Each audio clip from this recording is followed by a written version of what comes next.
Tombstone, Arizona Territory, June 4, 1885.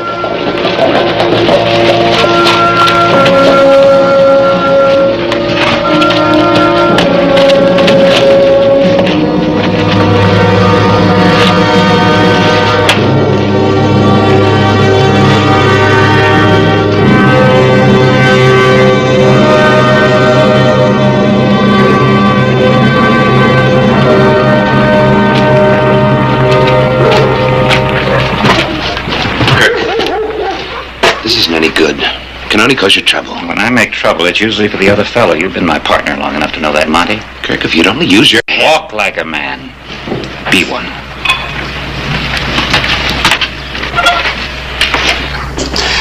Until the lawless element is stamped out, there can be no legal trade in beef in Tombstone. Why don't you print the truth once in a while? Well, Stevens, we were just talking about you, weren't we, Charlie? None of your sarcasm, Clybourne. Kirk's one of the biggest cattle brokers in town. When he talks, you listen. The sheriff's been hounding hard-working cowboys, calling them rustlers.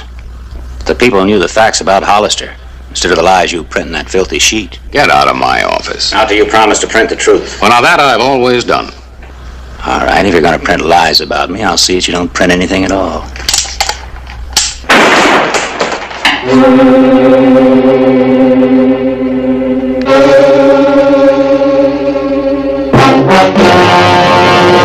An actual account from the pages of my newspaper, the Tombstone Epitaph. This is the way it happened, in the town too tough to die.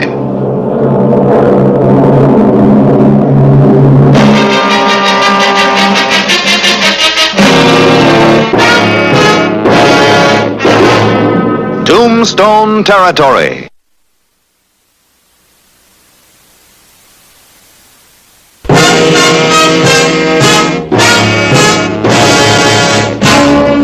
On that morning of June 4, 1885, it looked as if the publication of the epitaph was coming to a violent halt. Monty, get the boys and tear the place apart. I have a better way. The only better way would be to hang Clybourne from the nearest pole. Set up a headline, Harris. Cattle broker splattered by buckshot. Just what were you all planning? To wreck the epitaph. My partner and I were just explaining to Mr. Clybourne that we disagreed with his policies. Oh, well, that's all right. So long as you do it peaceably. You ain't so peaceable, running my best beef suppliers out of the territory. All your beef suppliers are rustlers. Everybody in town knows that. Because he tells them. You push people around, he turns you into a tin god for doing it. Get out.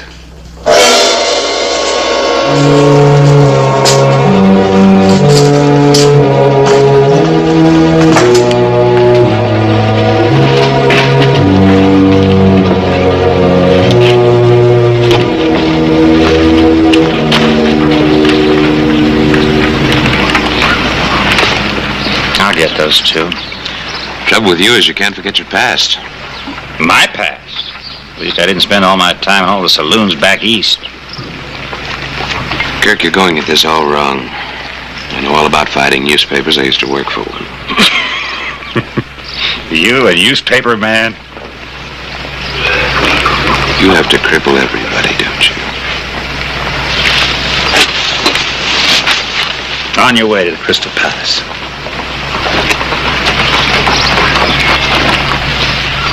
Newspaper man?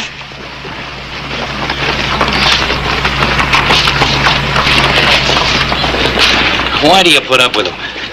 He's not like you and me, Jeb. He's got education. If that's what education does to you, I'm glad I don't have none. Well, they always told me that my editorials had holes in them. I'd sure hate to see the doctor digging bullets out of you. Well, now, you know, so would I. Harris, why don't you stay out of the fight for a while? You know, I'm hurting him. Rounding up the rustlers and cutting off his beef supply. He'll just bring in you rustlers, and he knows where to find them. He used to do plenty of rustling himself. That's true, but it was never proven. Well, there wasn't as much law then. Now he's respectable, powerful man with a lot of money. He wants control of this town. He won't get it. We've got to fight him on a lot of different levels. This is important. And so's this. Never underestimate the power of public opinion or a newspaper's effect on it. Sometimes it goes off with a bigger bang than a gun.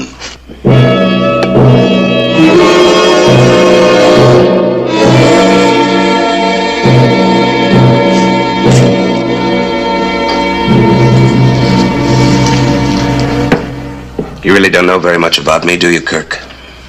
Oh, what's there to know, Monty? How many quarts a day you can put away?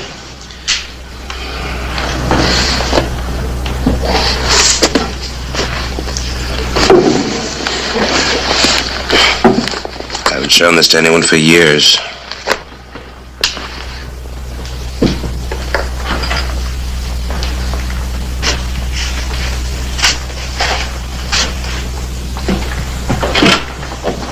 Montague Davis.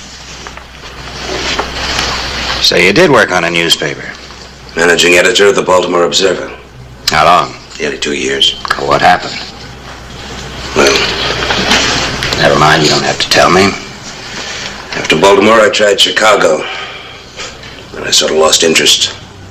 That's when I started to speculate in the cattle market. Lucky thing for both of us. Kirk, I want to get back into the newspaper business. What? Oh, we got the sweetest setup in the whole world. Get rid of the sheriff and the epitaph, we'll run the town. The politicians back east have a rule. Don't fight a newspaper unless you own a newspaper. You can own one, Kirk. Newspaper? Sure. And I can run it for you. You can control public opinion, have anything you want. Get rid of Hollister, you can become mayor. How come after all these years you got the itch again? Each of us has to try to be a man in his own way. If you say so, Kirk, I'll start ordering the stuff. We'll call the paper the Bugle. It'll sound taps for the epitaph and the sheriff. Maybe.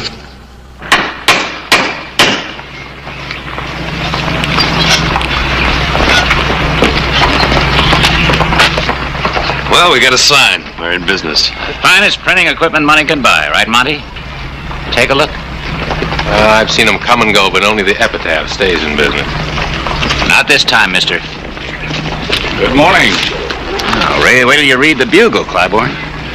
Oh, I don't mind competition. I only hope your paper has more integrity than your catalog. Come and get the first issue of the Bugle this afternoon. Free with these handbills. Compliments of Kirk Stevens. You know there's no shooting in the town limits. Give me a gun. You'll have to get it. Folks, listen.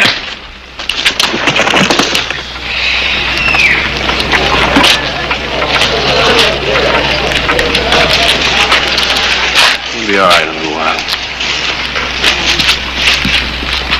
It says the sheriff just come up and pistol whipped poor Jed. Doesn't sound right. I know Clay Hollister. Yeah? How well do you know him? How well? I know that if Jeb was shooting up the town, the sheriff was within his right to disarm him. Read the rest of the story. It says that all Jeb Crowley was doing was shooting off blanks. Oh? Look at the editorial. The Bugle believes the one newspaper town does not get all the facts. The epitaph has been suppressing much news. Now Tombstone will know the whole truth. And you got a point there. The epitaph's been doing real good. But if we had two newspapers, I suppose they could keep tabs on one another. I'd like to sell you an ad in the next issue of the Bugle. Well, I'm spending all I can afford now on the epitaph. Well, you're paying $10 for your ad in the epitaph. I'll give you the same space for $7. Yeah? Well, I'll give you a try.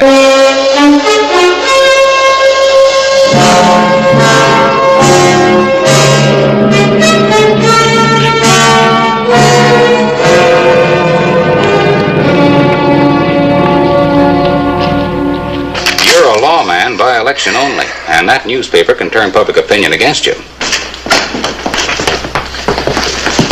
Clay, this is Todd Murphy. Met him up at the OK Corral. He needs some help. What kind of help? Had 20 head of cattle stolen. How'd that happen? I was driving some strays to catch up with the main bunch.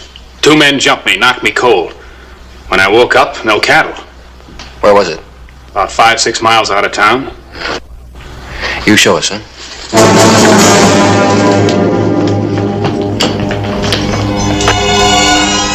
The afternoon of June 14. 8 miles north of town, Clay Hollister spotted the stolen herd.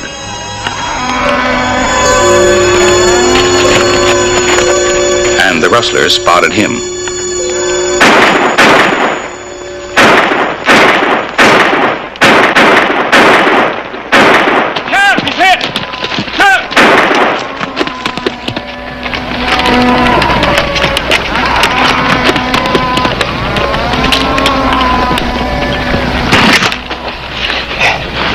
Here, Jimmy. Let me see that shoulder. Is he hurt bad? Painful. Bullet went clear through. Jimmy, if we catch your horse, you think you can make it back to town alone? Sure. How far north do you figure the main herd is? About a couple hours ride. I better ride along with you, make sure those boys don't try again. Come on, old buddy. Can't you shoot straight?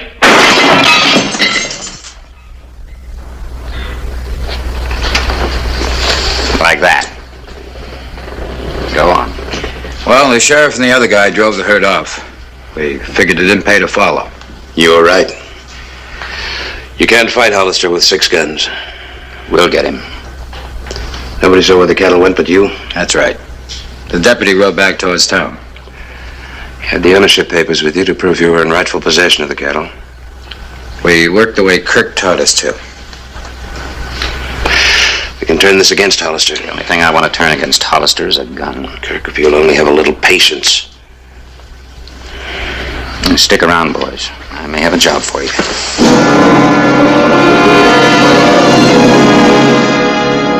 I know Clay Hollister couldn't be up to anything, but just the same, why was he so anxious to get rid of Jim? Where's the herd now? Excuse me.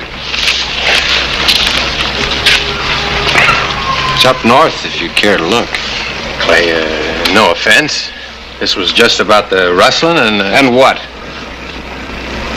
Nothing, Clay. Nothing.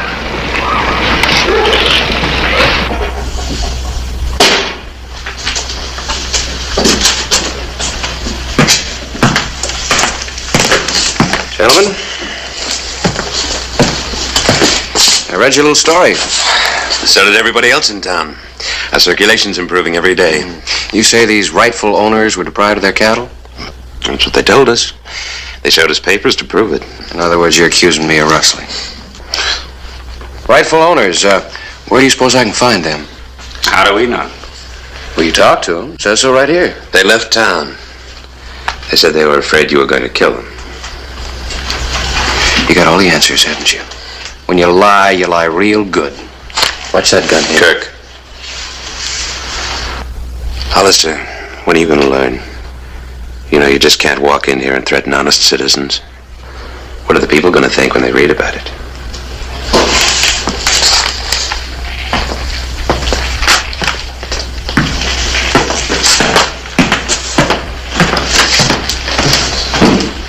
If it weren't for you, he'd be lying dead right there. We're killing him with words. Seen this? Mm-hmm. I'll say this, somebody over there knows how to put out a paper. Harris, when are you going to lower your subscription rates to match those of the Bugles? Wish I could. It's impossible. Maybe they've discovered a new law of economics. How to show a profit while operating it under cost. Well, it seems to me like one man should be able to put out a newspaper just as cheap as another. Kirk Stevens is paying for the losses of the Bugle out of his cattle proceeds. Maybe Stevens is just a good businessman. Anyway, you can't expect us to pay extra for the epitaph when the Bugle's just as good. And maybe a little more impartial. Impartial? How do you like that?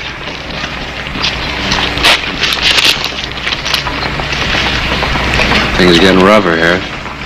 Yeah. Come in. What do you want to see me about?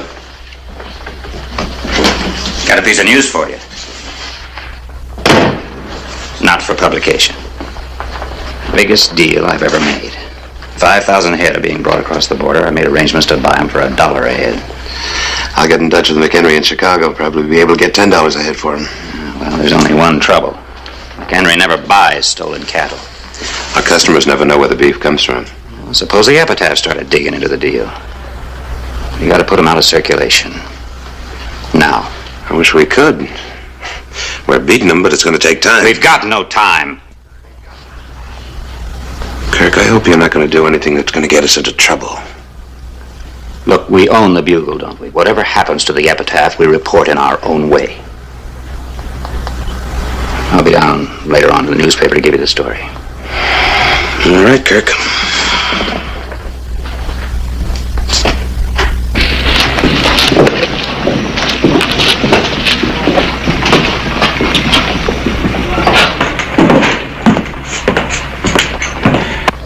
Well, that's it, Fred. Let's get out of paper, even if we have lost half our customers.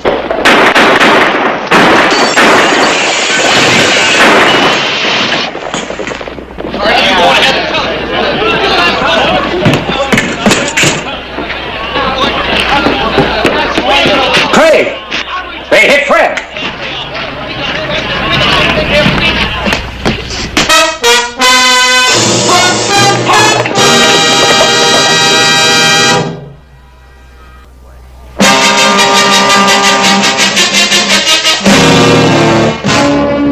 June 20, 1885. Fred's body was moved to the undertaking parlor.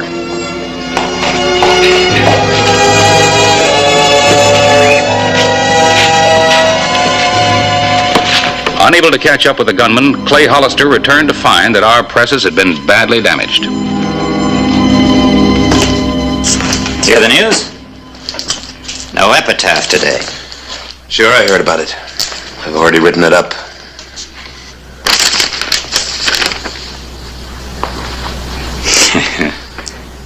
Well, this is good. You make it sound like Hollister doesn't want to catch the killers, may even be behind the shooting. It wasn't easy. I'm not sure you should have done it. Put the epitaph out of business, didn't I? By killing an innocent man. I was after Clybourne. Since when do you care about killing? I'm only warning you for your own sake, Kirk. Don't take any more chances. Somehow I liked you better when you were spending your afternoons at the Crystal Palace. I'm trying to make a big man out of you, Kirk. Please don't spoil it. First you make a man out of yourself.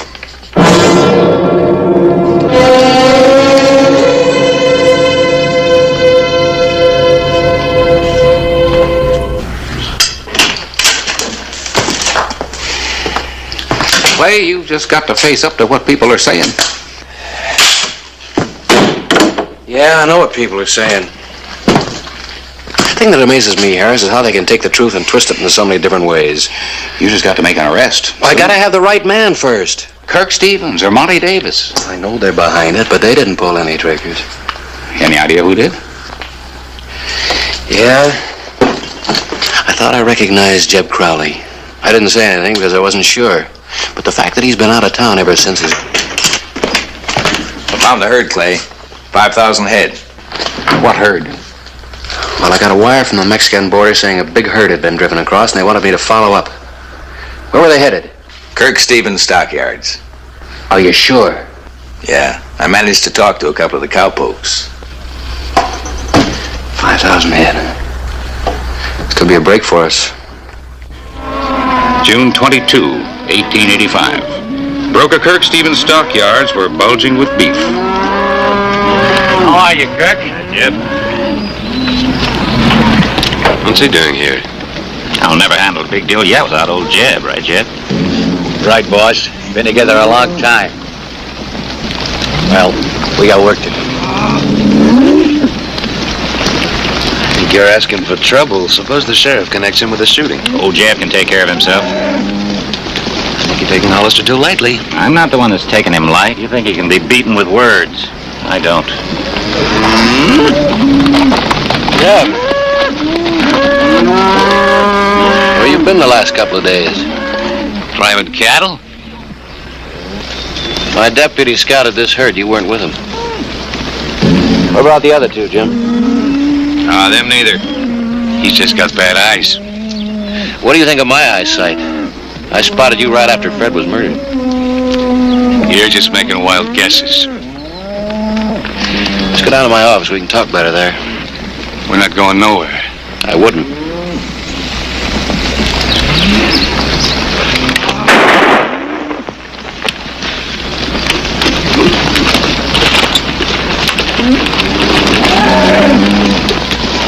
He's still alive. Get a doctor, Monty. You didn't have that gun pointed at me, I'd kill you right now. I'm gonna leave Jeb in your custody. I'm not worried about you going too far. You two. You. Come on. Jeb better not die.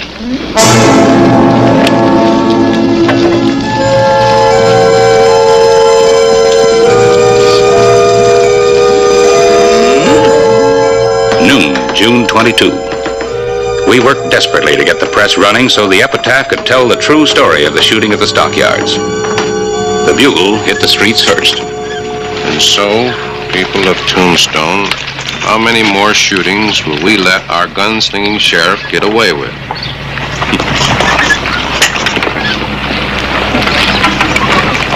What do you think? I think Hollister's got some questions to answer.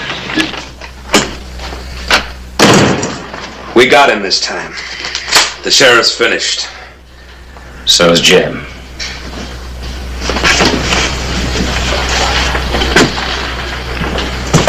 What are you gonna do? He was one of my boys. The people will take care of Hollister. They'll throw him out of office. Kirk, you go after Hollister now and you're gonna ruin everything. Everything the Bugle and I have done for you. You are. When I found you in Chicago, you were ready for the ash heap. Without me, you're nothing. Don't do anything stupid, Kirk. Use your head. I like my hands better.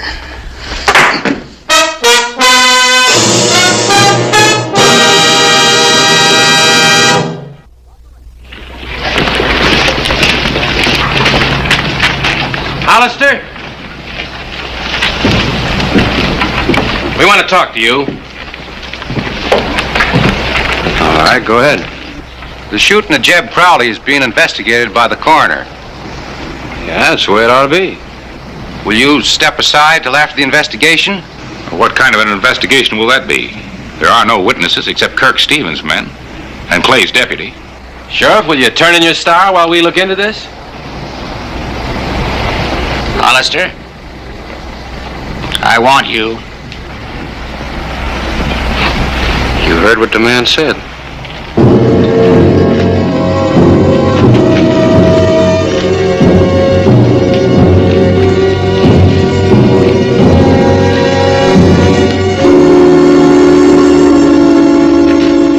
You killed one of my boys.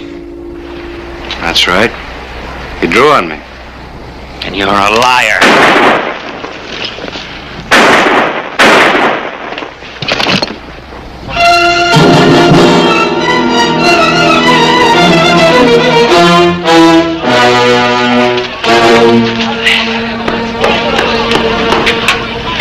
He's dead.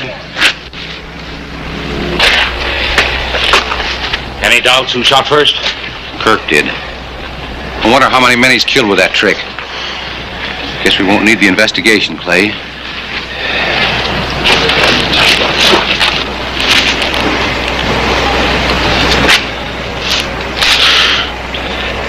And he wanted to own the town. Now all he's got is a piece of Boot Hill.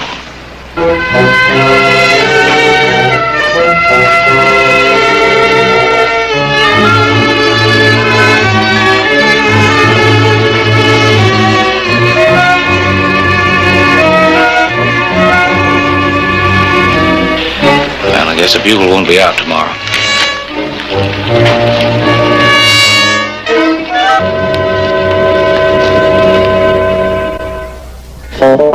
Whistle me up a memory, whistle me back where I wanna be, whistle a tune that'll carry me to Tombstone territory.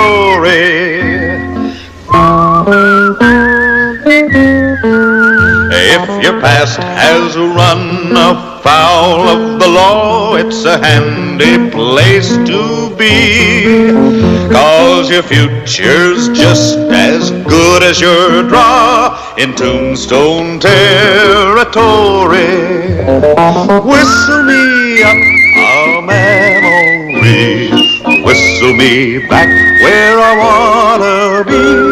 Whistle a tune that'll carry me to Tombstone territory.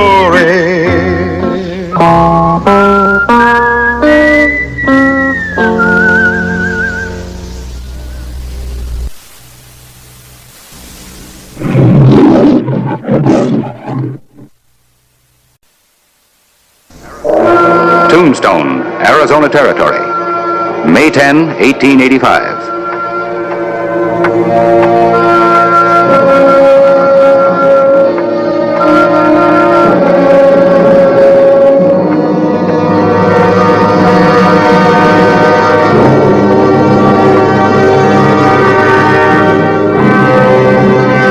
The trial of Winnie Joe was in its last day. All that was lacking was the verdict. Never took me this long to tell a man I was grudging against him. I like to think the jury's on your side, Winnie Joe. I'm a wolfer. I never knew a man who killed wolves for a living that wasn't grudging against him.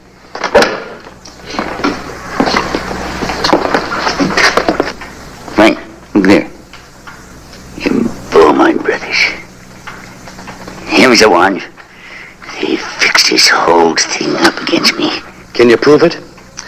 I know it. I know it now. Ain't that enough? I'm afraid not. Look at him. Look at him. They want me to be convicted. Them and everybody else. Winnie Joe, you're getting your trial. Yeah, that's because you offered to be my lawyer. Nobody knows. Nobody listens to what he knows. His lawyer listens. Yeah, I reckon he does. Oh, then he must know too. Winnie Joe must have told him. A losing lawyer and a convicted man. Who's going to listen to them? Yeah, but suppose. Just suppose he isn't convicted. Nobody listens to dead men either. Not even in Tombstone.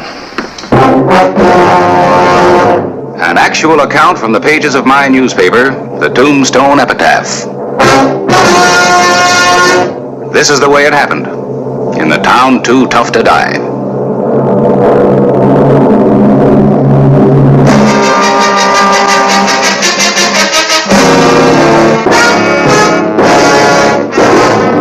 Tombstone Territory.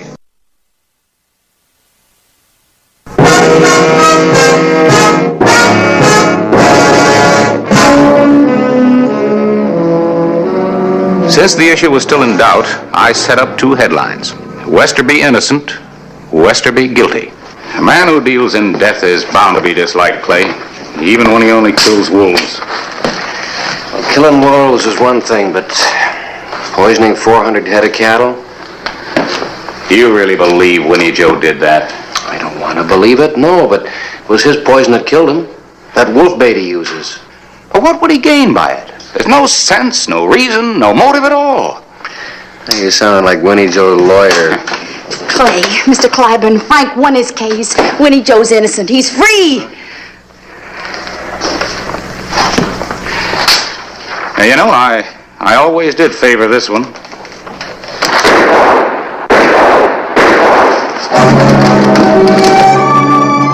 The afternoon of May 11, 1885.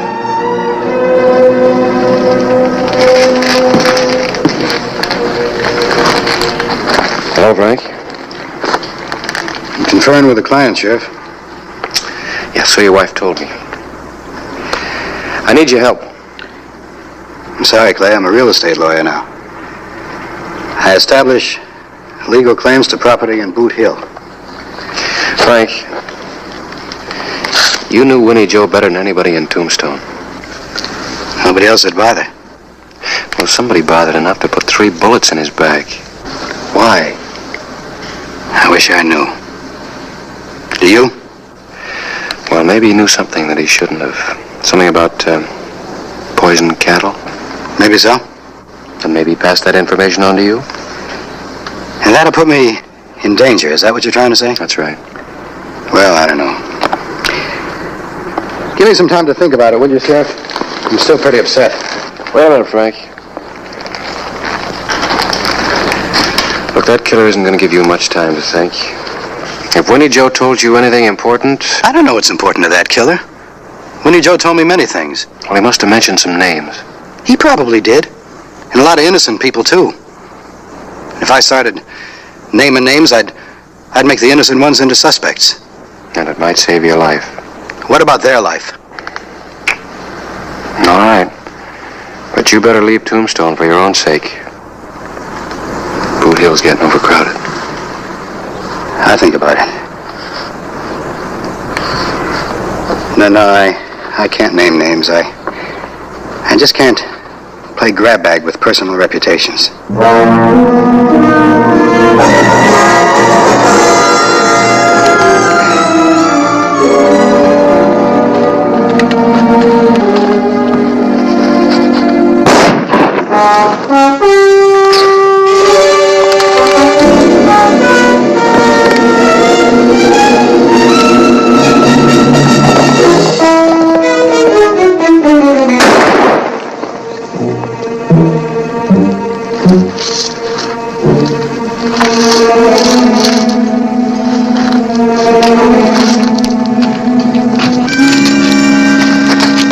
The shooting, Sheriff. Who got it? Frank Calloway. Oh, he drew on you? No, he was shot from ambush. Give me a hand, will you? Ain't quite dead, is he? No, not yet. Just never mind those gloves. Put some pressure on here. Aside. Ever figured Frank for enemies, did you, Sheriff? I do now. Well, reckon one of us ought to tell his wife. I'm going that way. I'll take care of that as soon as I get him to Doc Cunningham. Now help me get him on the horse.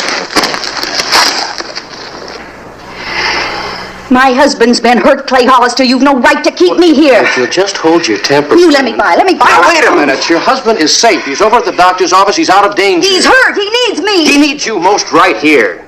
I want to see Frank. Oh! All right, now, Libby. You're going to listen. I will not. Yes, you will. Oh. There's a stage leaving for Tucson in exactly 1 hour. That'll give you time enough to pack and meet... Tucson? That's right, and meet Frank down at the stage depot. Our home is right here in Tombstone. Frank's home is going to be in Boot Hill unless you leave. Well, then why don't you start protecting him, Sheriff? I'm trying to. How? By sending us to Tucson? Why don't you just send everybody to Tucson? Libby. Then you can hand Tombstone to all the killers and outlaws you can't Libby. handle. You let me away. I'm going to go see Frank. Look, Libby, you've got to understand. Frank is safe over in the doctor's office, but the minute he sets foot on the street, bingo. It's your job to protect him. It takes time. I'll get the killer, but I don't want to use Frank as bait. Bait? That's right. You got to help me keep Frank alive.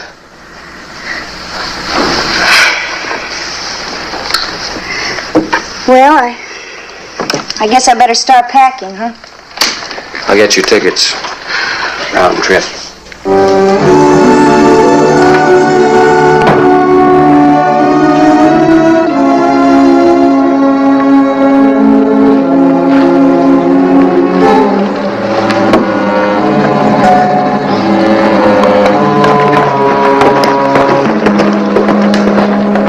Can I join the party? No.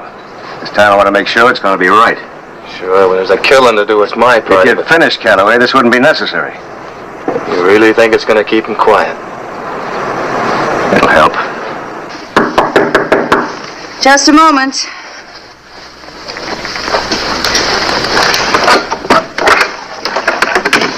Mrs. Calloway, I got a message for your husband. What kind of a message? What do you think you're doing?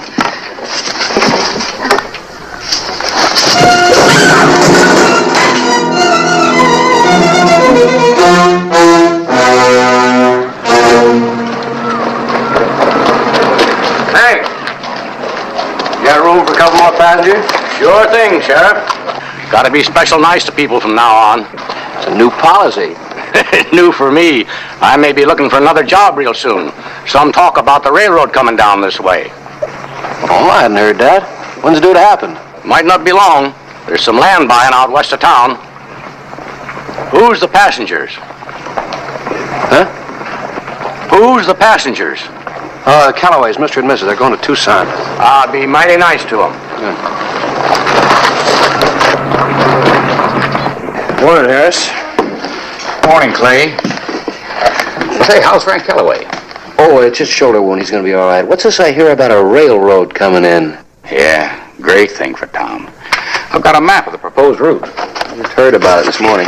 Yeah, a lot of people just heard about it this morning, including the man who's supposed to know all and tell all. I imagine the railroad's been trying to keep it quiet till they can buy up the right-of-way they need. The roadbed is going to skirt the town on the north, in this area here. Well, I thought that was private property. It was. From what I understand, they've bought this piece on the left, and this strip over here on the far right. Boy, somebody must have made a killing. Yeah. The Beaumonts. Ben and Cliff, wouldn't you know? This grazing area right in the middle. It's where the cattle were poisoned. Eddie Cogan's land. Great terrain for a roadbed. Railroads pay the limit for flat land like that. Well, he could use the money after losing those cattle. Does he know about this? I don't know. But he will. The epitaph will have it today. Oh, that's funny. The railroad should buy the Beaumont land, not Cogan's. I wonder why. Can I borrow this? All yours.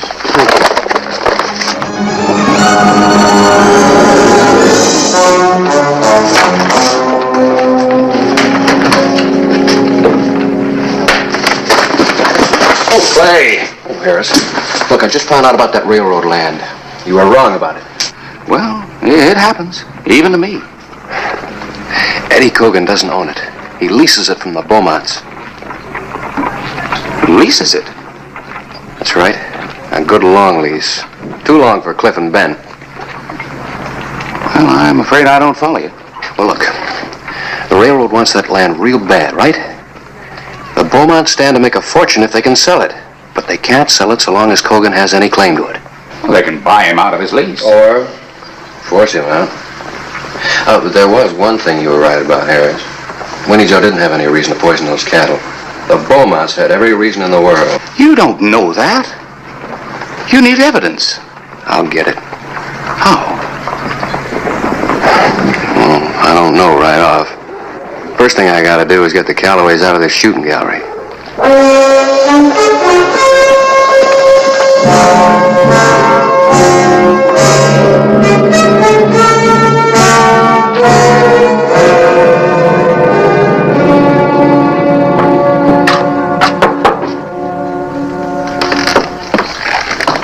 Lippy.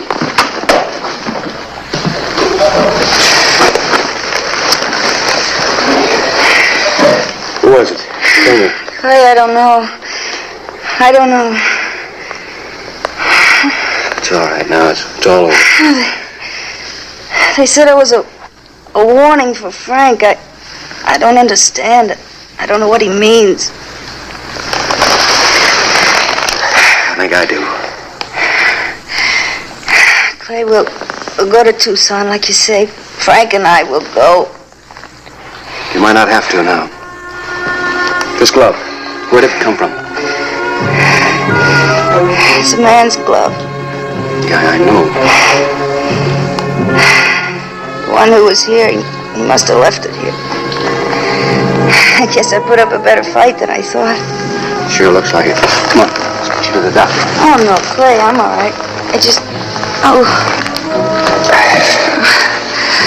Clay, I'm all right, thank you. I'm not so sure of that. Yes, I am, really.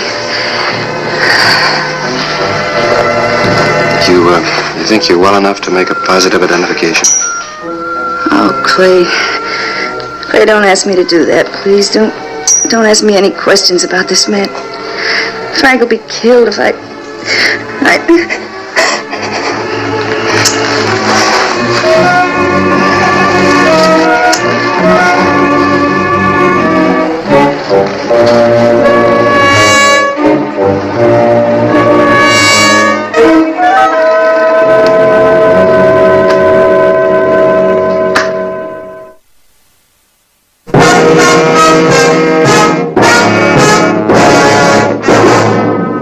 The afternoon of May 13, 1885.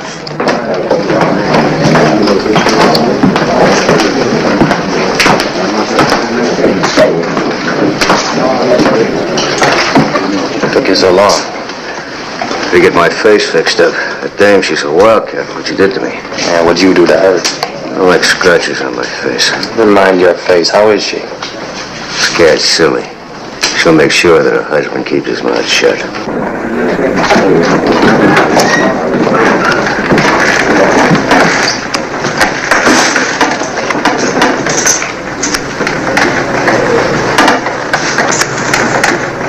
Come on. Hold it, Ben.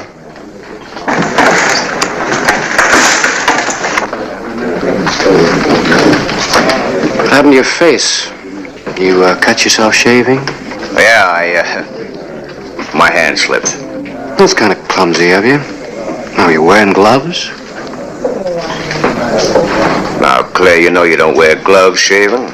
I thought maybe you might. That ain't Ben's glove. No, of course it isn't.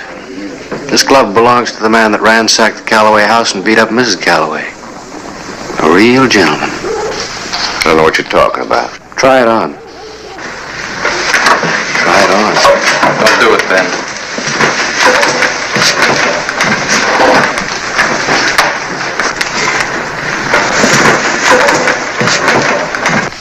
You trying to accuse me of something, Hollison? Well, if the glove fits, yes. If not, I'll offer you a public apology. You better try it on.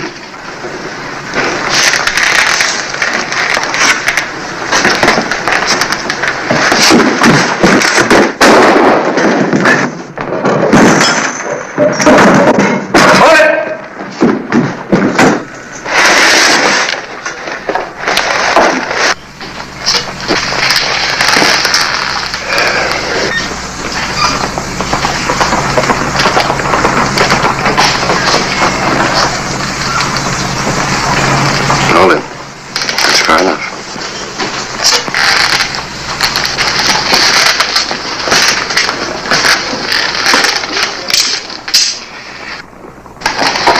Now, pick up your brother's glove. Gonna need it for evidence.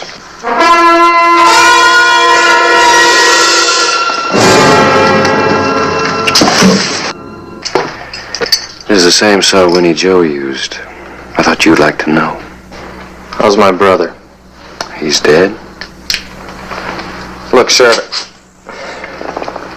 It was Ben's idea fixing those charges. He thought Winnie Joe would be convicted for sure.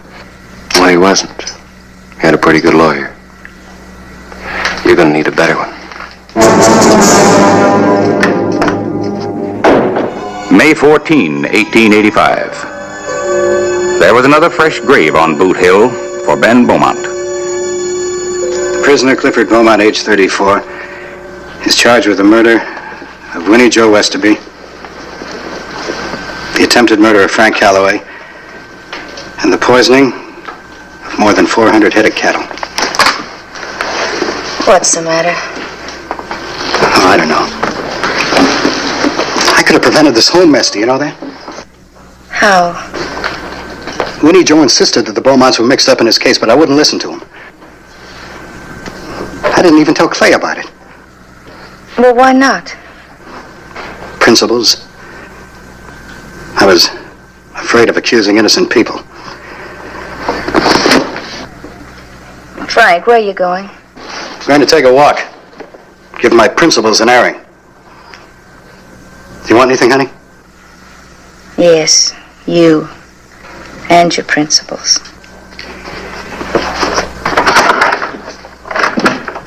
The afternoon of May 14. Howdy, Mr. Calloway. Well, hello, Hank.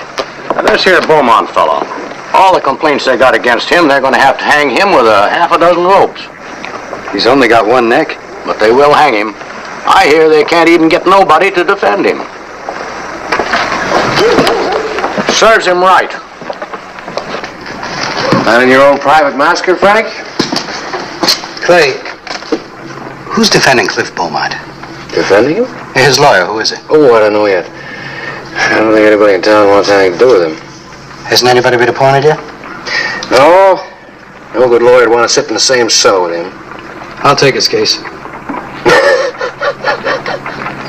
Hey, you two'd make a fine pair. No, I mean it, Clay. I want to defend him.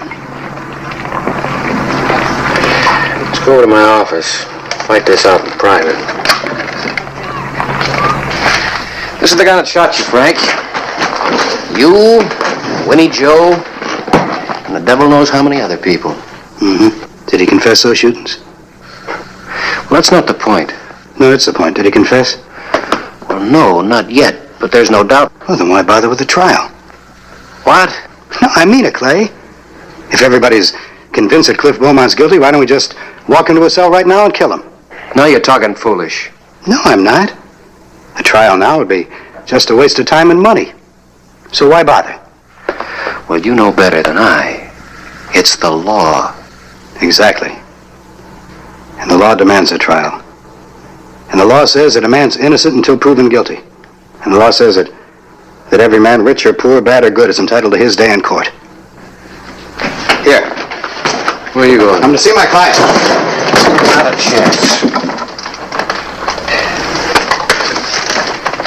Look, Clay. Winnie Joe Westerby was a useless old man.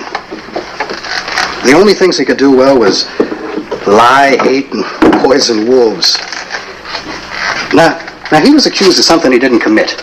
But if he hadn't had a trial, a fair trial, we never would have known he was innocent. Well, Cliff Beaumont isn't Winnie Joe. He's the guy that put that bullet in your shoulder, remember? And he stood by while his brother beat your wife. Sure, I remember. And I hope he hangs for it. But if we have to cheat the law to punish men like Cliff Beaumont, we just better change our ways, that's all. Now, please, Clay, let me have a private... I'm not going to let you in there alone with him. Somebody's bound to get hurt. Only if somebody gets out of line. A prisoner has the right to a private conference with his attorney.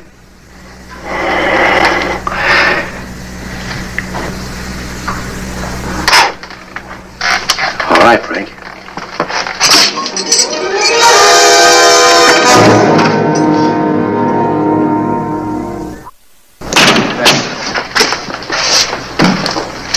Hello, Cliff. What's he doing here? Let him tell you. I can't. If you want anything, I'll be in the office. All right, Cowboy. What's this all about?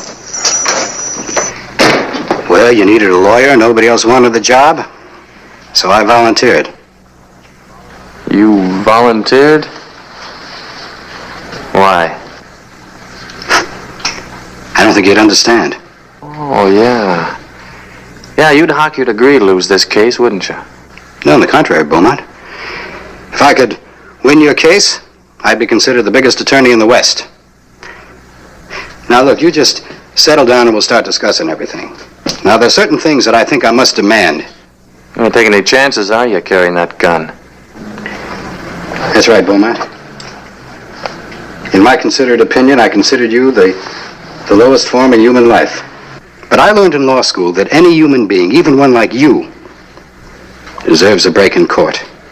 Now, if you'll just settle down and stop making things a little different.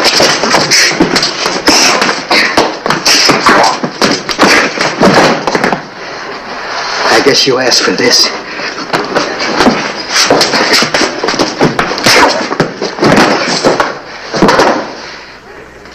Clay! Clay!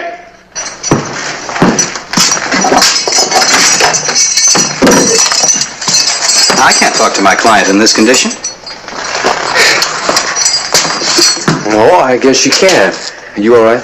Oh, I feel better than I felt in days. He made a grab for my gun. Yeah.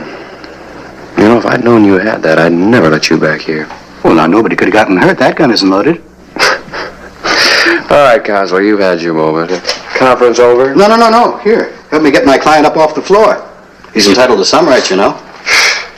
Clay, this doesn't change anything. Come on, boy.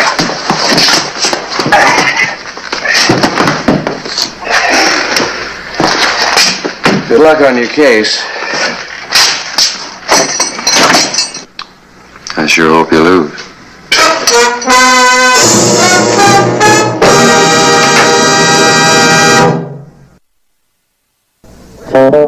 Whistle me up a memory, whistle me back where I wanna be. Whistle a tune that'll carry me to Tombstone territory.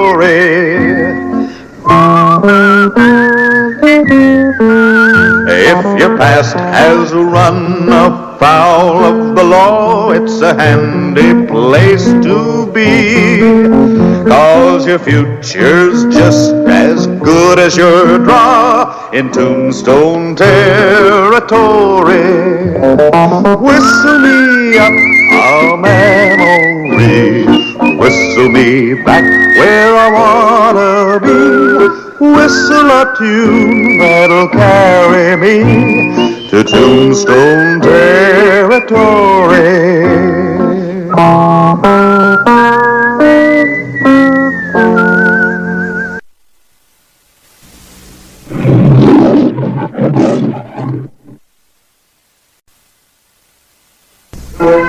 Tombstone, Arizona Territory.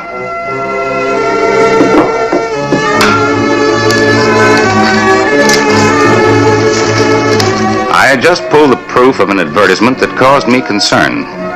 Birdcage Theater, 2 days only. Whitey Beck's fabulous extravaganza starring the one and only Billy Denver, the world's fastest gun. Well, good morning, Mr. Beck. Well, good morning, sir. Want to take a look at this? Oh, yes, indeed. Well, yes, that ought to do it. Say, tell me something, Mr. Beck. Have you run this same powder-baited ad in the other towns you've played? Naturally. And no trouble? Well, who would want to make trouble for the fastest gun in the world? Well, just offhand, I can name about 24 gunslingers in the territory who would consider it an honor and a great pleasure to challenge a fool boast like that. Thank you for the advice. But we're perfectly able to protect ourselves, Mr. Claiborne.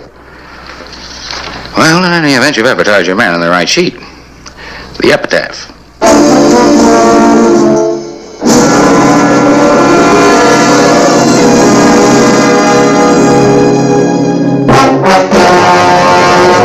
An actual account from the pages of my newspaper, the Tombstone Epitaph. This is the way it happened, in the town too tough to die.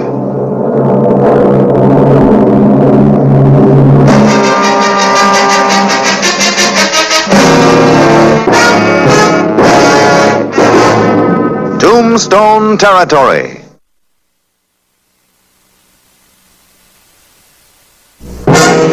Promoter Whitey Beck refused to heed the warning. Tombstone's Birdcage Theater was to feature the fastest gun in the world.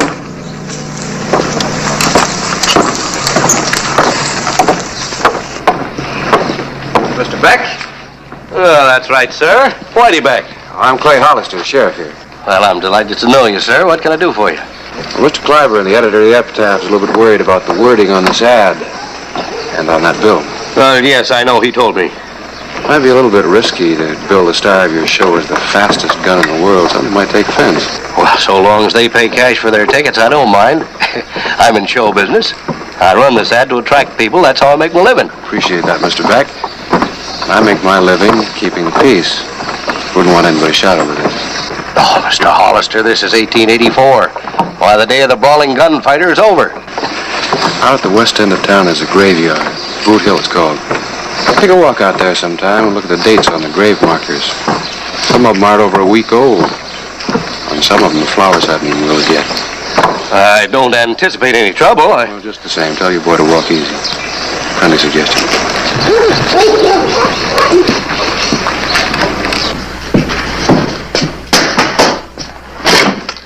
Hello, Harris. Hi, Clay. What you talk any sense into him?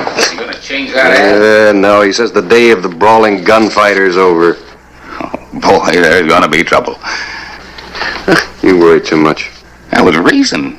Every gunfighter in the territory is gonna come buzzing into Tombstone like flies around a honey jar. Well, I still got my fly swatter. Maybe I ought to lock that honey jar up after every performance.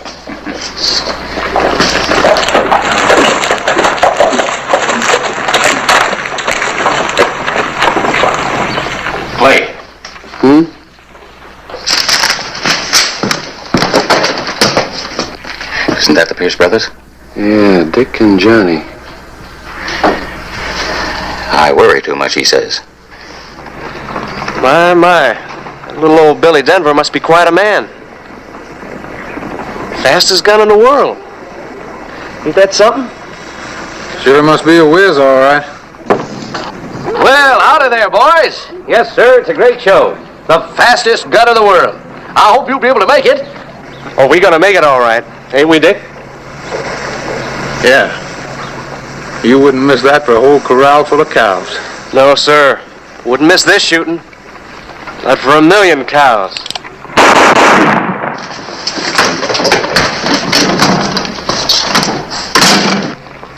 Think little old Billy can beat shooting like that, Grandpa? Hello, Clay. Hello, Dick. Johnny? $10, please. Oh, shucks, Clay. We're just having a little fun, that's all. Well, you have any more fun, and you'll be my guest for the next 30 days. Clay, the boy's just a little wild. He didn't mean anything. $10. Pay the man. But Dick, pay the man.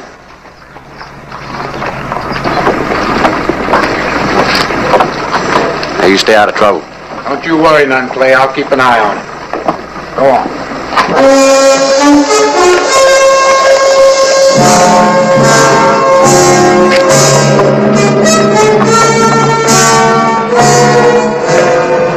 Like flies around a honey jar.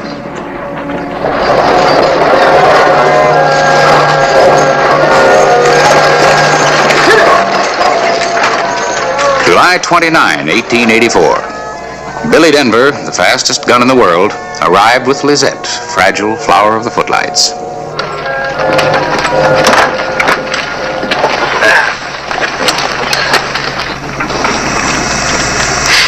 That's a shoddy-looking group. Well, it's good to see you again, Billy. You're always glad to see a meal ticket, aren't you, Whitey? Hello, Lizette. Hello, Whitey.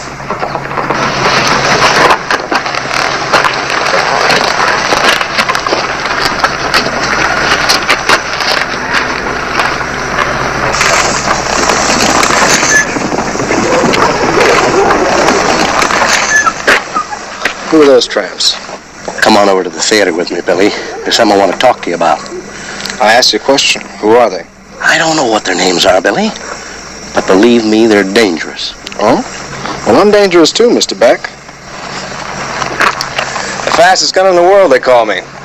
And you know something? They're right. Billy, let's go on over to the theater. It's right over here. Come on, this way.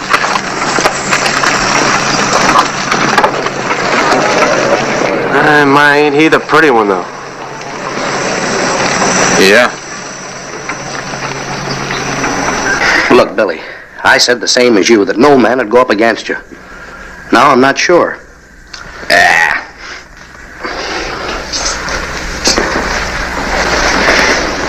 Billy, Yeah? don't try to prove anything. Everyone knows how good you are. And every day I'm getting just a little bit better. Just a little bit faster. Watch.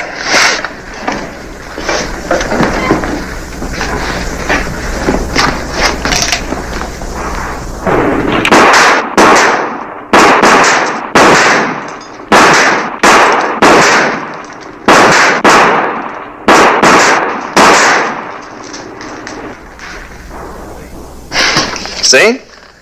Maybe I should branch out a little. What do you mean? Well, it got me a reputation. I'm the fastest gun in the world. That's only half the reputation I need. Maybe this is the time and the place. Well, come in, Sheriff Hollister. Billy? I heard. I got ears. Sheriff Hollister, this is Lizette, Mr. Denver's assistant. I'm glad to meet you, man. Well, Mr. Hollister, what's your trouble? Have you say?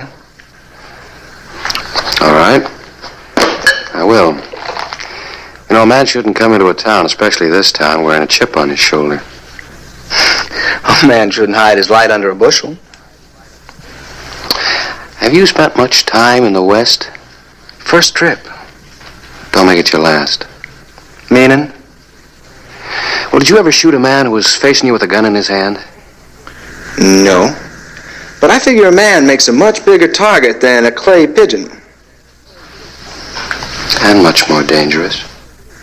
He's right, Billy. Listen to him.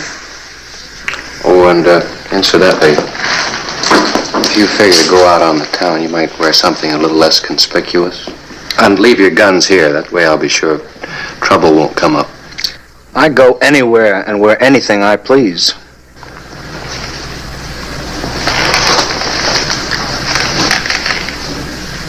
Quarter loads. So? Well, did you ever try to hit a moving target with a full load 45? No. Quite a kick, and very dangerous. That's what the boys out here use. Bye, Mr. Denver.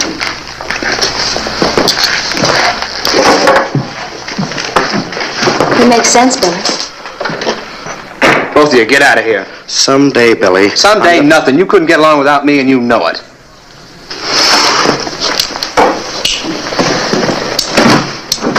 I couldn't get along without you, Billy. I need you. Well, I'm sorry. I don't need anybody.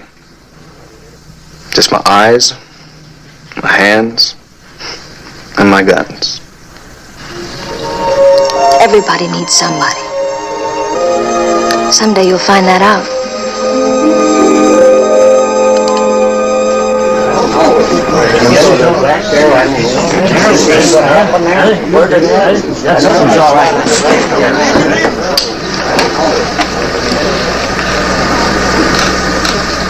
Ready? Ready.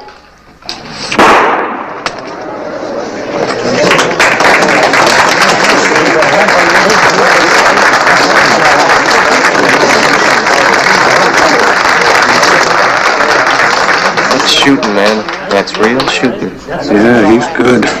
Yeah? He's almost as good as you were. Almost. No trouble, Johnny. Oh, no trouble. You know that. Do I, Johnny? Sure you do. I can trust you then? With your life. I'm trusting you with yours. I'm gonna take good care of it.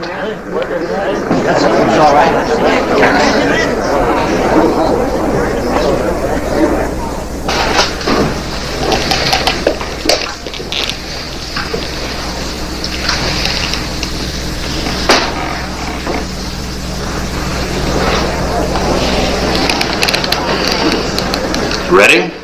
Mm-hmm.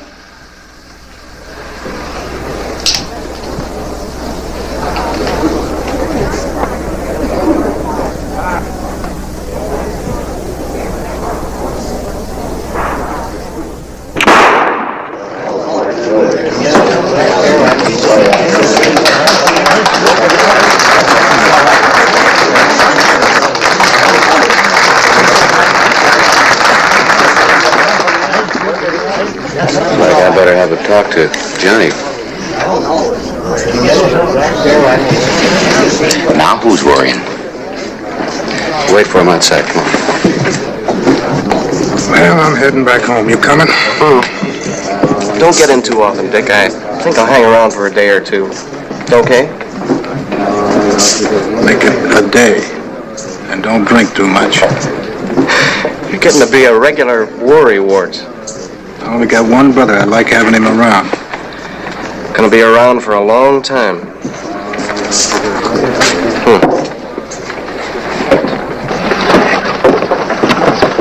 Dick! Johnny! Yeah, Lawman, something bothering you? No, I don't know yet. You gonna behave yourself tonight? Johnny won't give you no trouble, Clay. He gave me his promise. Is that right? You heard him. Make sure you don't make any trouble. Otherwise, you'll be boarding with us for a long time.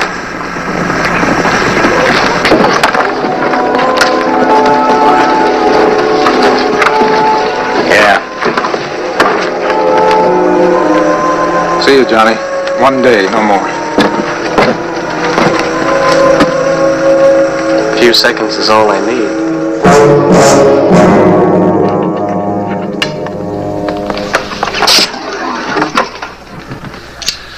Sheriff had a good idea. Full loads. Billy, you're an actor, an attraction. You're not a gunfighter. I'm the best on the stage, and I'm the best on the street. The fastest gun in the world, and the deadliest gun in the world. I'll show you. I'll show everybody. Move.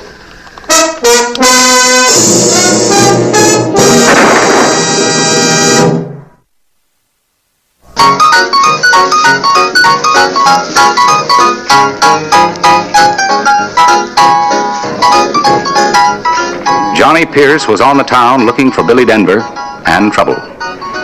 He found them both at the Crystal Palace. Excuse me. Whiskey, straight. Sit down, I'll be with you. My, you're the prettiest thing I've seen in this town in a long time. Is this a saloon or a stable? Maybe you've had enough to drink, Johnny. I ain't had enough. I ain't had near enough. Clumsy ox. Gotta get your nice, pretty shirt all dirty. Johnny, please get out of here. You shouldn't have done that. You know who I am? Yeah, I know who you are. You're the fastest gun in the world. Says so right out in front of the theater. That's what it says. Johnny, go someplace and sleep it off. You're in no condition to choose Just a anyone. minute. Let's see how far you'll go to back up your loud mouth. Please, mister, he's in no condition.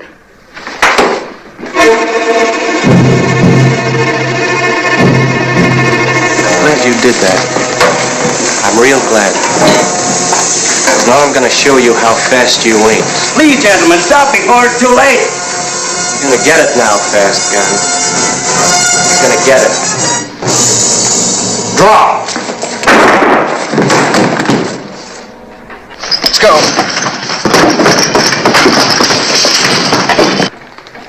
All right.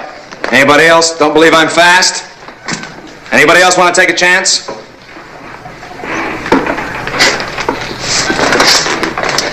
All right, boys.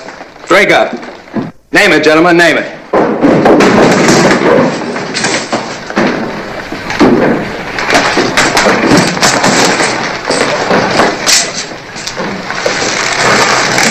Get the corner. All right, mister, what's your story? It was Johnny's fault, Clay. He asked for it, but he was pretty oiled.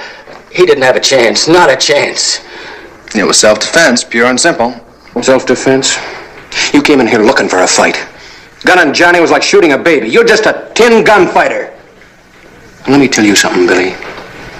You just started to die. Maybe you'd like to try your luck?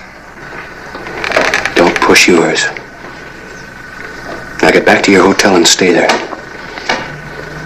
Move.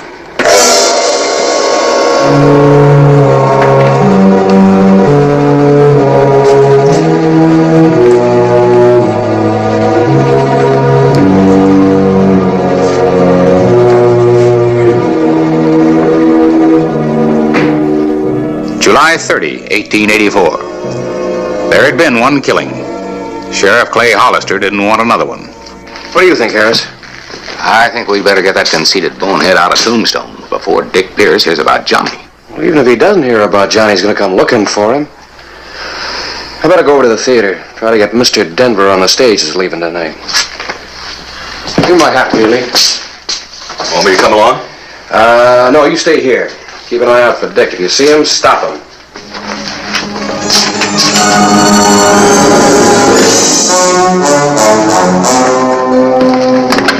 He's not in too good a mood. Well, I'm not either. What do you want? You, on the stage leaving town tonight. Oh, that's impossible. I have a performance to do. You're not going to be performing ever again if Dick Pierce catches up with you. He's no drunken setup like his brother Johnny. You mean you still doubt my ability to defend myself? When a man really wants to kill somebody, he's got an extra edge on his side. And Dick Pierce is really going to want to kill you.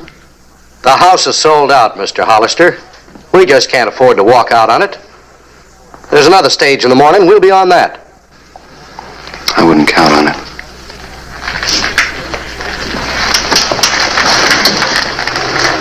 There's just two ways that you're going to get him out of town. Quick or dead. Try to get him on tonight's stage.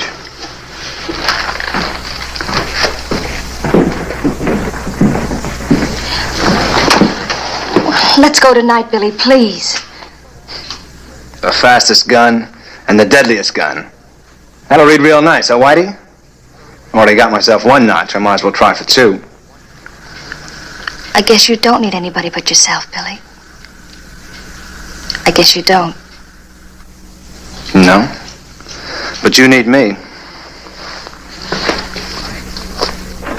The night of July 30, Billy Denver was making his second appearance at the Birdcage. I'm going around the stage door. You keep an eye out for Dick, and if he comes along, stop him.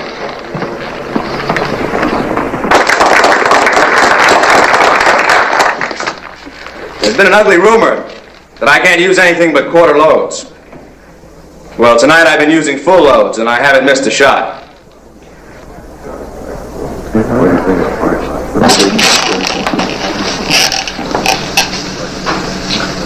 You ready, Lizette? Ready.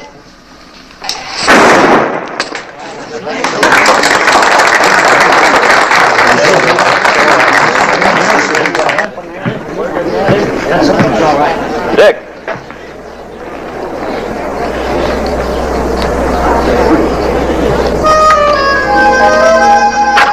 No trouble now, Dick. Don't aim to give you any trouble, Lee. That's good, because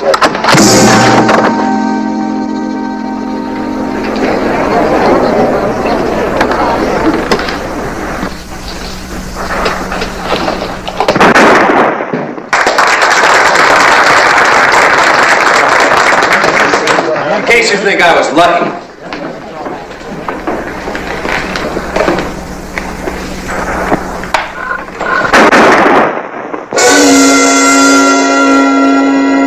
Luck's run out, mister.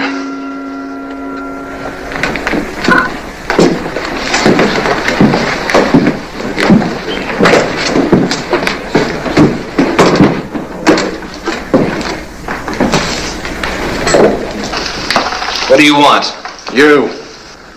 You killed my brother, now I'm gonna cut you to pieces. No! Stay away from him, lady. Stay out of this, Lizette. Well, folks, you're gonna get your money's worth tonight. You're gonna die tonight, Billy. Ain't the same as facing a kid who's been drinking, is it? Scared? Sure you're scared. All right, Billy. I'm gonna call it. Ready? 1, 2. Get out of the way, Clay. No, Dick. Get out of the way, Clay. You gonna shoot me? Lee?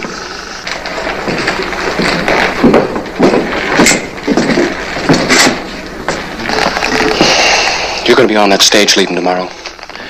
And if you're smart, you won't come back.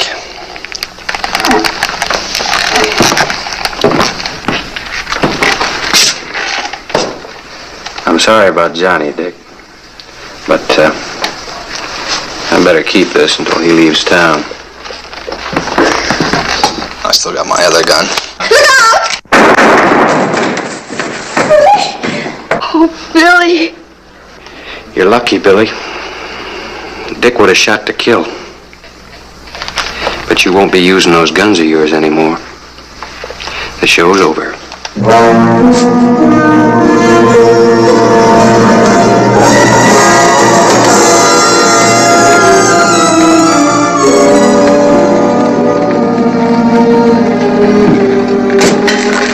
Better find yourself a new star.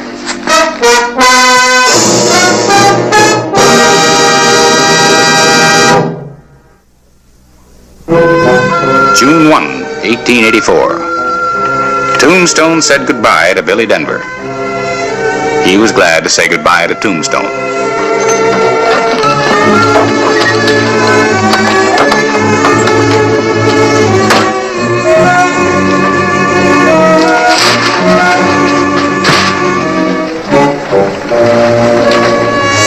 I guess everybody needs someone.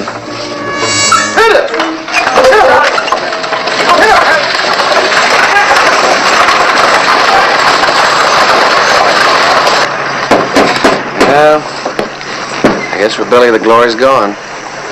Maybe he's found something better to take his place. Boy, he sure was good. Outdrew his left gun.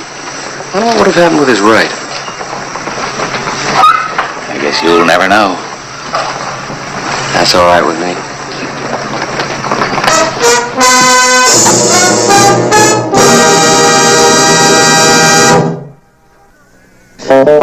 Whistle me up a memory, whistle me back where I wanna be, whistle a tune that'll carry me to Tombstone territory.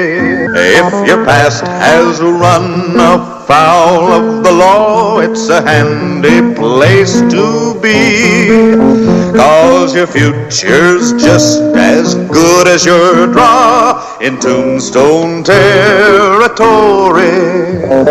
Whistle me up a memory, whistle me back where I wanna be, whistle a tune that'll carry me to Tombstone territory.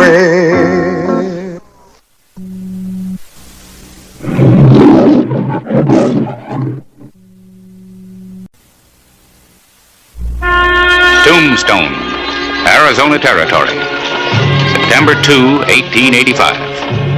With the arrival of the morning stage, a series of events began that brought Clay Hollister to grips with a criminal type unknown to wild and woolly Tombstone.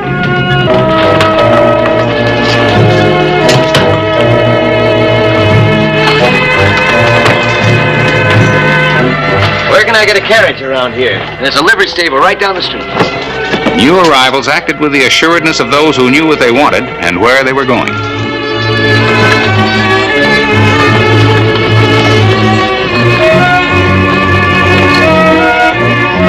A few miles from town, the second happening took place in this series of events. Good afternoon, folks. Hello, Aaron. George Camden. Aren't you glad to see us? What do you want? We want your ranch, Aaron.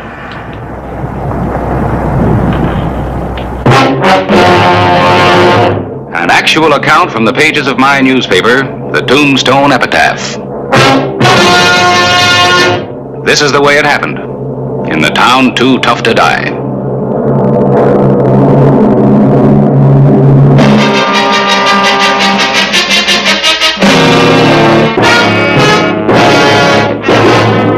Tombstone territory. The late afternoon of September 2, 1885.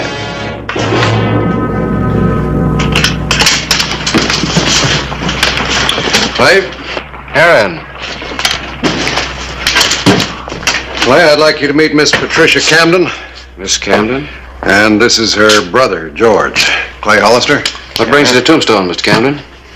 Well, it's a business matter, Sheriff. That's why we came to see you, Clay. I understand you notarize a transfer of property. Among other things? Well, the courthouse is closed. I wonder if you'd take care of that for me. You're selling the double T, Aaron? That's right. Well, it's taken you 2 years to put it on a paying basis. Well, we made him an offer that he couldn't refuse. Yeah, it says for valuable consideration. Everything is in order, Clay. Will you put your seal on it? Surely.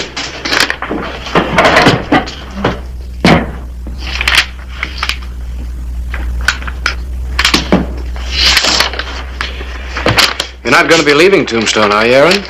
Well, as a matter of fact, he isn't. He's staying on with my sister and me. George and I aren't really capable of managing such a large ranch without help. Thank you, Mr. Hollister. It's been nice meeting you. And you. Well, there's something to be said for being a landowner. Of course, you know all about that, don't you? If you're asking if I miss my home in Boston, the answer is yes. It was wonderful. Well, you made your own choice.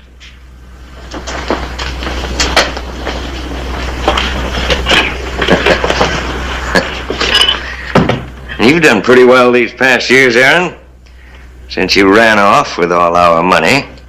You'd have done the same thing to me if you'd had the chance. And left you to serve 3 years in a filthy prison as I did? Well, that's all in the past. And now what? Well, it's taken quite a while to find you, Aaron. Too long, I suppose, for there to be any of that money left. It's almost all gone now. Most of it right here in this ranch. So now we start all over. Not me, George. You're still wanted in the state of Massachusetts, you know. But I'm here in Arizona. And there's no extradition, George. You know that. Hey, you came up with a winning hand, didn't you? Patient Aaron left with the money and his freedom. Well, those things won't do you any good 6 feet under. Now, as I said before, we start all over. This forsaken place is just made for my talents. Now, look, George, I've lived here almost 3 years. I know Clay Hollister. You can't get away with a thing. You've played a pat hand quite a while, Aaron. But now I hold the winning hand. And as for your sheriff, he's a clod. Don't underestimate Sheriff Hollister. He's no man's fool. Well, if he's no man's fool, maybe he's a woman's. Saturday afternoon, September 5, 1885. Mr. Hollister! Hello. Oh, good afternoon. How are things out of the double team, Miss Cameron? A little more settled now, thank you. We'd like if you would come out and see what we've done to the ranch. Oh, I'd like that. How about tomorrow? An early Sunday dinner? Thank you very much. You'll come then? 2 o'clock. I think I can make it. Tombstone kind of tames down on Sunday. We'll see you then. Bye.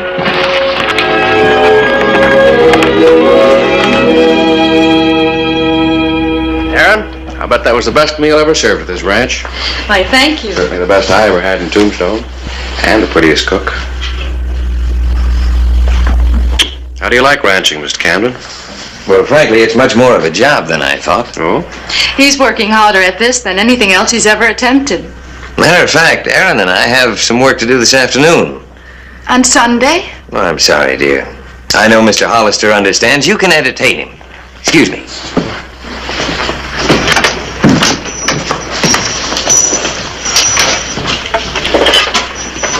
Won't you sit down, please? Thank you.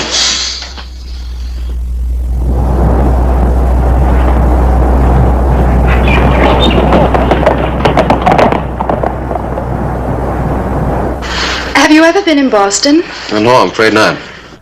Well, you'd like it there. It's full of history. Well, we're still making ours. I never thought of it that way. Oh, here's a picture of the Boston Common. I was brought up in Boston. A quiet Sunday afternoon in Tombstone.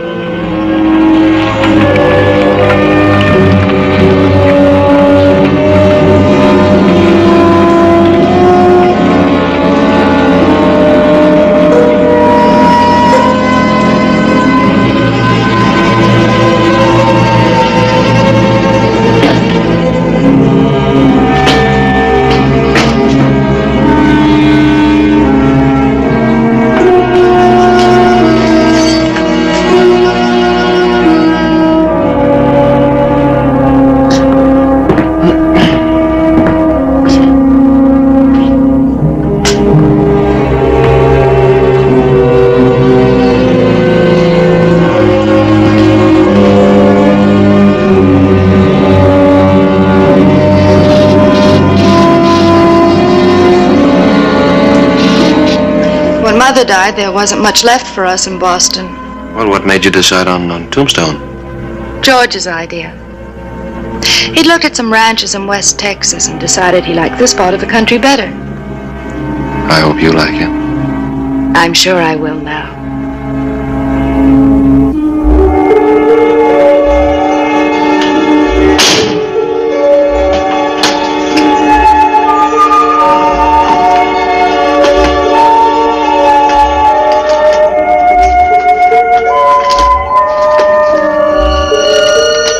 But isn't it dangerous being a sheriff? Sometime. many men have you killed? How did we get on this subject? You're right.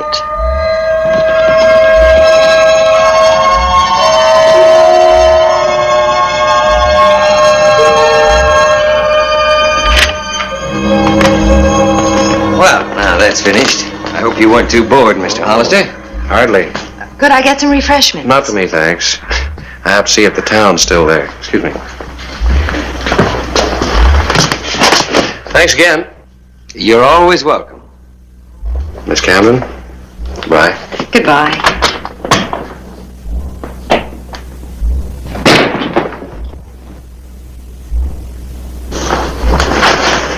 Did you enjoy yourself, my dear? Evidently, Mr. Hollister did. This was your idea, George.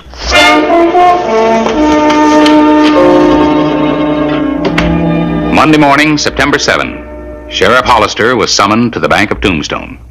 You the only one that knows the combination to the safe? Why, yes. Is there anybody that you suspect? Any of your clerks? None of them, I'm sure.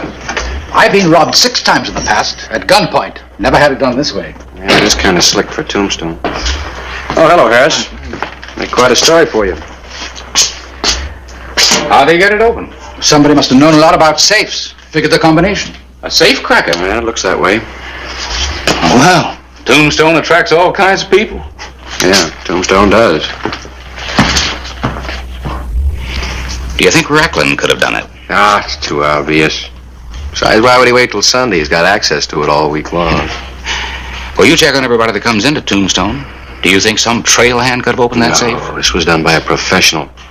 Well, then it must have been someone outside of Tombstone. Camden. Well, he was working on the books. You were with him? Yeah. But they left me alone with Patricia most all afternoon, so they had work to do. Well, Aaron used to run that ranch by himself. Why all of a sudden is there so much work to be done on a Sunday? Where does that leave Patricia? You don't suspect her, do you? Do you? What are you going to do, Clay?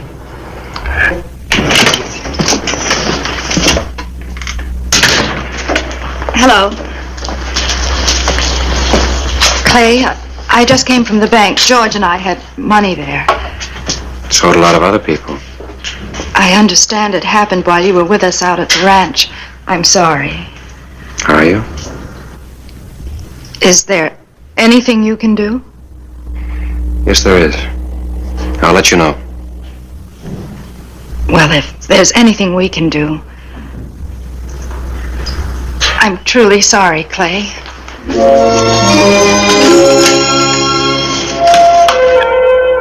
The way he looked at me, I'm sure he knows something. Well, that's impossible. What'd he say? It's not what he said, it's the way that he acted. Could it be that there's a hidden rapport between you and the sheriff? Well, even if he thinks he knows, what proof has he? I still think you made a mistake coming here. Before Hollister closes in, there's still time for you to... I told you what I thought of your bumpkin sheriff. You're so smug, so sure of yourself. There was a time when you were as confident in my judgment. Why don't you just leave? Take the money and leave. Hollister doesn't give up. Well, if he doesn't give up, it wouldn't do me much good to run, would it? And if he suspects me, it doesn't leave me much choice, does it? Getting rid of him will give me great pleasure. Great pleasure. George, take the money and leave, but please don't kill him.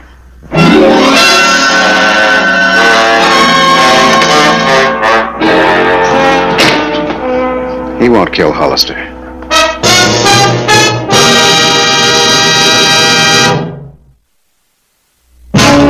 The night of September 7, 1885, George Camden rode for Tombstone. He wasn't alone.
your gun, George.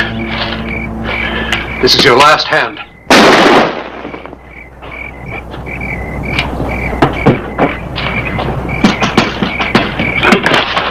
It's me, Clay Aaron. Don't shoot.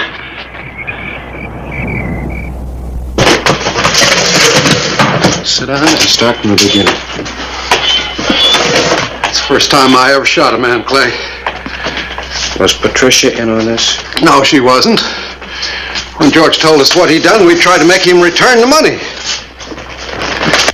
You didn't know anything about it when it happened? No. I was working on the books. George said he was going into town. Something about a meeting with a cattle buyer. Why didn't you say something about it that night? I didn't think anything about it at the time. Why did George try to kill me? He thought you knew he pulled the robbery. He said he was going to leave town, but first he was going to kill you to get you off his back. I couldn't let him kill you, Clay. No, you couldn't, could you? Patricia Camden waited at the Double T. Only one man returned. Well, you still up, Patricia? What happened? Where have you been? I had a little talk with George. Where is he? He's dead. Dead? That's right. You? Seems I held a winning hand after all. You didn't think I'd let him take the Double T away from me, did you? Or leave him alive so he could blackmail me? What about Clay? I saved his life. To him, you and I have been the unwitting victims of your brother's greed. Well, the money's been returned. It's all over now. Where are you going? I really don't know, but I'm getting away from here. You're staying. Just for appearance's sake. When I decide different, then will be the time you go.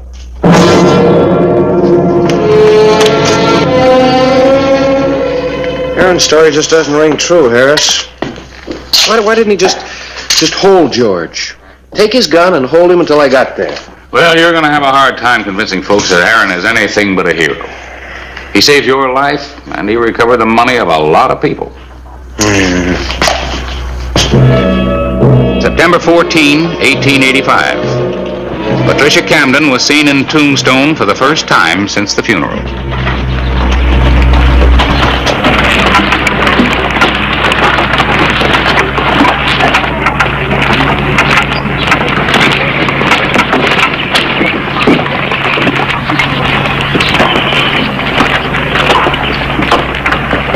Afternoon.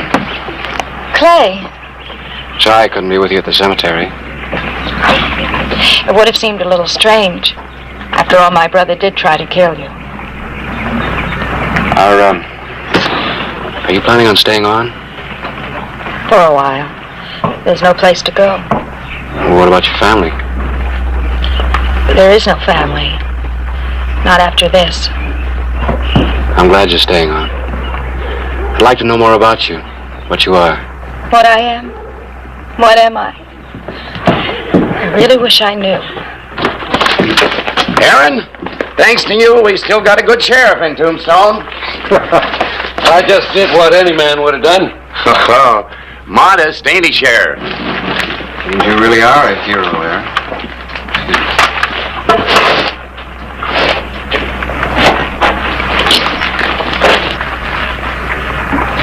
You deserve a reward, but there wasn't any offered in town, so I wired Boston. That's where George came from. I thought he might have a past.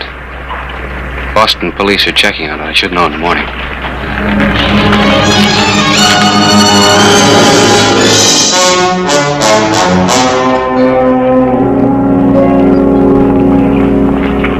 The afternoon of September 14. Mr. McLean! What time is your friend coming by? You say the stage leaves at 9:30 tonight? Yes, sir, 9:30 sharp. He'll be here just a few minutes before. And don't you forget, you save a seat for him. Don't you worry.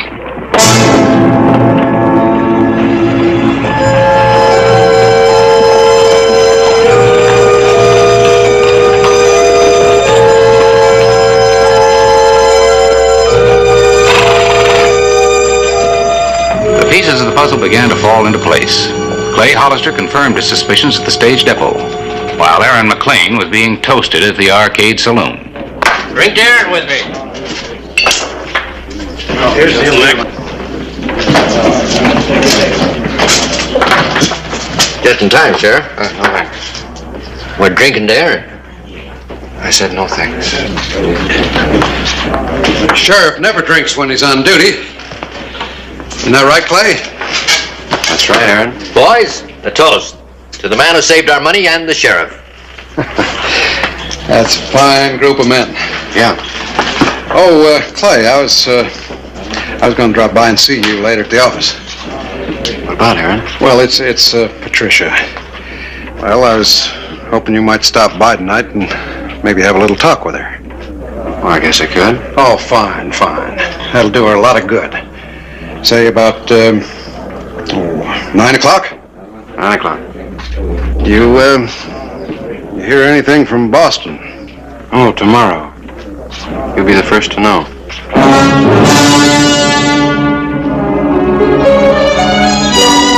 8:30 p.m., September 14. You startled me. That's a bad sign, Aaron. Nerves. Really? Why should I be nervous? Aaron, many things you are, but a clever murderer you're not. I'll show you how clever I am. I asked Clay Hollister out here tonight. You're going to entertain him while I leave on the night stage. Aaron, do you realize how ridiculous you sound? You're talking just like George. Why, you're even copying the way he tricked the sheriff. You shut up. Don't worry. I won't say anything. You have my word.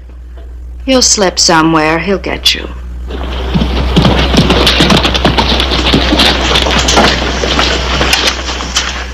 It's him.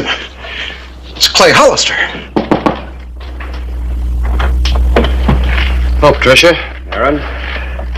I hope you don't mind my coming early. Aaron said 9 o'clock. Not at all. Good. Things kind of quiet around town. Oh, glad to see you, Clay. If you'll excuse me. Oh, don't go. I'm sorry that I haven't seen much of you lately, but Aaron said that... I haven't felt much like seeing people. Yes, he said that you'd been a bit upset. He feels kind of natural guilt. Well, he did what he had to do. How about a drink, Clay? Oh, not for me, thank you, Aaron. No, I just had an early supper. Sit down, relax.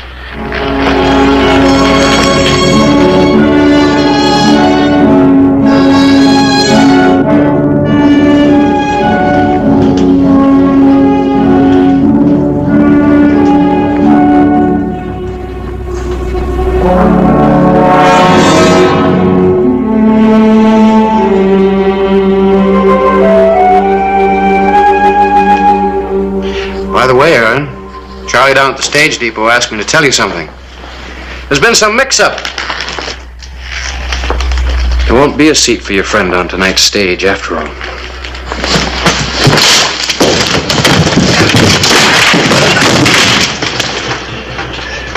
Come on out, Aaron. You leave me alone, Hollister. I'll shoot. I said come out! You knew all along. That's why you came early tonight. You knew I was leaving on that stage. That's right. You'll never take me. I'll win the last hand. I always do. Not this one you won't. Now come on out or I'll start shooting. I saved your life, Clay. If it wasn't for me, you'd be dead. Well, thanks. But I'm not the jury and I'm taking you in. Now you going feet first?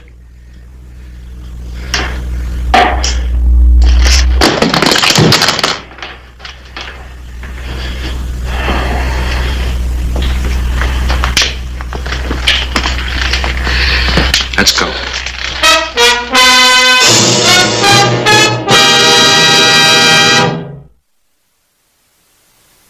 And what about the charges still pending against Aaron in Massachusetts? They won't matter much if he's hanged in Arizona. Yeah. Well, thanks, Clay.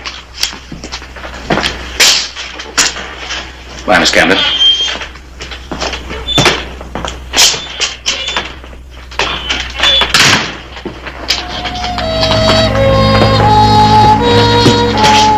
Clay, what's going to happen to me? I don't know. Like I said, I'm not the jury. Things could have been so different. I'm sorry, Clay. So am I.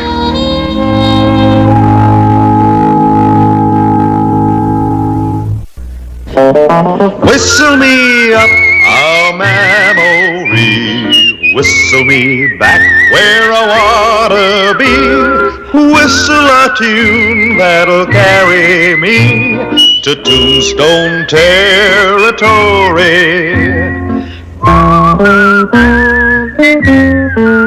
If your past has run afoul of the law, it's a handy place to be, 'cause your future's just as good as your draw in Tombstone territory.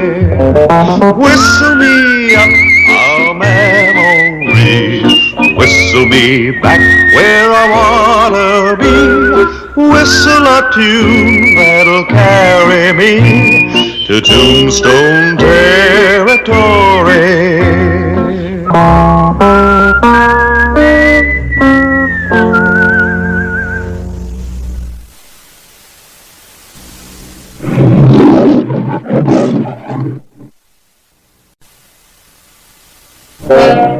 Tombstone, Arizona Territory.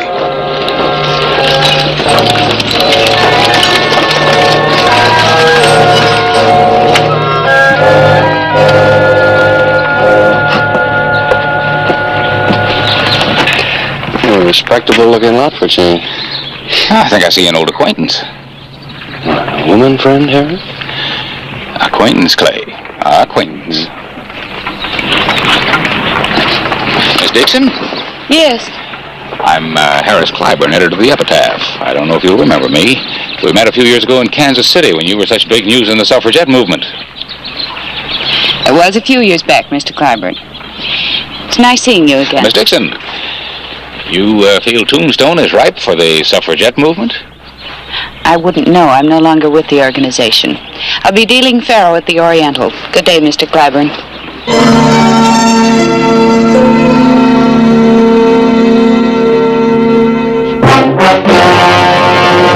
An actual account from the pages of my newspaper, the Tombstone Epitaph. This is the way it happened, in the town too tough to die.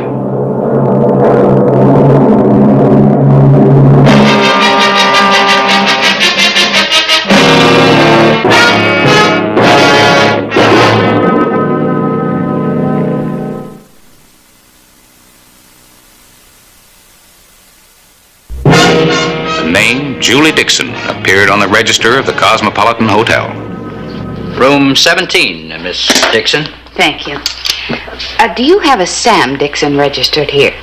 No, ma'am, we don't. Recently? Well, I can't be expected to keep everybody's name in mind. We have a fast turnover here in Tombstone. Could I look at the register for the past few weeks? Well, we're not supposed to,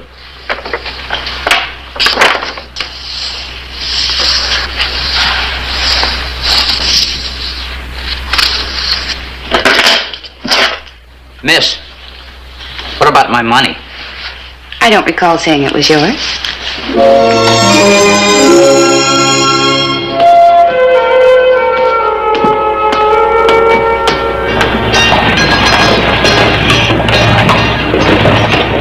Richie Farrell, owner of the Oriental, had struck it rich with his lady faro dealer. Hello, Richie. Hello, Hollister. You got a hankering to join Richie Farrell's faro game, too? Oh, no, thank you. You're smoking those expensive cigars again. Thanks to our new dealer. Betting's closed. 10 not part of the action. 8 loses, 4 wins. Business hasn't been so good since Big Nose Kate went through here in 81. What'd you find her? Can you set up? Bell. You ought to know better than that. Can't have you drinking alone. It's bad for business. These new entertainers are mighty independent. 4 not part of the action. Oh, I found Julie over in Tucson, working for Billy Bennett. She found out I was running a table here, asked me for a job. Good idea, Hollister? Mm-hmm. Yeah, she can take care of herself. 6 loses, 9 wins. I just don't figure it, Clay. She was one of the drivingest suffragettes of them all, and that's going somewhere, those gals. Yeah, well, Richie just told me that when he found her, she was dealing in Tucson. What would make a woman change so completely? How about money? That changes a lot of things. 6 of hearts, 6 of spades, king of spades. Well, now, I finally beat the lady.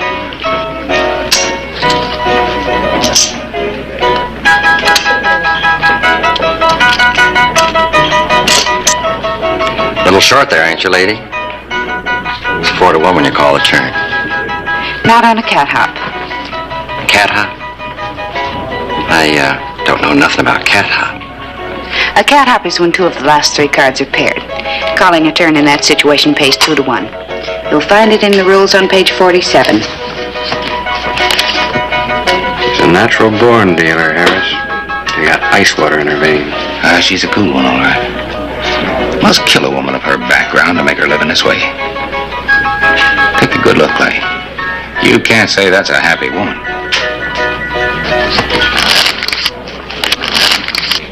It's about time for those cards to start going the other way, isn't it?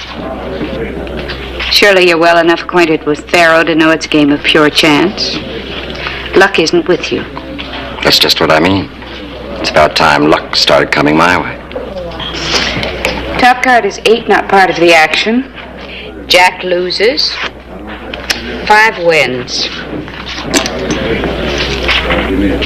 5-1, lady. You were on the 5 to lose. Your bet was coppered. You accusing me of cheating? Yes, I am. Take your money back. You're no longer in the game. What's going on? The lady accused me of cheating. Look in his left hand. You'll find the token he tried to sneak off the deck.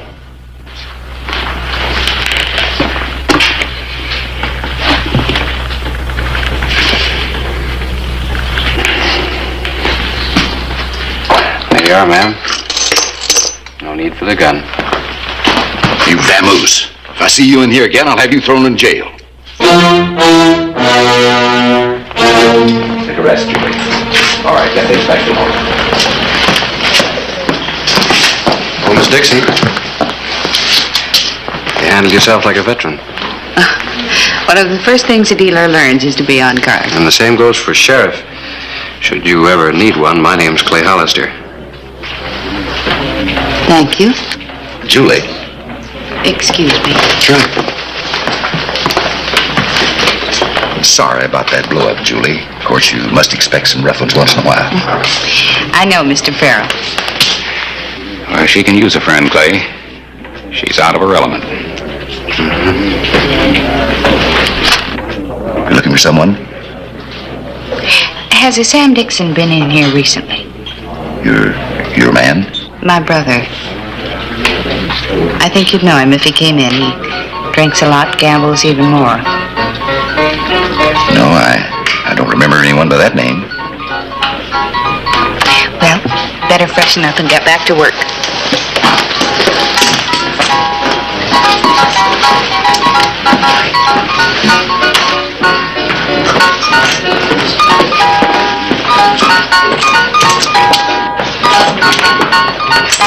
Belle Winters had been around. She knew men. She also knew what was troubling Julie Dixon. I brought you a relaxer. I don't drink. What are you doing? Looking for a name? You're still fooling around with that crazy notion of yours. It's about time you had a drink. You sure you haven't seen Sam around town lately? What makes you think you'll find him in Tombstone? He was heading this way from Tucson. The sprees he gets on, it's a wonder he didn't end up in China. Then I'll just have to keep going until I do find him. I'll come face to face with him one day if it takes the rest of my life. You know something? I really think you mean it. Why do you think I took this up? Because I like it. I hate every minute of it, but I'd do anything to find him. Tom Scott was just a man. It's only been 6 months. You'll get over it. Not in 6 months or in 6 lifetimes. You had quite a thing for Scott, didn't you? You know, what makes you think he was any different from any other man? Man, I think your brother did you a favor by killing him. I intend to return the favor.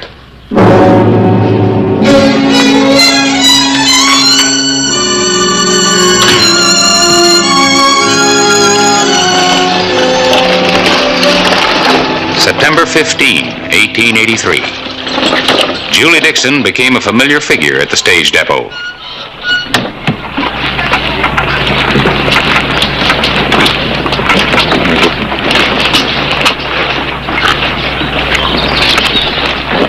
Now, you see what I mean?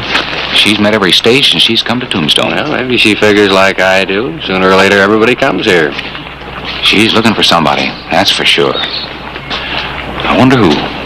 Oh, come on, you worry too much. Somebody or something changed her. Ah, the Oriental. That other place didn't look too bad to me. Come on.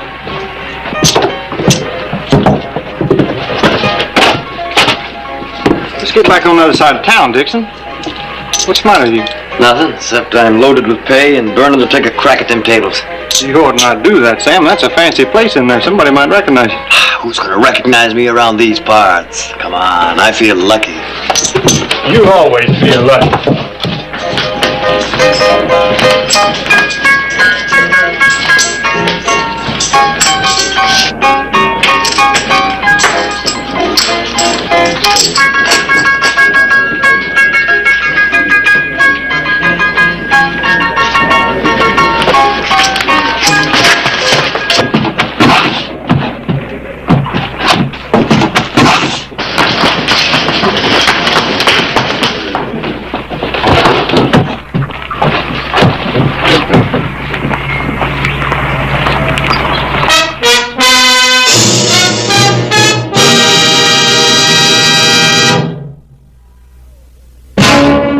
September 16, 1883.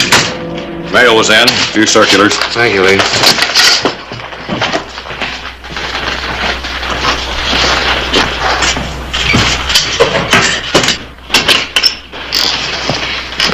Could I speak to you, Sheriff Hollister? Oh, Julie, what can I do for you? Well, I need your help. Yes? Lee.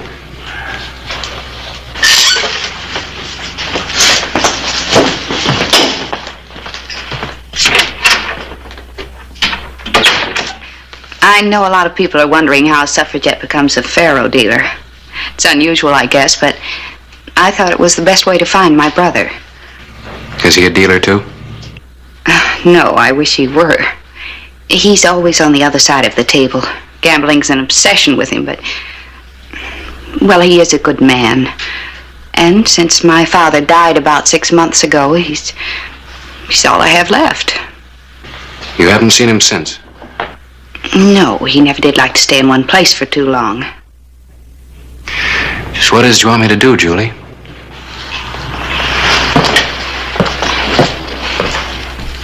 Find him. If I could just talk to him, I'm sure he'd listen to me. Maybe he'd settle down, make a life for himself. My father left us a little money.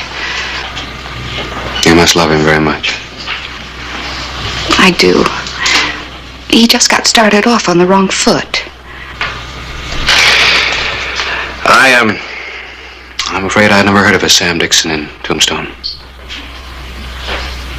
I know Tombstone attracts a lot of gamblers. I thought at last I'd find him here. What kind of work does he do? Oh, he can do most anything. I have a picture of him. He's had a lot of experience riding herd. May I keep this? I'll ask around. Thank you. That's very kind of you. If you should see him, I hope you'll keep it a secret. Sam's the independent sort. He wouldn't like to think of his sister taking care of him. I understand.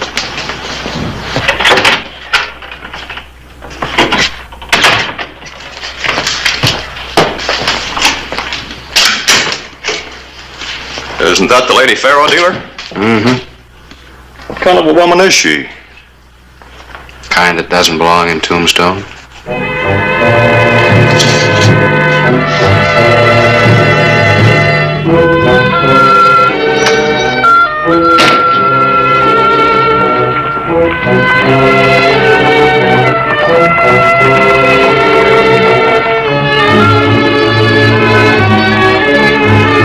Clay Hollister told me of Julie's visit to his office.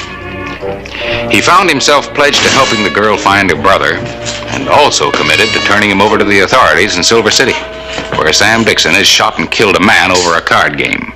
You know anything else about Julie? Nothing. Like all suffragettes, her background was respectable and dull, as far as I could tell. What do you think you'll do? I don't know yet.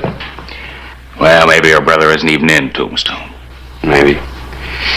If he is, the best thing I can do is find him and get him out of here fast before she finds out about it. And I better start looking. I'll keep this out of the paper. Thanks.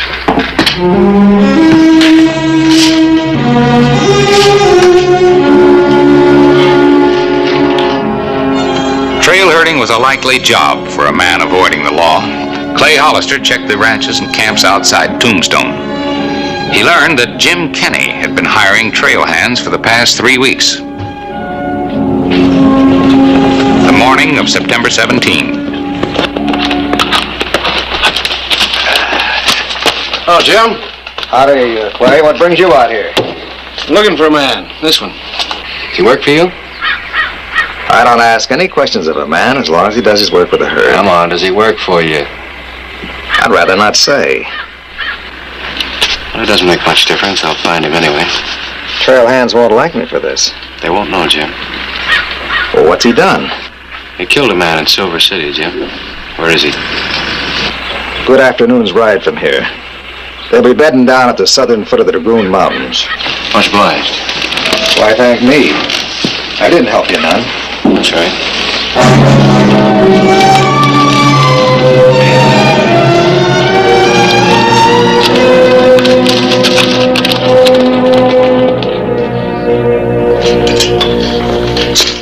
Good afternoon, ma'am. Good afternoon. Is Sheriff Hollister in? No, I'm afraid he won't be back before tomorrow morning. Is there anything I can do for you? He's gone out to pick up that man on the poster.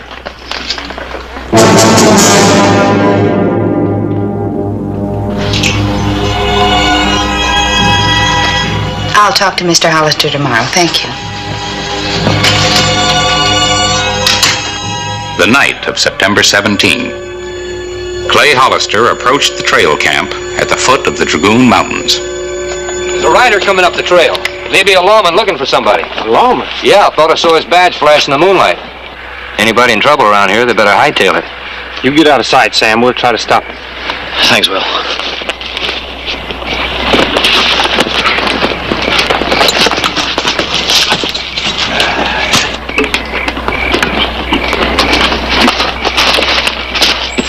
Howdy, Sheriff. What brings you up here? Looking for Sam Dixon. I understand he's riding with you, fella. Somebody sent you out riding for nothing, Sheriff. We don't know no Sam Dixon, do we? Nope. Are you the only lookout? That's right. I'm the only one. Where's Dixon? Now, look, Sheriff, you doubting my word? I told you, we don't know no Sam Dixon. How come there are 3 bedrolls and only 2 men? Oh, now, looky here. If you...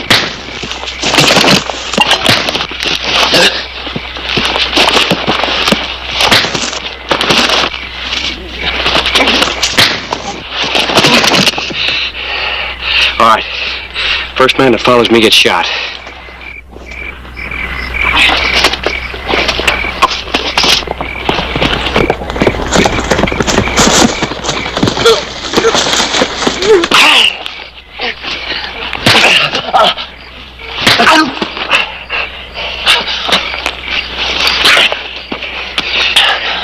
We got a long ride, boy. It's up to you whether you make it back in one piece or not.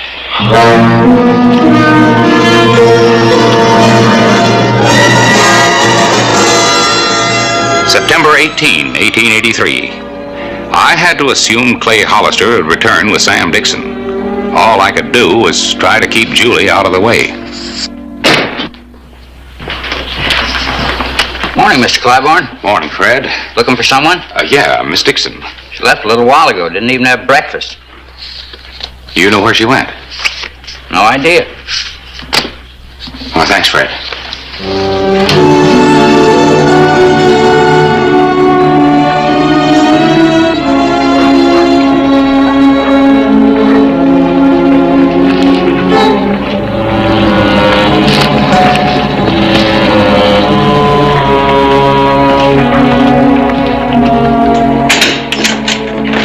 Morning, Mr. Clyburn.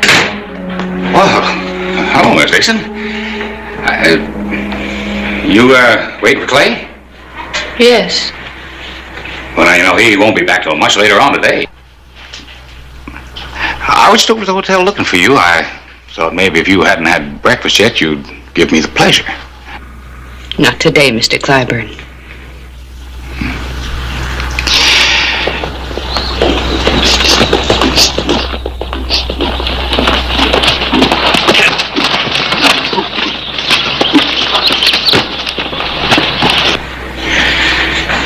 Well, if you'll excuse me. Don't go through the door, Mr. Clyburn. I'll be forced to kill you.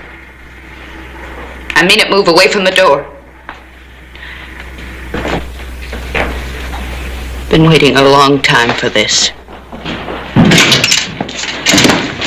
Well, Julia. Drop the gun, Sheriff. Told you I'd catch up with you, Sam.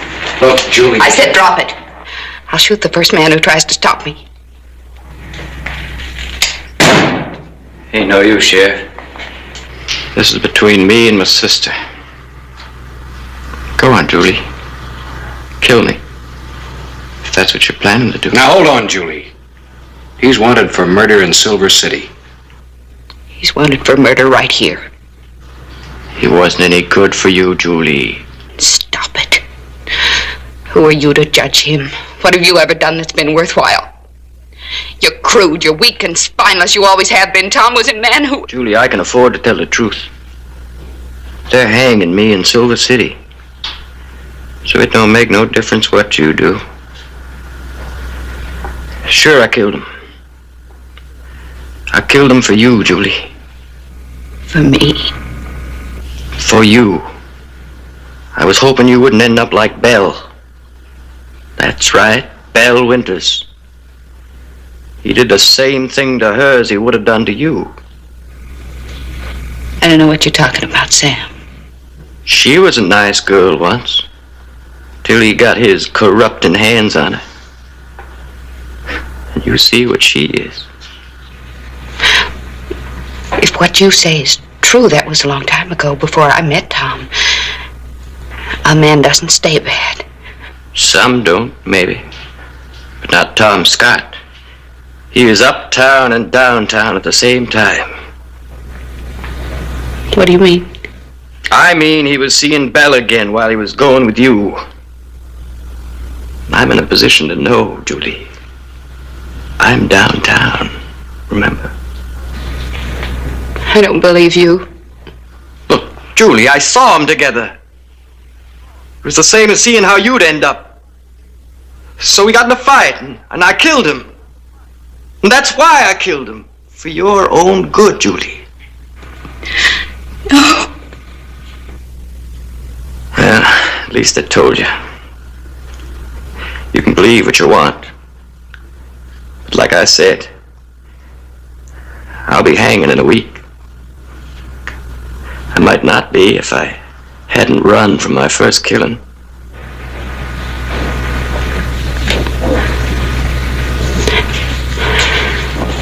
Get his gun, Sam.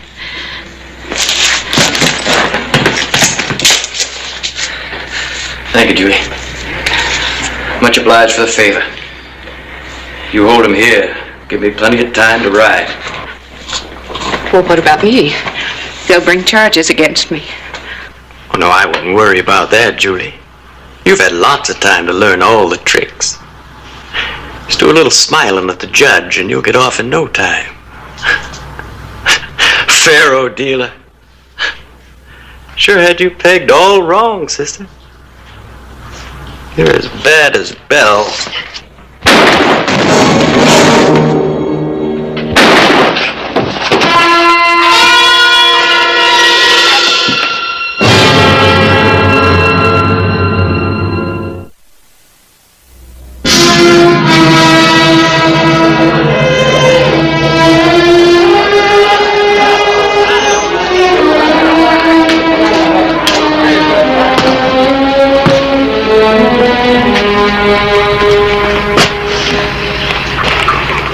There'll be 2 charges, Julie. Aiding and abetting, murder. Well, I can at least testify for your past character. You might get off. If that's any help. It isn't. That's the way it happened. In the town too tough to die. Whistle me up a memory, whistle me back where I wanna be, whistle a tune that'll carry me to Tombstone territory. If your past has run afoul of the law, it's a handy place to be, 'cause your future's just as good as your draw in Tombstone territory. Whistle me up a memory, whistle me back where I wanna be, whistle a tune that'll carry me to Tombstone territory.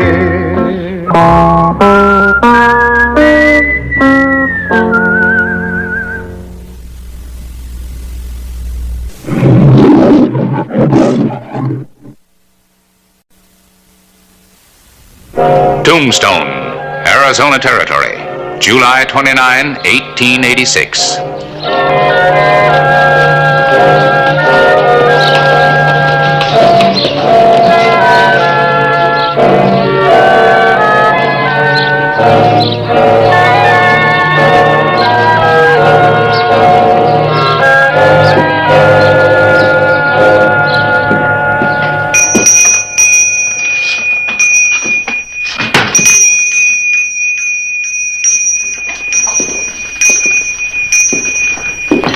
Hello, can I help you? You Miss Nellie Cashman? Yes, I am. Well, I'm a friend of Bill Doolin's, and he told me his wife Katie was staying here. I got a message for her. Well, Bill can tell her himself. He'll be in on the 1 o'clock stage in just a few minutes. Well, that's part of the message, ma'am. Bill ain't going to be on it. Why? Something happened? No, there's just a little delay. He'll be in on a later stage. Oh, all right. Well, I'll tell her. Well, the rest of the message is kind of personal, ma'am, and Bill, he wanted me to tell her that part of it myself, personally. It's number 7, just down the hall.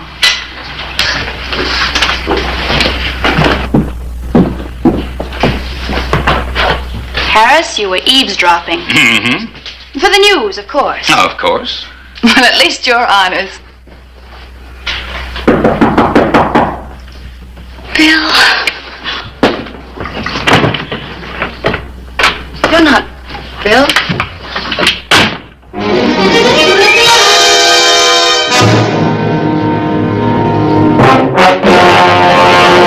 An actual account from the pages of my newspaper, the Tombstone Epitaph. This is the way it happened. In the town too tough to die.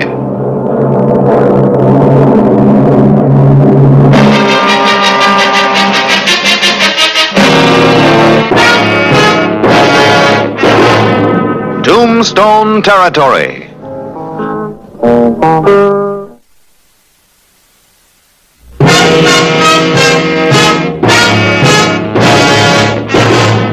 Early afternoon, July 29, 1886. Hello, Clay. Oh, Harris. What can I do for the mighty epitaph today? Well, I'm doing a story on Bill Doolin. Thought you might like to make a statement for me. All right. Bill Doolin's welcome. That all? That's it. Well, I hope you can spare it. Look, you're the one who sent him off to jail, Clay. Well, look, Harris, I've got nothing against Bill. He's done his 5 years, he's clean, and he's welcome. When I see him, I'll let him know. But if you're really hurting for a story, why don't you talk to Mr. Willison? Mr. Willison? He's the federal attorney who's going to prosecute Ab Clinton for murder. Oh, I've done that story to death, Clay. Everything about it, including the fact that you're the chief witness against Ab. It's old stuff. No offense to you, Mr. Willison. What's the matter, Harris? Things too dull for you? Me, I like 'em that way. Well, there's the 1 o'clock stage.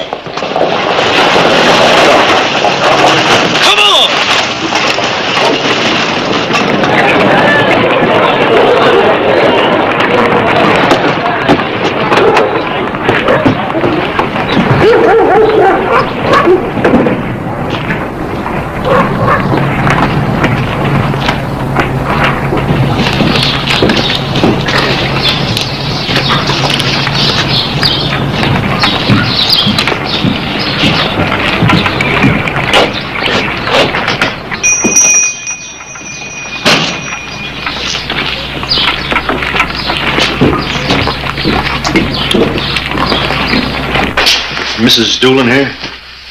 Well, you must be Bill Doolin. Hello, I'm so glad to know you. Katie's spoken of you so often. Is she here? Well, no, she isn't. I think she left with that friend of yours, the man who brought the message that you wouldn't be on the 1 o'clock stage. I was on the stage and I sent no message.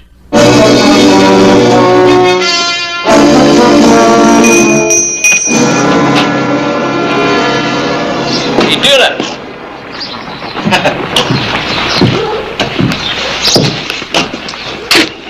You better come with me, Doolin. What do you want? Ain't nothing I want. If you want to see your wife again, you better come with me.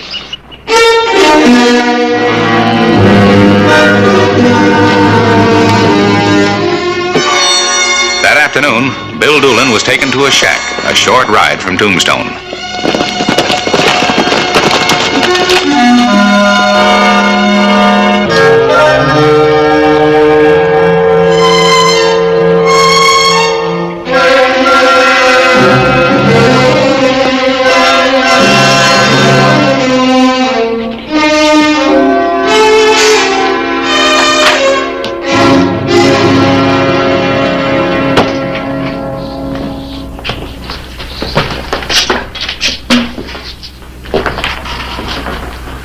So you're Doolin. That's right. We've got your wife. Oh, she's safe. Who are you? Clinton is the name. This is my boy Joe. I've got another boy named Ab. He's in jail in Tombstone. I don't see as how this has anything to do with me. My boy Ab is up on a murder charge. They say he killed a man. Oh, he did it. But he isn't going to hang. They've only got one witness, the sheriff. And if he doesn't get to court, they've got no case. I want you to see that the sheriff doesn't testify.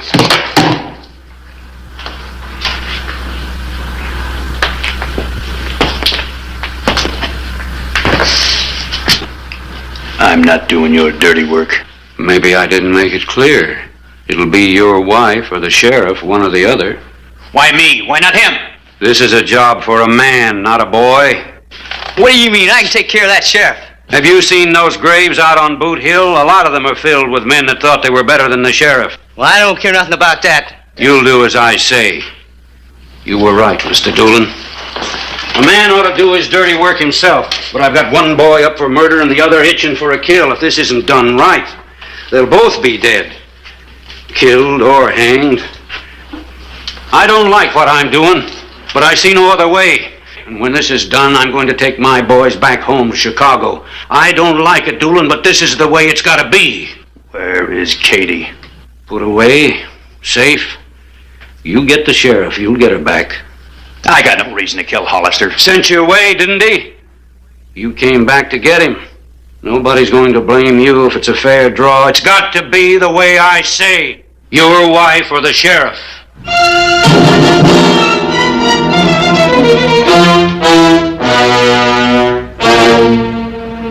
You want it done? Now.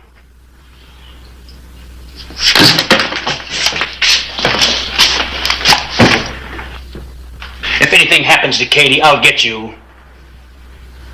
And him.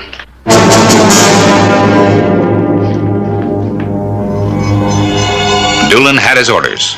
In Tombstone, the grim stage was set.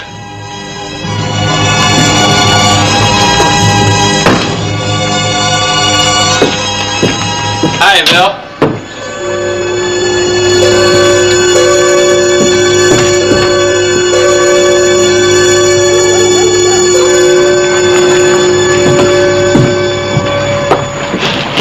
What's Doolin up to?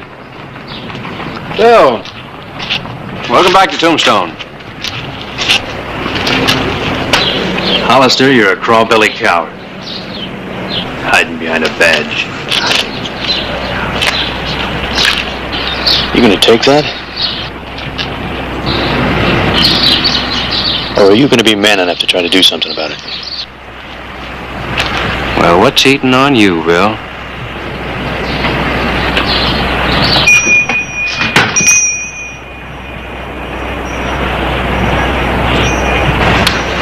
Draw your gun, Hollister.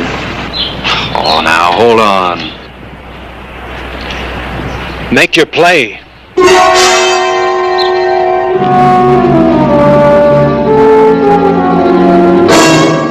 No. You're not pushing me into a gunfight. Bill, no! You've got to think of Katie. This isn't going to do any good. You've got 24 hours to get out of Tombstone. You ever see a quicker draw than that?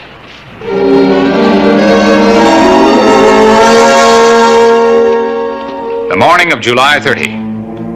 The epitaph had already gone to press. Bill Doolin is welcome in Tombstone, says Sheriff Hollister. Makes a fine story, doesn't it? You welcome a gunman, and he turns around and tries to kill you. The town's concerned. I think you ought to make a statement. I already made one. It still stands. Are you serious? I am. Well, it doesn't make sense. No, it doesn't, Harris, and that's what worries me. Why does Bill Doolin want to kill me?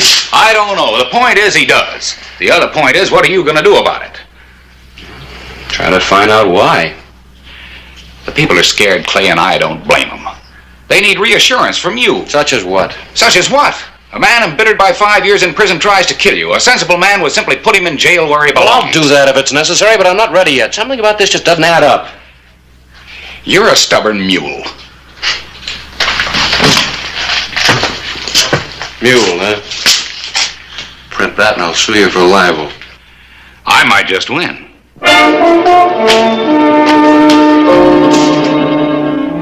When I told Bill about the stranger, all he said was that he had never sent a message to Katie. Well, do you know who the stranger was? No, I never saw him before in my life. And the funny thing is that Katie never came to pick any clothes up. Did Katie talk much about Bill? All the time. Did you get the impression that he was bitter? No. As a matter of fact, she showed me one of his letters once. In it, he said how glad he was that the old life was over with and how happy he was to be starting a new one. Yeah, but to the best of your knowledge, did he hold a grudge against me? No. Well, Katie never said anything, but Clay, I'm sure he didn't. You said that they had plans for a new life. Do you know what they were? Katie had bought a few acres out by Willow Creek. When Bill came back, he was going to farm it and eventually get a few head of cattle. There was nothing on that property but a little old shack.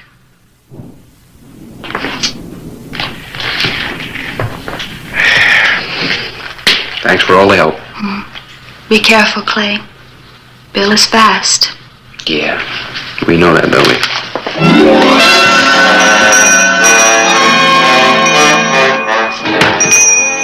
From a storage room above Allen Street, the Clintons kept a close check on Clay Hollister. Take it easy.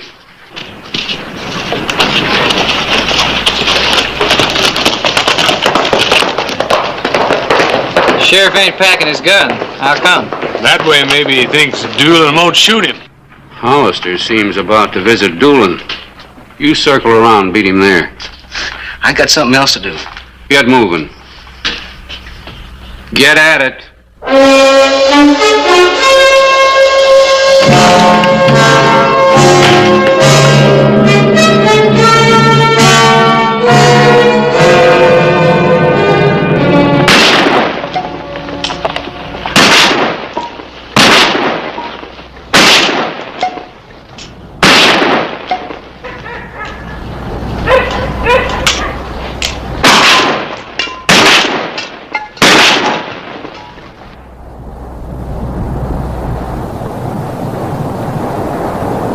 Hello, Bill. I've come for an explanation.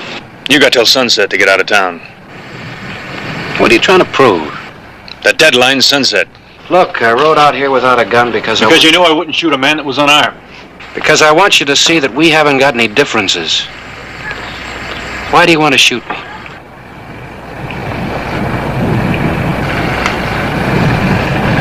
I got no choice. It's Katie's life or yours. I got no choice.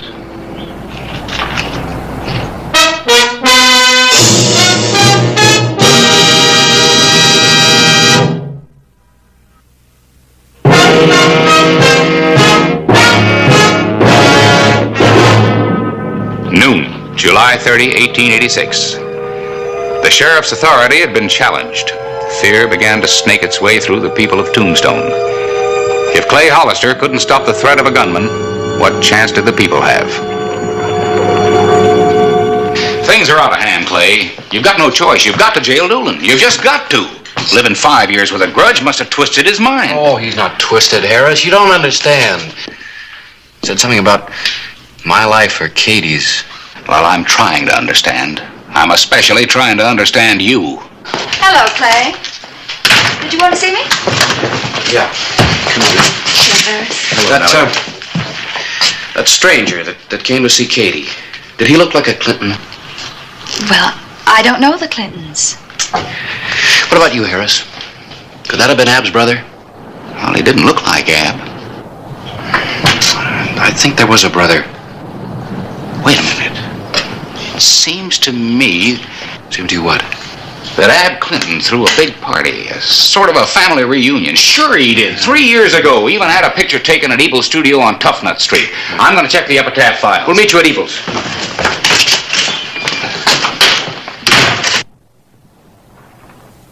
You gotta excuse me, Sheriff, but it's been almost 3 years. These files get sloppy. The picture, Sam. Man, you'd think it was a matter of life and death. It is. The picture. There it is. The Clinton party. That's the man who brought the message to Katie. Name is Joseph Clinton. Here it is. I found it. Present at the party honoring Ab Clinton was his brother Joseph, who hails from Phoenix. Also present was his father William Clinton, who came all the way from Chicago, where he figures prominently on the wheat exchange in that city. Yeah, that's old man Clinton. The Clintons have Katie. You'd better arrest the father and Joe. Start a posse searching. No, by the time you got to Katie, she'd be dead. The Clintons have you very neatly trapped. Yeah, I guess we'll just have to have another talk with Doolin. Look, I'm a friend of Katie's. Maybe I... No. Oh, what about me? I'll go. But what'll I say to Doolin? We'll have to figure that out.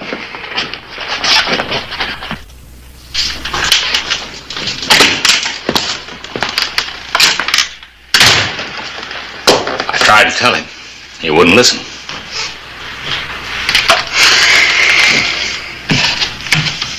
I like Bill. I'll try again.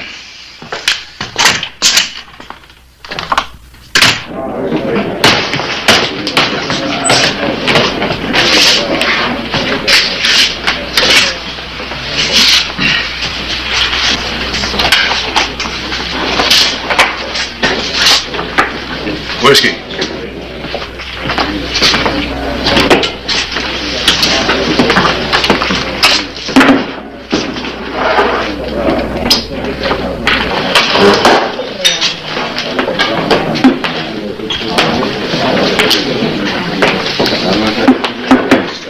Joe has Katie in a room looking down on the street. If you don't get Hollister, she'll never leave that room. If you kill him, get on your horse and ride out to the shack. Half an hour later, we'll put Katie on a horse and send her after you. Let's go. As soon as I finish my drink.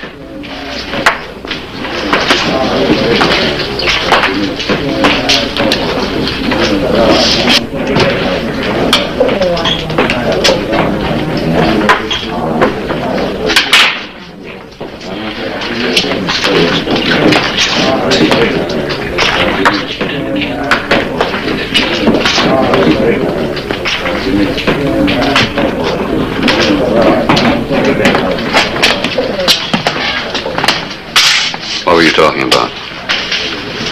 He tried to sell me a subscription to the epitaph.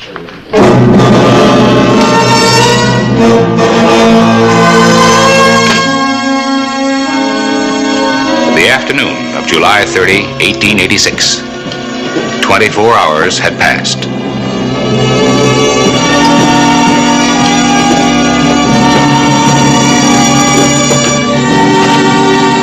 It was obvious Clay Hollister was not leaving Tombstone. Did you speak to Bill? I talked to him, but I don't know what he'll do. You can't gun a sheriff and get away with it, Bill. Draw.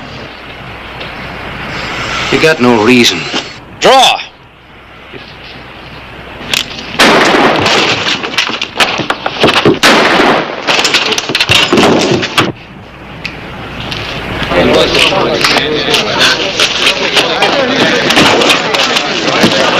Bring him to my house.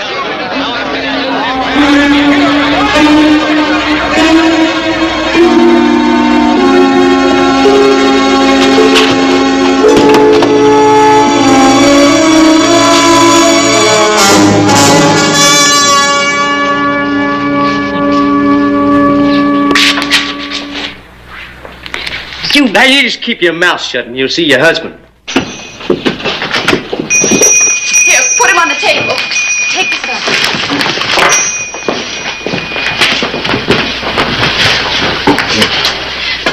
Somebody go and get a doctor, quickly. Thank you very much. We can manage now.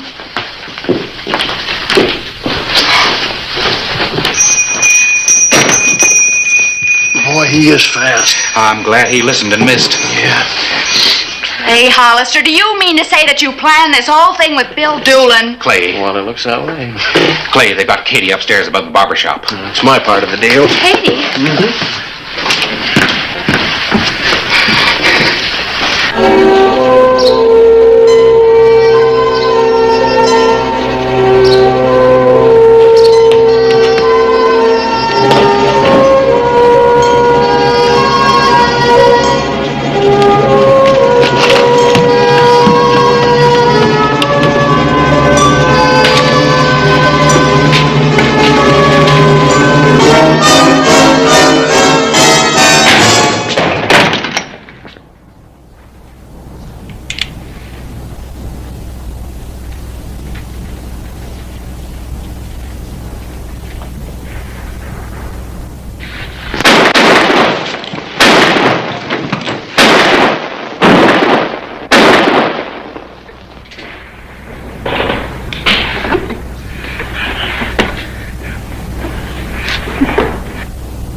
To see me, Clay? Yeah, Billy, I want you to sign a complaint. Against who? Father of the Clinton boys. Walker, bring in Mr. Clinton. What happens to the old man now? Conspiracy to commit murder, kidnapping, a life sentence for sure.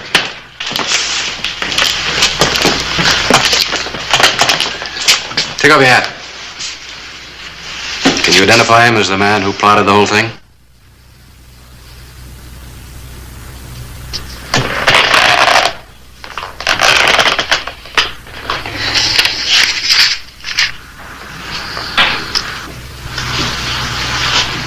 I've been to jail. I can't be responsible for putting a man behind bars, no matter what he's trying to do to me.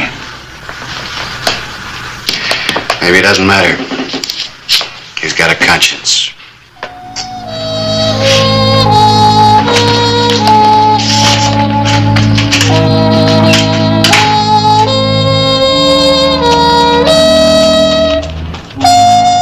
Old man Clinton went home without his sons. Tombstone never saw him again.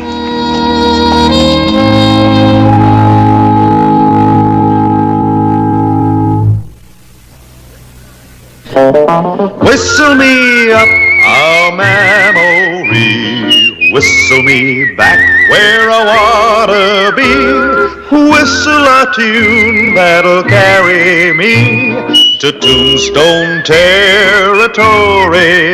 If your past has run afoul of the law, it's a handy place to be, 'cause your future's just as good as your draw in Tombstone territory.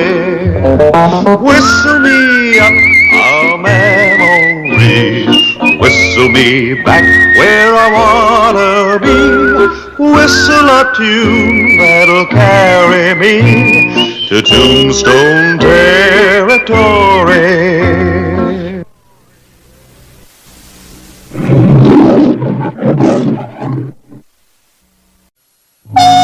Tombstone, Arizona Territory, the night of July 15, 1884.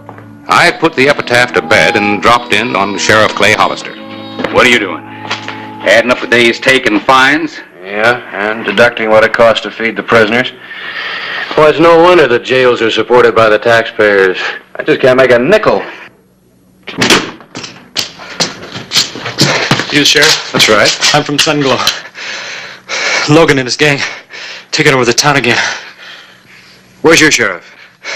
Logan killed him. Okay, put him in the chair. Well, he's not hurt. Pure exhaustion. He'll come around. Yeah. Wait. I'm coming with you. Look, Harris, this is law business, gun business. Yes, newspaper business, too. I'm coming. Well, all right, but you may be writing your own obituary.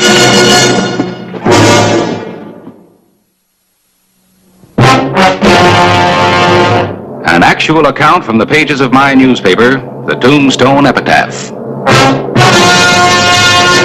This is the way it happened. In the town too tough to die. Tombstone Territory.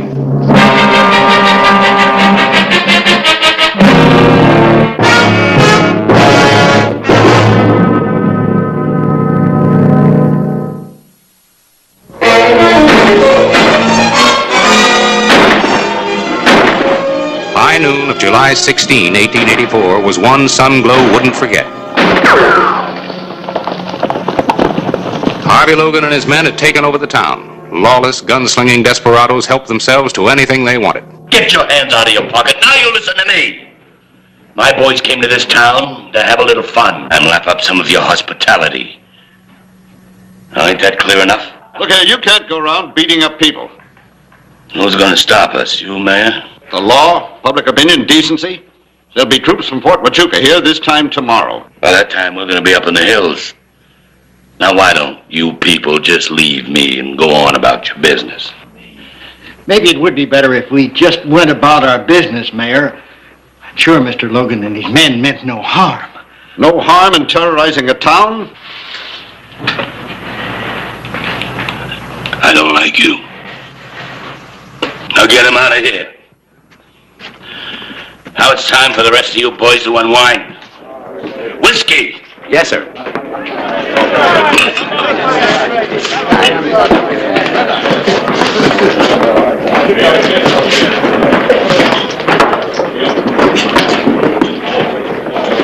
You play this here piano? Yeah, I play. Well, let's play.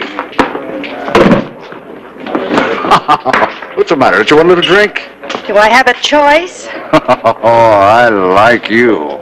I made a mistake about you fellas. Oh, now, how is that? When I first saw you, I thought you were men, but I was wrong. You're animals, all of you.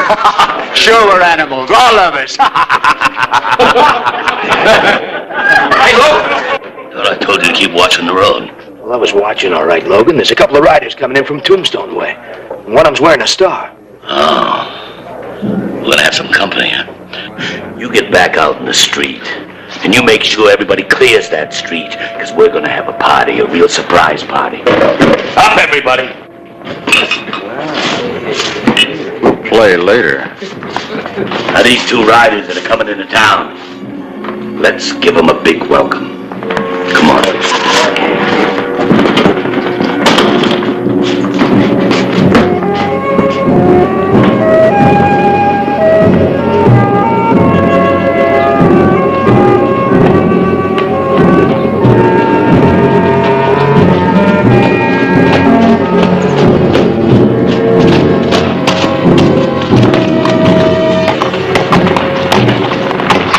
Quiet. Yeah, like back east. That's still just before a tornado hits.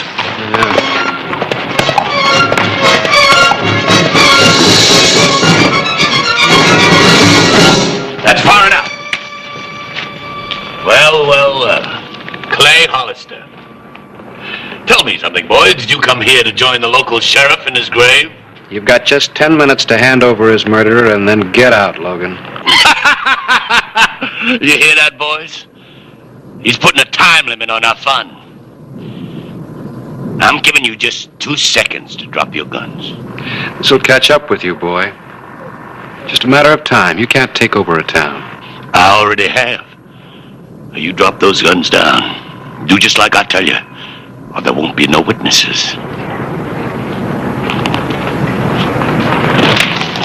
I believe you.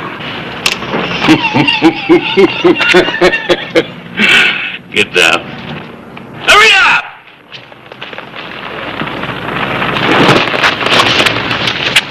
What are you doing here, Logan?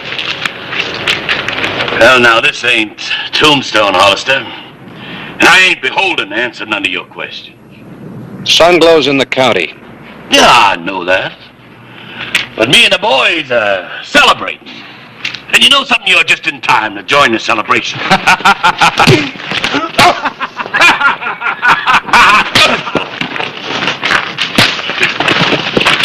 I told you to hold it.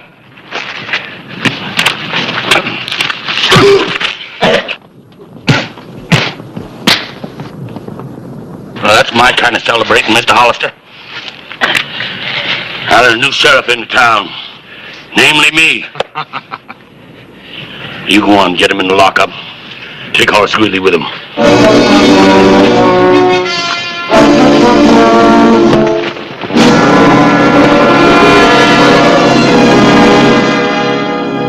Well, I still think you made a mistake not bringing a posse. Look, Harris, you ride into a town with an army, you gotta fight. A lot of townspeople get killed. Well, what do we do now?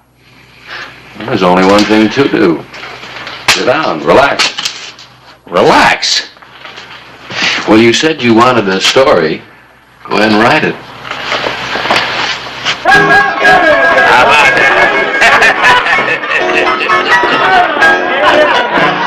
Hey, you. Yes, sir, Mr. Logan. Send that girl over here, the one playing the pianos. Yes, sir. Right away. Anna. Logan would like to speak with you.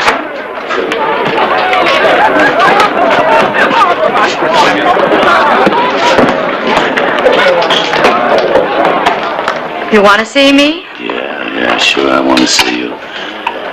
Pull up a chair and sit down, huh? Well, thank you.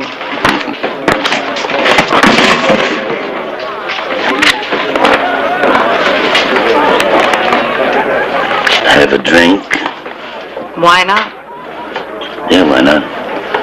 You know, as long as you're here, you're mine, right? Why not? Why not?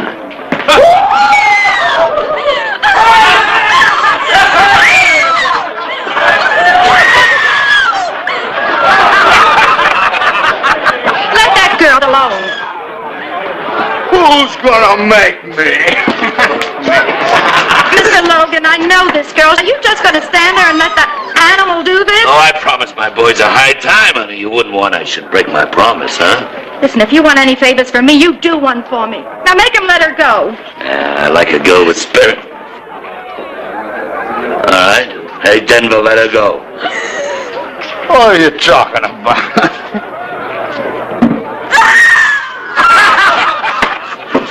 I said let go. Come on, Ted, get out of here. You shouldn't have done that, Logan. You want an argument about it? You get on over to jail with Chris. Don't you leave there till I told you different.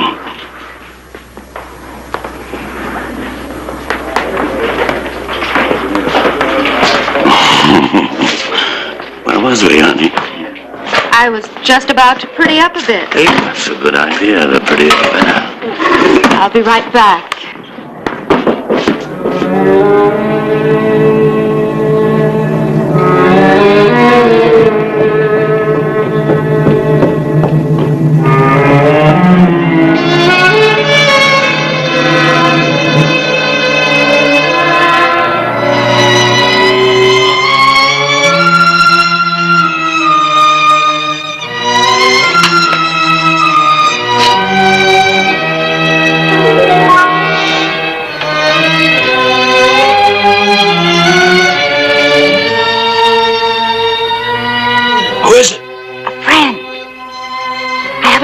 For you.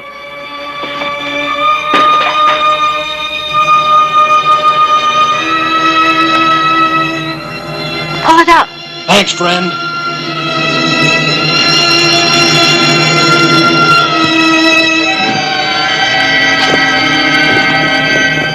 I'm sick of sitting here nursemaiding that sheriff while everybody else is out having fun. Yeah, well, I ain't having no fun. You know, we ought to run that tin-horn lawman in here and work him over but good. Clay, hurry. Give me that stool. Wouldn't do no harm to learn him a little respect.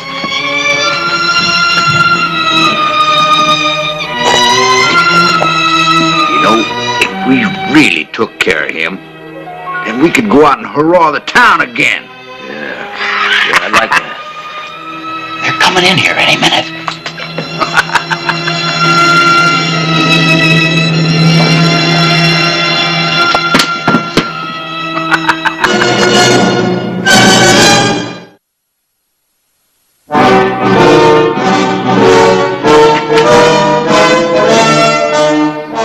Let's go get him.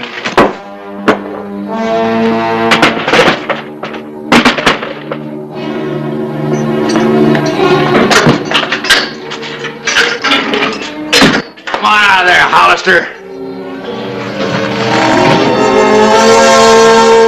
Come on.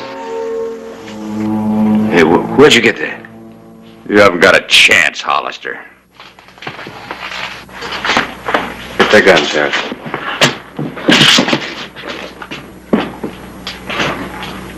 Inside. You're building a big fire, Hollister. I like it warm.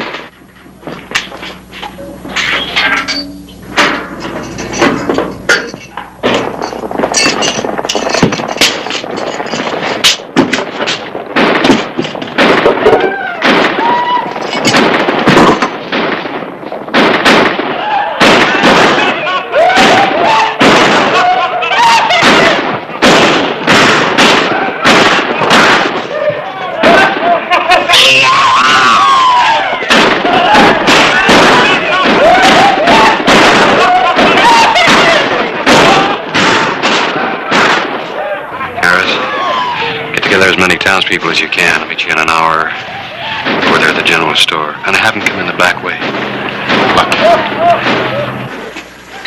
But gentlemen, they'll be gone come morning. What's the sense in risking our lives and property? Why, sure. Besides, they were just having a little fun. Fun? Your sheriff's been killed. And today a man by the name of Mabry was murdered. Would you care to tell Mrs. Mabry the boys were just having a little fun? Well, Don't you realize that your town's been taken over by a gang of criminals? Doesn't that mean anything to you?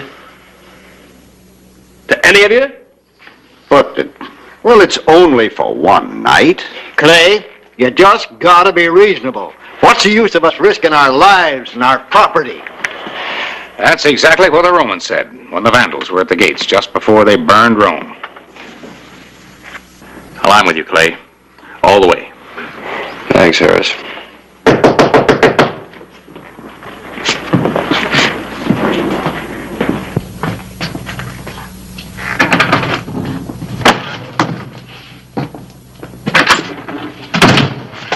Sorry to be late, but it wasn't easy to get away. Welcome. Friend?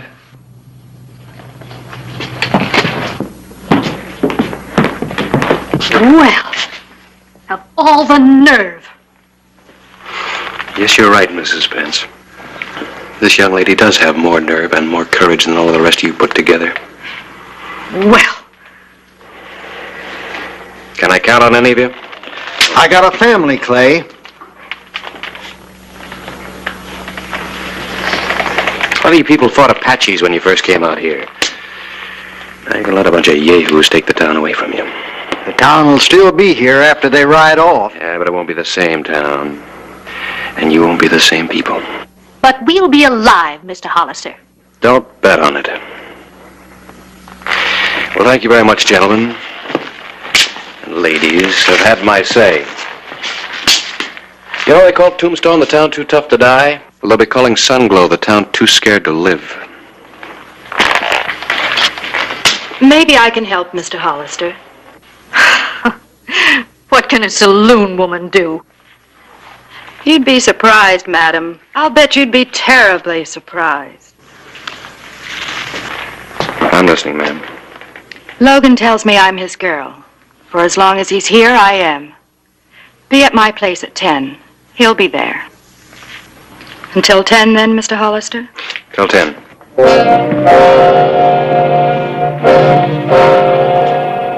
Denver? Chris?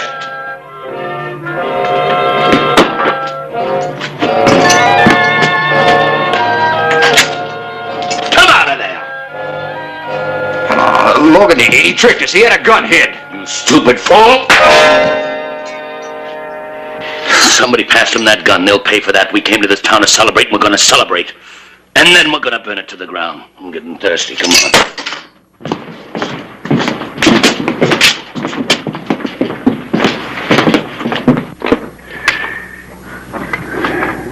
What time's it getting to be here? 20 minutes of 10.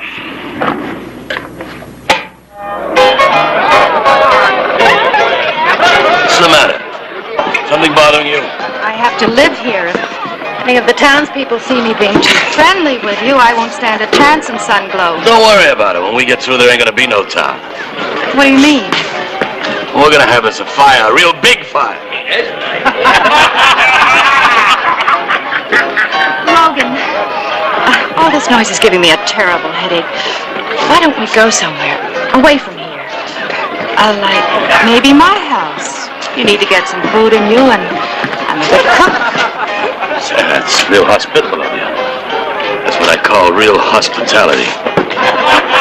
Hey, quiet, everybody. I'm going to leave you boys for a while. Oh, and just a minute. If you see Hollister, kill him. Just a minute. I have to let Murphy know where I'm going. Don't keep me waiting. Murphy? Time to stand up and be counted. They're going to burn the town. Tell Hollister he's in the general store and go in the back way. Smile, Murphy, smile. A man can take just so much. Just so much.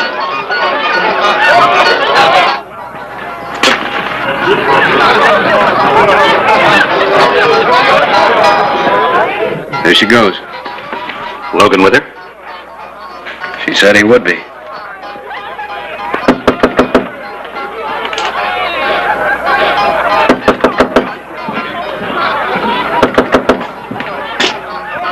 Who is it? Name's Murphy. Bartender at the saloon. Let him in.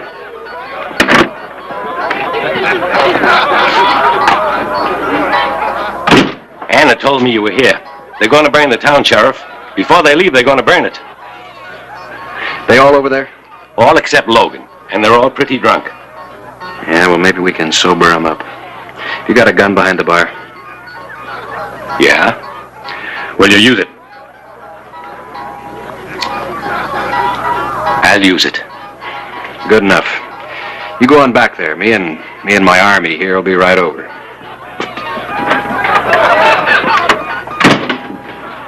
Strange, isn't it? What's that? The only two people in town willing to defend it are a saloon woman and a saloon keeper. Yeah. You ready? Yeah.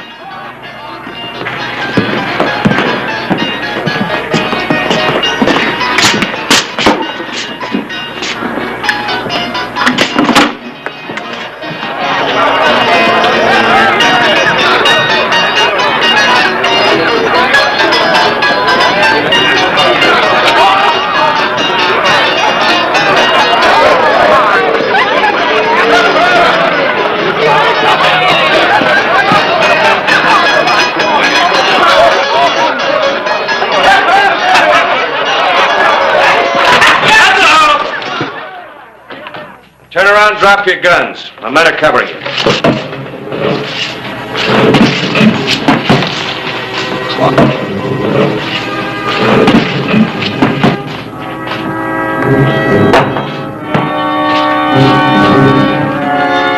What's the matter with you boys? He doesn't have any men. Take him.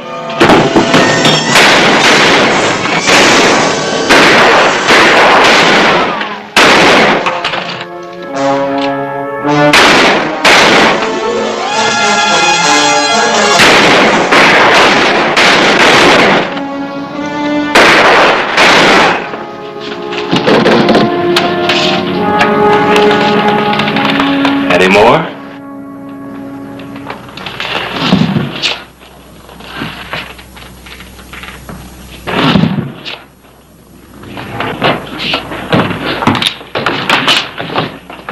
Keep an eye on him, Harris. I'm gonna go get Logan.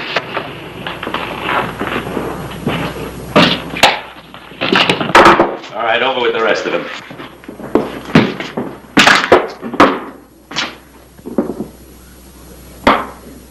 Who ain't got no men? Oh, come on, have another. No, you don't. Logan! Logan! Logan! What do you want? We got a ride. The boys are all shot up. Why? It's Hollister. We haven't got a chance.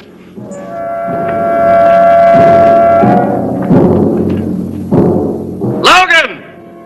Come on out with your hands in the air. Do like I say, Logan, you'll live longer. You go around the back, we'll catch him in a crossfire. No. Go on, get down. Logan!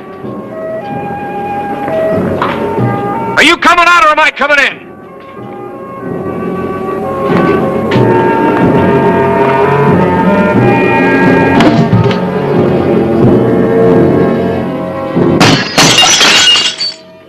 Supposing we settle this, Hollister. Just you and me. All right. You've called it.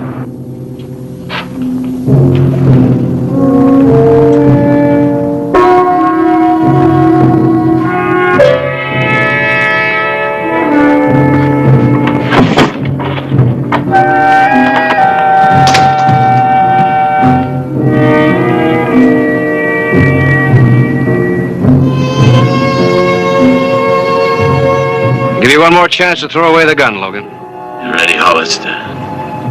Make your move.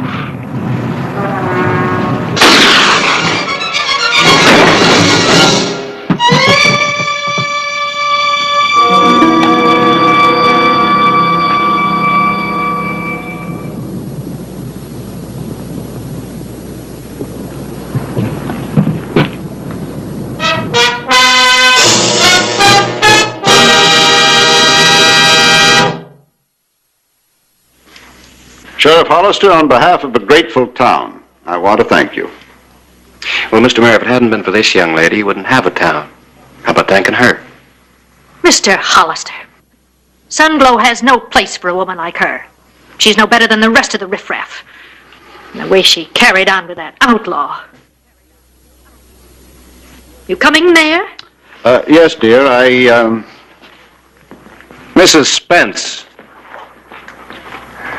There are two kind of women in the West. There's a nice, respectable kind like you, and there's Anna's kind of woman who just does with what she has.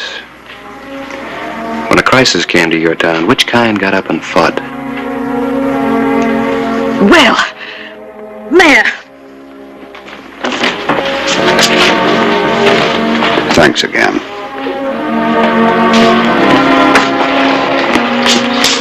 And now, why don't you come to Tombstone? Make a new start. No, Clay, it's like you said, there's her kind and my kind, and the town doesn't make any difference. Goodbye. Goodbye, friend.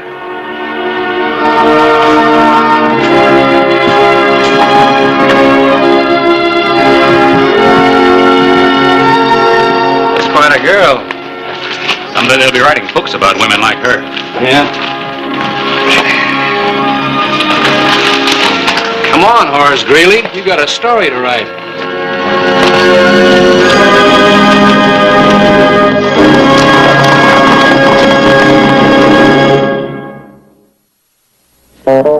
Whistle me up a memory, whistle me back where I wanna be, whistle a tune that'll carry me to Tombstone territory.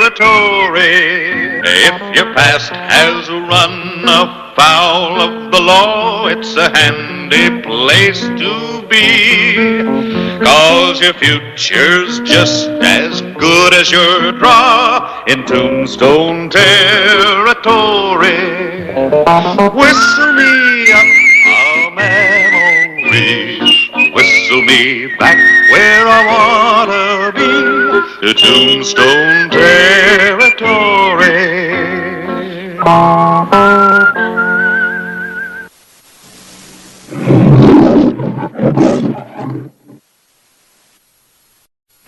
April 12, 1882. A few miles from Tombstone, Arizona Territory. It was also a few minutes from murder. She's coming. I'll cover you. You'll do what? I'll tend to the horses. Now get out of sight.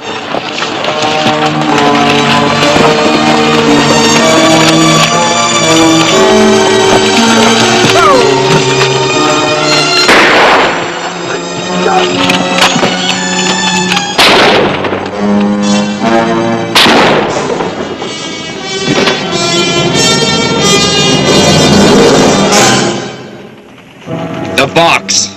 Then keep your hands on those reins.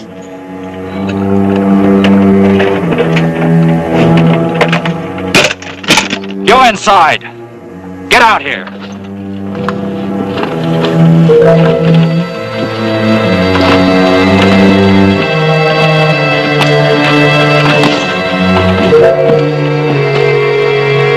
I want everything that folds, ticks, or shines.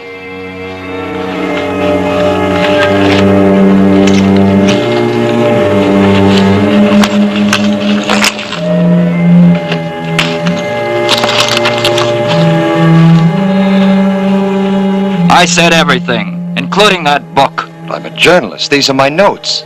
They can't be of any value to you. I don't want no stories. Just hand it over.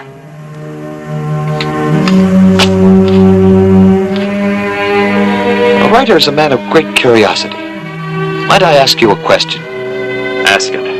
When you spend this for whiskey, does it taste of blood? Any other questions? All right, climb up.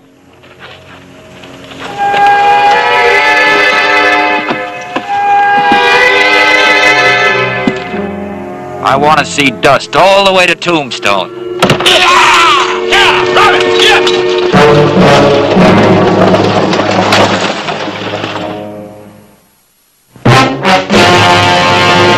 An actual account from the pages of my newspaper, the Tombstone Epitaph. This is the way it happened, in the town too tough to die.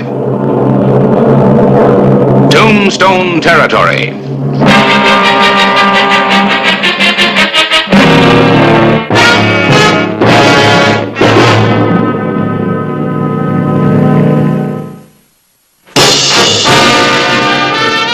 Didn't you get a good look at him, Dan?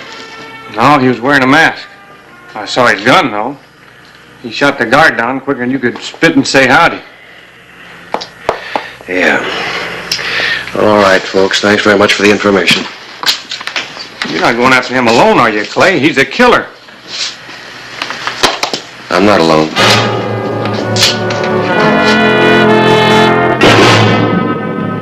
You have to pound that gun into my brain? It was your idea, mister, so you could write about holdups and outlaws. All right.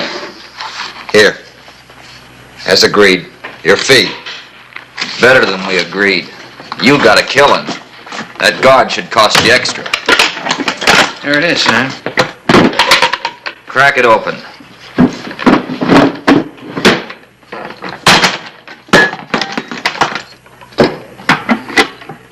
Busted flush, Sam. It's almost empty.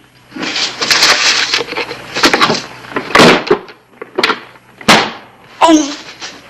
Sam, you're leaking pretty bad. Yeah. Too fast to travel. I'll need some clean wrappings and medicine. Well, I'll go to Tombstone and get them. They don't know me there. I'll go with you. I want to see how the law works on a stage holdup. Go ahead. You'll like Tombstone. Smoky town. Most every night there's a killing. Sure we can trust him, Sam? Yeah. 'Cause he knows dead men don't write no books. And just take one horse. Like you just found him half dead and picked him up. Let's go.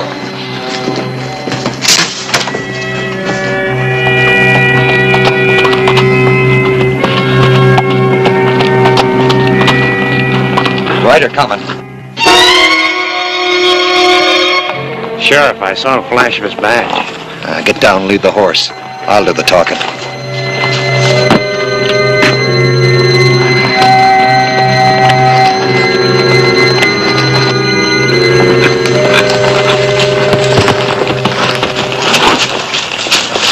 Oh. You fellas mind telling me who you are? My name is Pell, Sheriff. J. Pell from Philadelphia. You the rider that was pistol whipped after the stage holdup? That's me. Oh, this is Tim Grannis. He happened along and picked me up out of the dirt. It was horrible, Sheriff, seeing a man shot down like that. I'd like to work closely with you on this case, if you'll allow me, sir. Give our readers back east a real-life picture of Western justice. You were within arm's length of the killer. When I get back to the office, you come in and check over the wanted posters. Certainly. Anything I can do to help. Good enough. Right easy, Sheriff.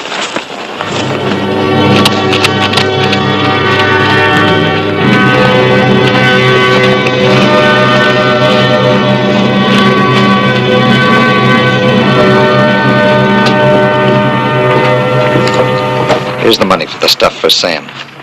I'll meet you in Lordsburg Sunday. I need more money than that, friend. I paid Sam in full. This weed has been tumbling since it left Yuma prison. Time it had some fun. Played a little cards. I'm waiting, pal. All right. Here.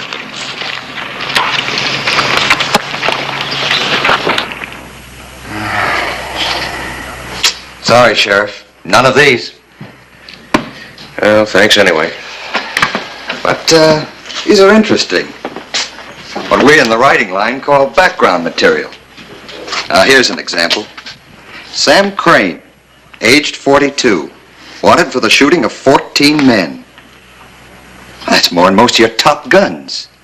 Do you know him, Sheriff? Some. Well, what was he like? I mean, 14 men. Did he have a fast gun? Maybe the fastest? How tough was he, really? He was a killer. Likely still is. I understand he just broke out of Yuma prison with the help of his younger brother. A real-life murderer. At large out in those hills somewhere. I wish I could meet him. Why? The deadliness, the ruthlessness. That's the stuff legends are made of. It's men with pens, not guns, that make legends, Mr. Pell. That a compliment, Sheriff? No, just a fact. I suppose, Buffalo Bill, Calamity Jane aren't real people. Bill Cody got famous for slaughtering cattle and wearing long hair. Poor old Calamity. But they are famous. For things they didn't do. What they're famous for never happened except in Ned Buntline's head.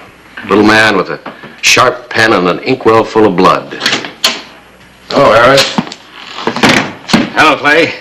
You want more complete information on Sam Crane? This is Harris Clyburn, editor of the Epitaph.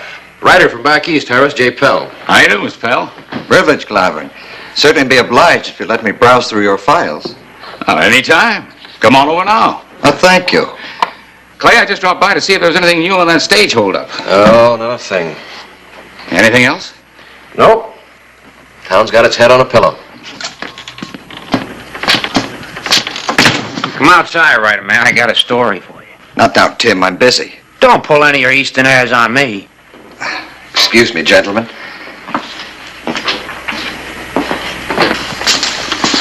Come on, Tim. Let's go.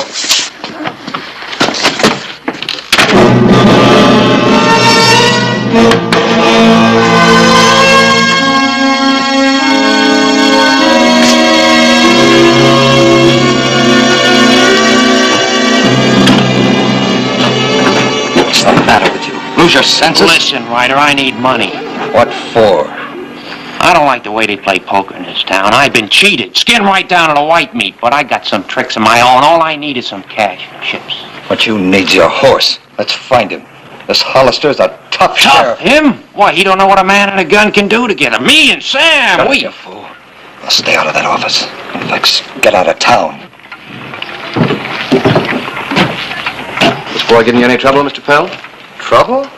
Not at all, Sheriff. I guess I just didn't realize that out west here, when a man invites you to have a drink with him, you don't refuse. That ain't half of what you don't realize.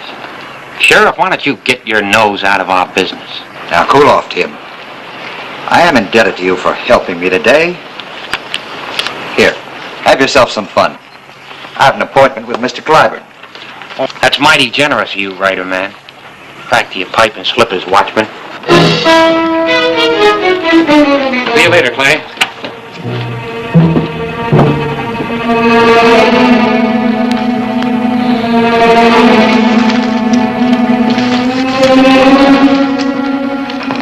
Did you find what you're after? No, I haven't found much I can use at all. Frankly, I'm surprised at your rather colorless reporting. I'm running a newspaper, Mr. Pell, not a paint shop. But Sam Crane's killed 14 men. He can't be the kind of cowardly shadow you've described. He's got to be a dangerous killer. Oh, I didn't say he wasn't dangerous. Cholera, dynamite, and rattlesnakes are dangerous. When you mix them together and put boots on it, you got Sam Crane. But it must take courage for Crane to kill. Courage? It doesn't take courage to kill. It takes courage to avoid a killing. Like your sheriff. Tell me this. Has anyone ever done a story on Clay Hollister's life for the Eastern papers? Never. How do his gunfights stack up against Crane's? Just how many men has he killed? Mr. Pell, that's a piece of arithmetic you don't do around here. Not if you're Hollister's friend. What was that? You wanted to see him splashing on the local color? Come on.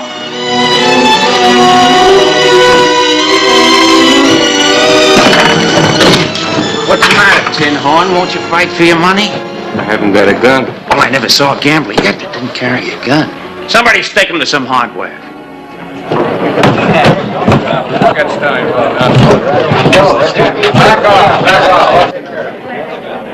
What's the matter? You all yellow?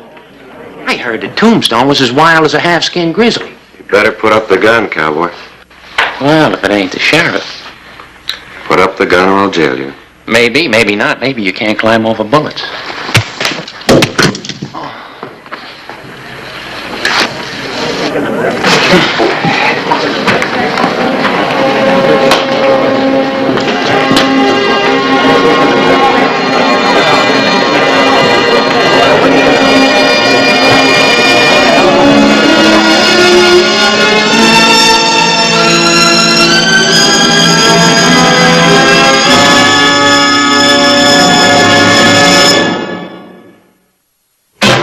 Afternoon of April 12, 1882.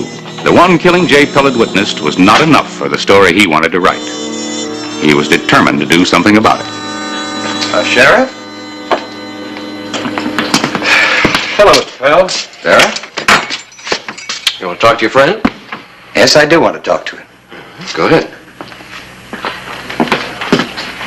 That was a brave thing you did, Sheriff. But he's just a green kid. Would you walk up to a real hard case the same way? Say, a man like Sam Crane? Well, maybe not just the same way.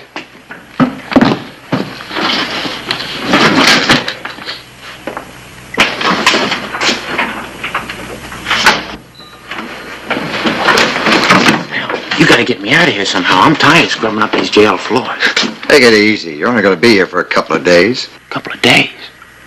Look, pal, you gotta get that medicine to Sam. How? I don't know these hills. I could never find that cabin again. Yes, you can. Go out the Benson Road about 5 miles. Up the big draw till you get to the foot of the hills. You'll see it. Where's your horse? Back at the granary. I got some food and medicine in a saddlebag. Hurry up, Sam may need it bad by now. What'll I tell Sam? You got thrown in jail? No. Tell him my horse fell and I jerked my knee loose. And I'll meet you in Lordsburg on Sunday. It's a pretty big jail. You may not get it all scrubbed up by Sunday.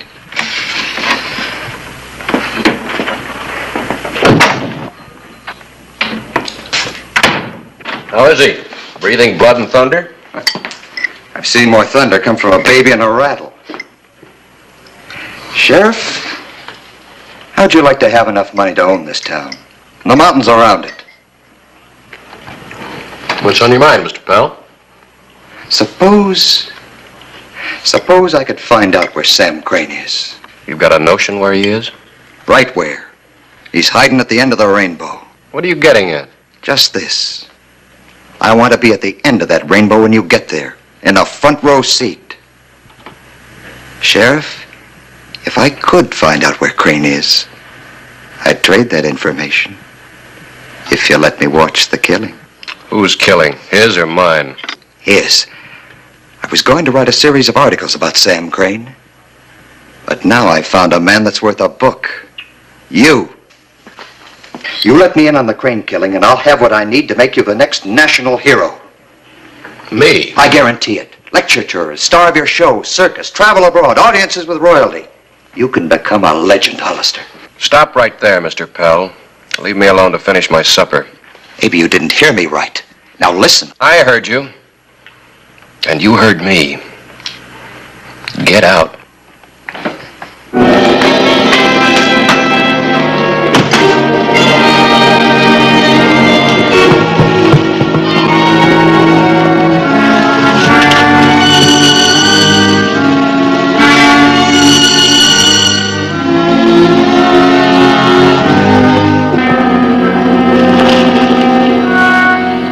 Where's Kirby?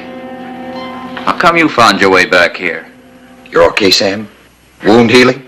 Yeah, I dug the bullet out with my knife. So where's the boy? That's what I rode out to tell you, Sam. Kirby told me the way. That tin-horn sheriff jailed him. The law got Kirby? What for? Hollister claimed he was cheating at poker. He gun-whipped him, Sam. Beat him half to death and ran him in. Served him right, brainless kid. Pell, did he talk too much? I hate to say it, Sam. I'm afraid he did. At least enough for the sheriff to guess he knew something about the stage holdup. I knew it. I knew someday that kid in his mouth. The sheriff said he was going to keep him locked up until he told everything. Do you think he'll really talk, Sam? Like a coyote under the full moon. You know the layout of that Tombstone jail? Oh, yeah. And you want to see a real shootout? You want a dead sheriff for supper? Sam, you get away with this. You kill that sheriff and spring your brother. And I'll make them forget Hardin and Tom Horn. I'll make you as big as Jesse James or Billy the Kid. That was just big enough to fit in a pine box. Come on, let's mount up.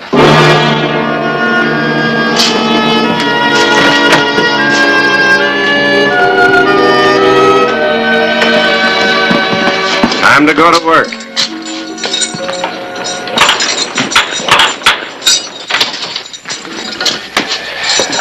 After you get all this licked down nice, Quint here will find some more house cleaning for you in the office.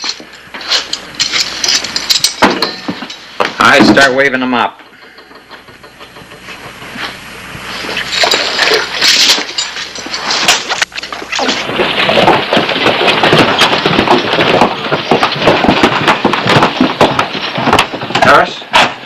tie the horse behind the jail?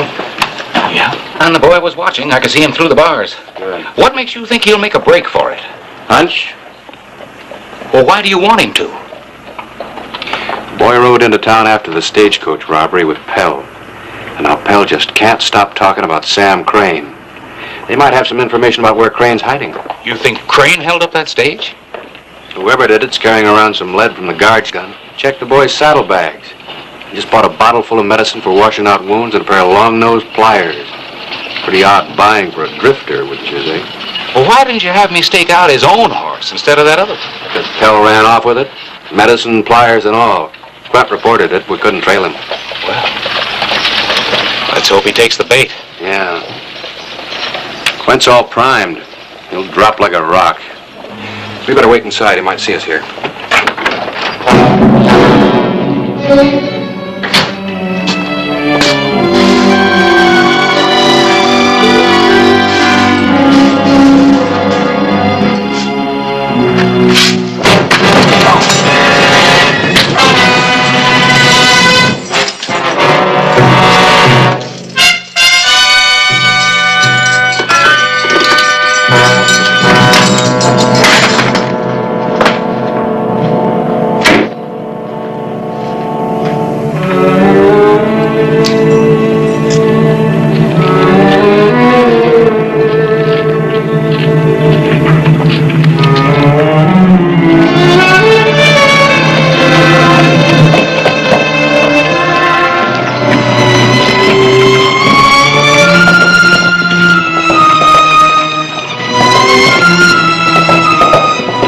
I guess I can start setting type. You better wait and see how the story ends.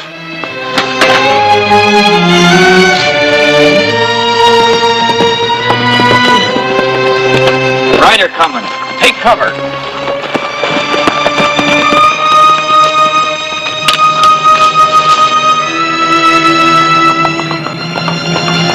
It's Kirby. Kirby!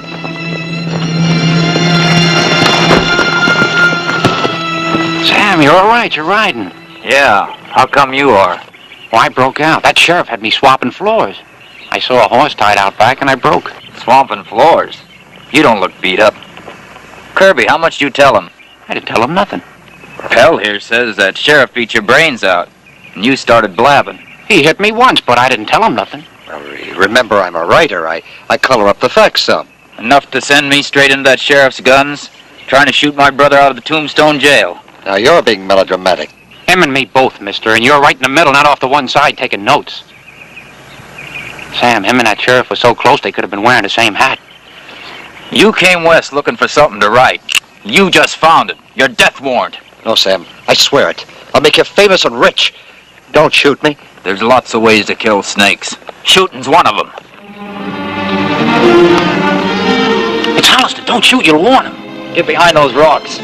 We'll crossfire him.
Drop it!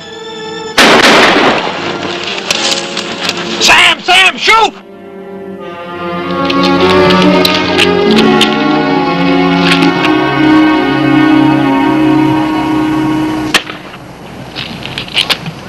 The boys quit, Crane.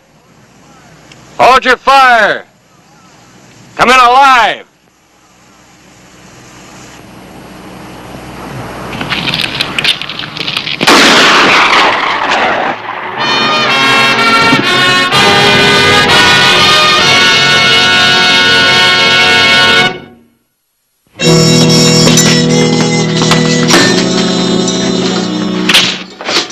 I knew you'd change your mind, Hollister.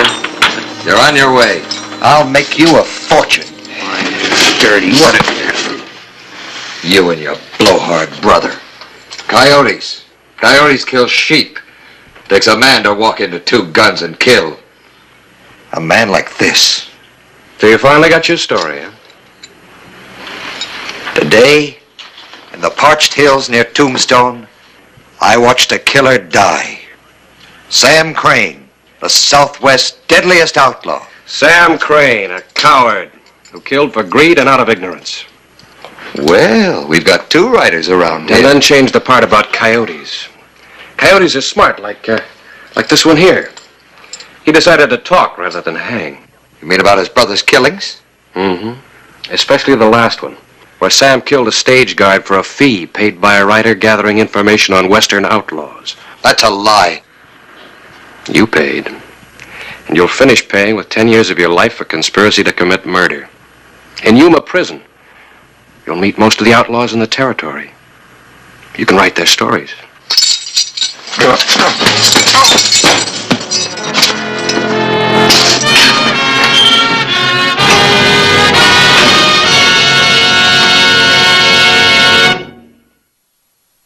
Whistle me up a memory, whistle me back where I wanna be, whistle a tune that'll carry me to Tombstone territory.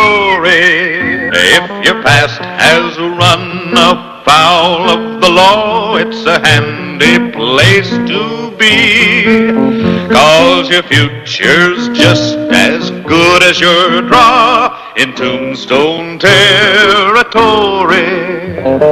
Whistle me up a memory, whistle me back where I wanna be, to Tombstone territory.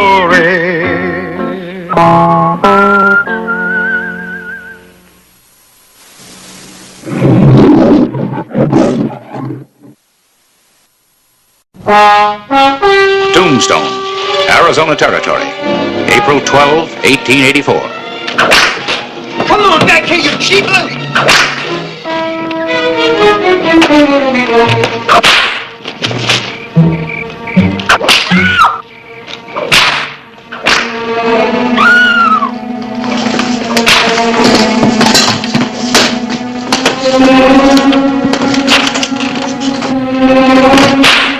Drop it!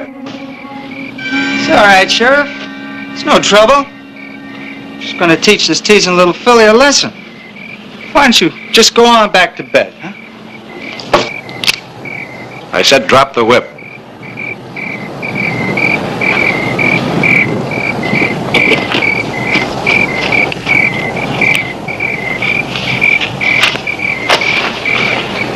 Sheriff, this ain't none of your affair. I guess you don't know who I am. My pa's Flint Anson. Yeah, I know who you are. You boys better get him home before I'm forced to tan his britches. You all right? I think so.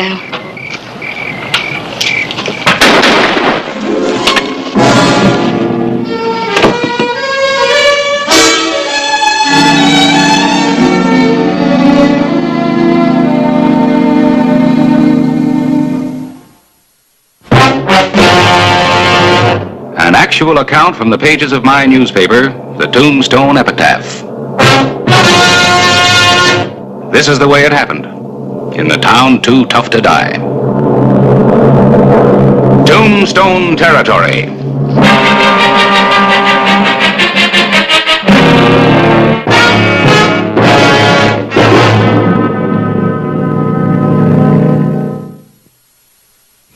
April 13, 1884. Wally Anson was dead. Sheriff Clay Hollister had killed him in self-defense. And as Flint Anson rode into town the next day, the town was alive with tension.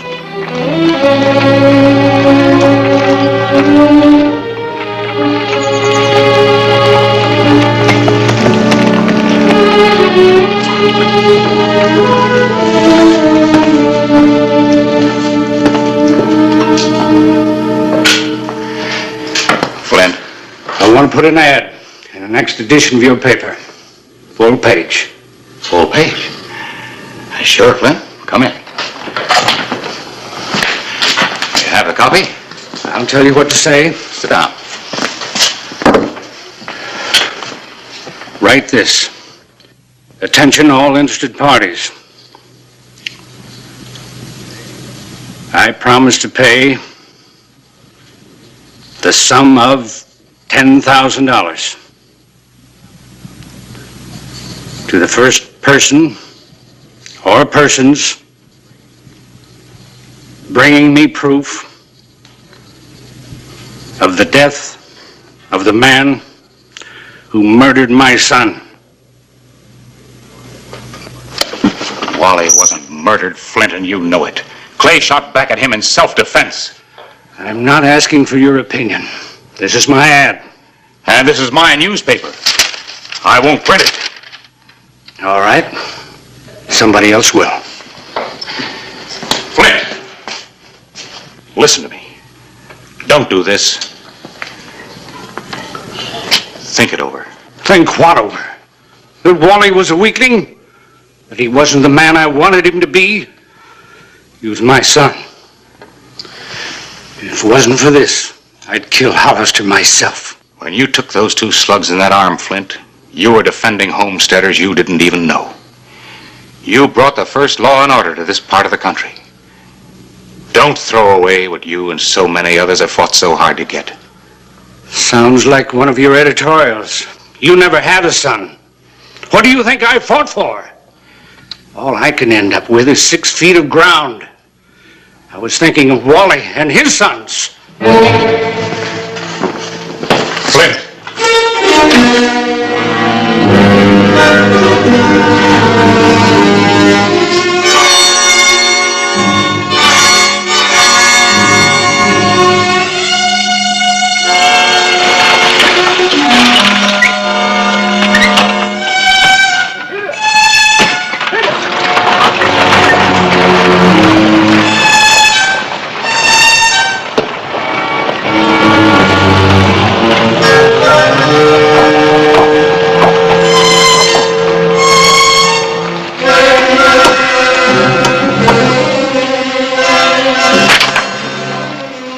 Going through that for, Mr. Clybourne?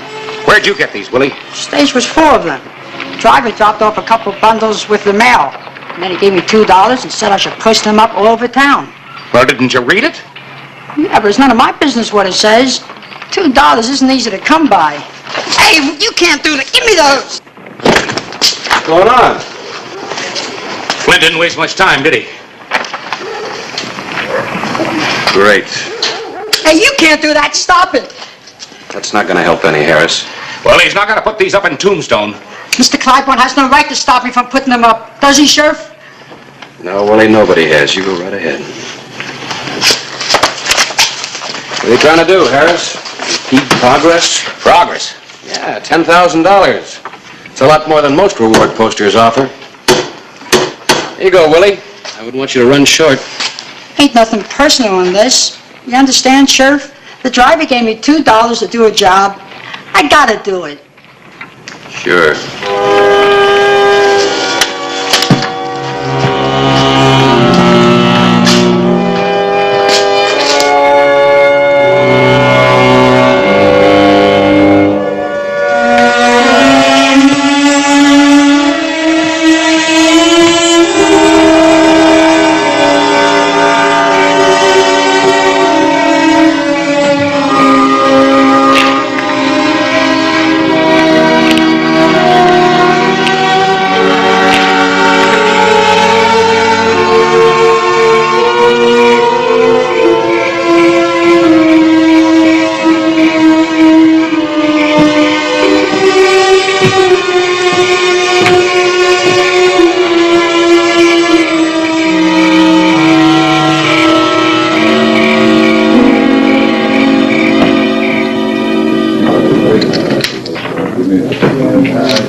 sir, gents. I'm offering 2-to-1 odds that Sheriff Clay Hollister doesn't live through the next 7 days. Now, you, sir, there's a certain expression on that handsome, intelligent face of yours that tells me you don't agree with my thinking. All right, sir. I will wager you $50 against your 25 that within 7 days from this date, Sheriff Hollister will be pushing up daisies on Boot Hill. No? All right, you gents name the stakes. I'll lay the odds and cover all bets.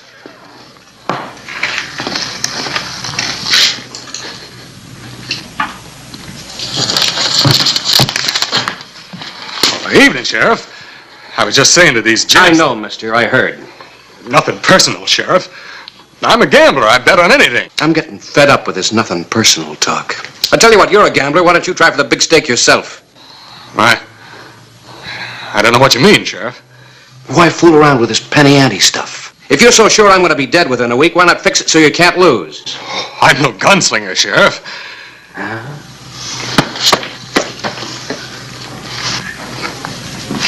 I don't figure you carry this just for luck. I tell you what I'm going to do. I'm going to turn my back and walk for that door. That'll give you 4, maybe 5 seconds where you can pick up that gun and shoot me. If you do, you'll earn yourself $10,000. Of course, I just might shoot back. Is that clear, mister?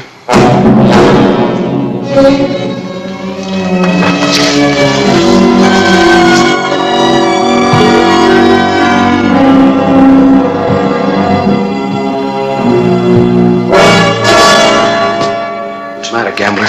Didn't you like the odds?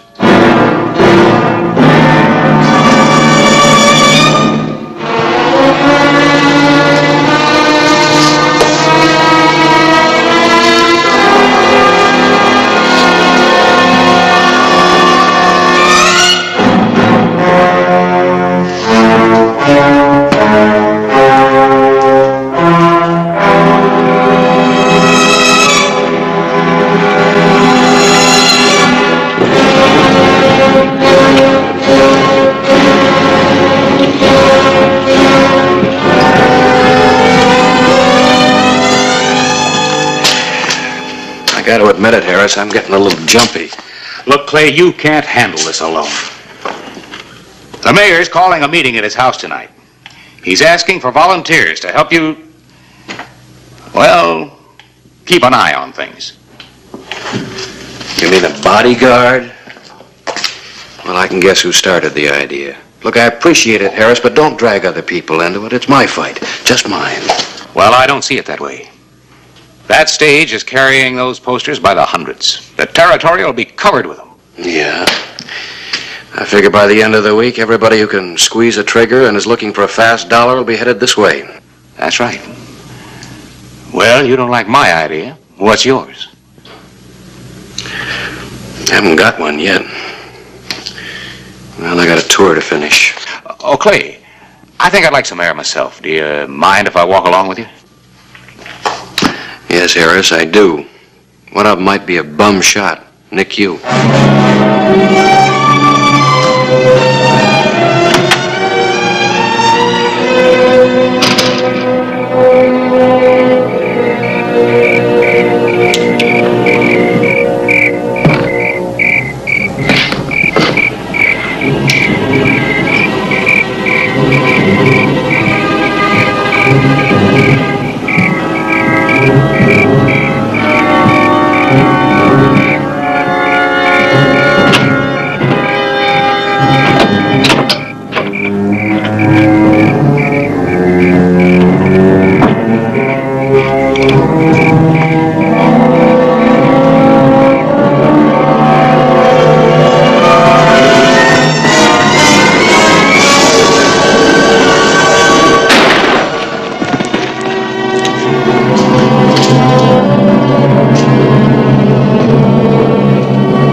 All right, Harris, I know him. He's the marshal from Globe, Jack Bolton. Clay, you ought to be careful letting kids like this play with a gun. A mighty sharp bead aimed right at the back of your head. Not much need to ask why, is there, Willie? Figure somebody's going to kill you, Sheriff. I had nothing against you. But for that kind of money. Well, leastway, he's honest. What's there to laugh about, Bolton? He's still alive, ain't he? Lucky for me you came along when you did, Jack. Lucky nothing. That's the way I had a plan, Clay. You're the talk of the territory. Thought you might need the help of her brother Lawman. I got a great plan, so let's lock this hyena up and I'll tell you all about it.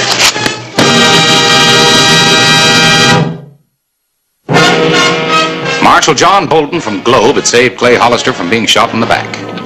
The lawman had a plan, and Hollister was willing to listen. I've known Flint Anson ever since he came out west. And the only way you're going to settle this is with a personal conference. A showdown of words instead of a showdown of guns. Maybe so. At least it's better than sitting around waiting. That's right. That's why we catch old Flint by surprise. You going along too, Marshal? Yeah, like I said, I know Anson better than anybody. I can talk to him, and if he won't listen, and worse comes to worse, we always got a couple of law guns to back us up. Well, if that's the case, it seems to me it would be better to go up there with a real show of strength. I can get any number of men to ride out there with us. No, that's no good. You see, this way it's man to man, just Clay and Flint. I'm only going to go along just to try to get them together. I don't know, Clay. You'd be riding right into Flint's stronghold. You got a better plan? Well, maybe we can think of one. No, Harris, I think Jack's right. Personal showdown, one way or the other. That's right, son. Old Flint's eyes are going to pop right out of his head when we come riding up together. Let's go. I don't like it, Clay. I haven't liked it from the beginning.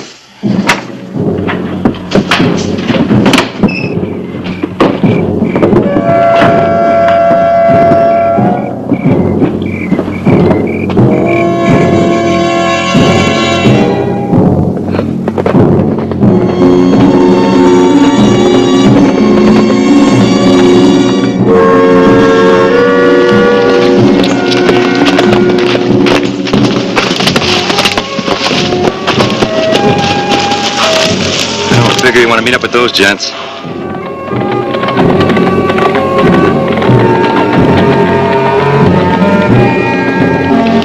Bounty hunters. Yeah, just the beginning. Well, let's go, Clay. They're heading for Tombstone.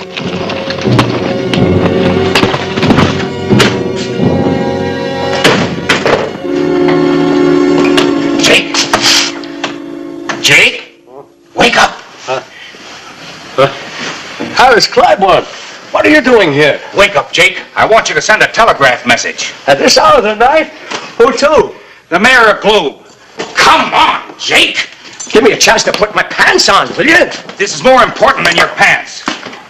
Now, you send this, and don't you go back to bed until you get an answer. You hear me? It says what I think it will. I've got a long ride ahead of me. I'll be back in a few minutes.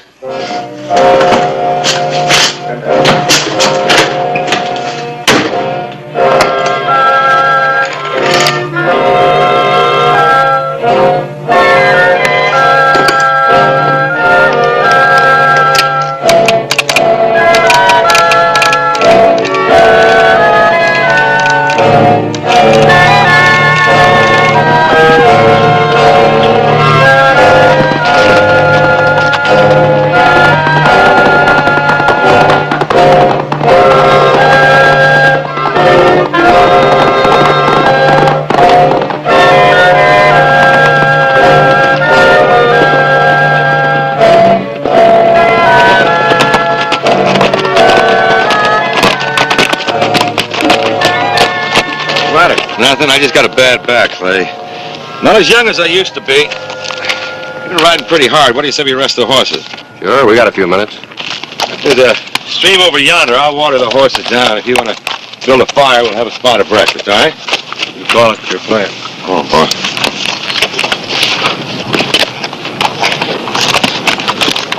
Are you sure the telegraph's working? Of course it's working. You gotta give him time. Probably got the mayor of Globe up the same way you got me. Give him time. Well, we should have had an answer by now. Are you sure it's working? What's it say? Bolden? Discharged. No. Authority as law. Man. Thanks, Jake. Hey, won't you watch your message?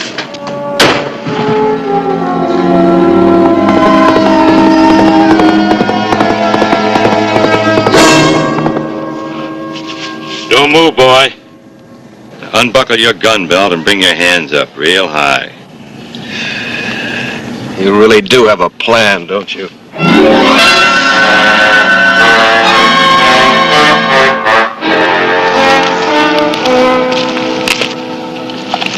That's better, boy. Now you raise up on those hind legs of yours, real nice and slow. You know, Jack, anybody had asked me, I would have bet 5 years' pay you'd be the last man in the world to do this. 5 years? Don't be a piker. Make it 10 years. 10 years of pay and you still don't come close to that bounty. Oh, yeah, they give you a badge and a gun and a high-sounding title, and for $78 a month, they ask you to go out and risk your neck. You didn't used to talk that way when we rode together. You used to say, if a man was interested in money, this was the wrong job for him. Yeah, I guess I did say that. Just shows you how local a man can get sometime. There was a time when I believed all those things. You protect a town, they'll appreciate it, respect you, repay you. But I found out different. Clay, I'm 40 years old. 22 years I spent behind this stinking badge. And they said I was getting too old and too slow. Oh, they kept me on all right, but as a deputy. But only because nobody had the stomach to fire me outright. So you turned bounty hunter? No, I hung on. Then I came across this bank robber who offered me $500 if I'd let him go. Clay, there was a time when I would have busted his neck. But I took the money. Yeah, I took it. The town found out about it. Gave me exactly 24 hours to get out. What do you want me to do? Tell you how badly you were treated? Oh, no, Clay. $10,000 buys a heap of comfort. How are you going to explain the shooting? Everybody knows the bounty hunters were gunning for you. In fact, I had to wing one myself back there in Tombstone. Those two we saw a while ago, they ought to be in town by now. We'll just say that we were ambushed. Might even give myself a little flesh wound to show how I was trying to protect you again. You think they'll believe you? Well, that's just a chance I'm willing to take. Then how are you going to collect the reward? Anson. Anson's a friend of mine, remember? He'll be the only one that really knew what happened. That satisfy you? Nothing satisfies me right now. Well, it's getting late. It's just about that time. Now, how do you want it? In the front or in the back? I don't suppose looking me in the eye is going to stop you now. I'm afraid not.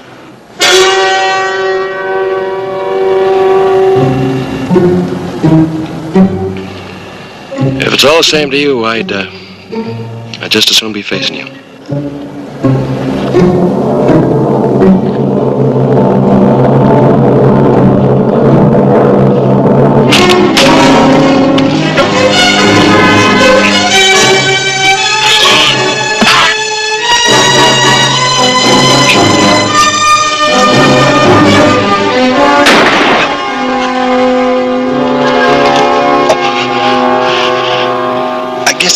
They were right.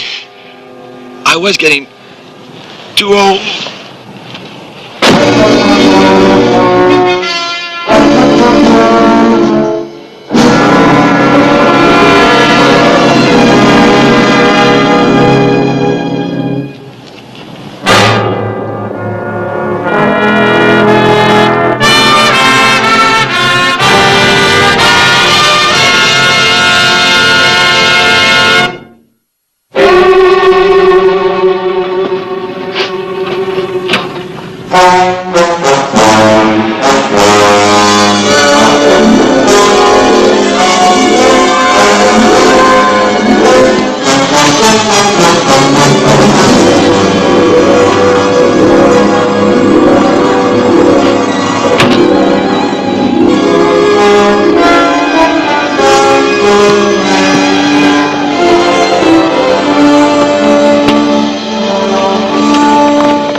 first body you've bought, Anson? There's liable to be a lot more before this is over.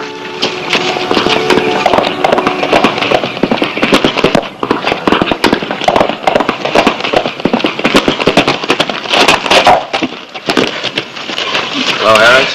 Glad you're here. I got a story for you. On the morning of April 18th, there was a final showdown between the hired gunman of Flint Anson and Sheriff Clay Hollister. Now, which one of you was tempted by the 10,000? Like he was?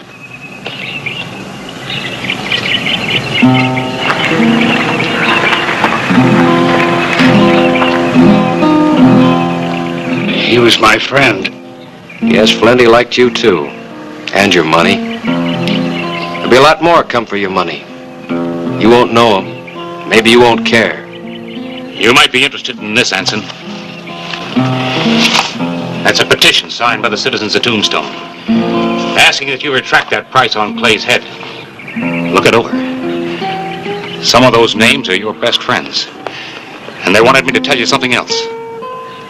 They've always respected and admired you. You once fought on the side of law and order. But the first time it hits you personally, you're on the other side. Think it over, Flint. All the killing in the world isn't going to bring your boy back.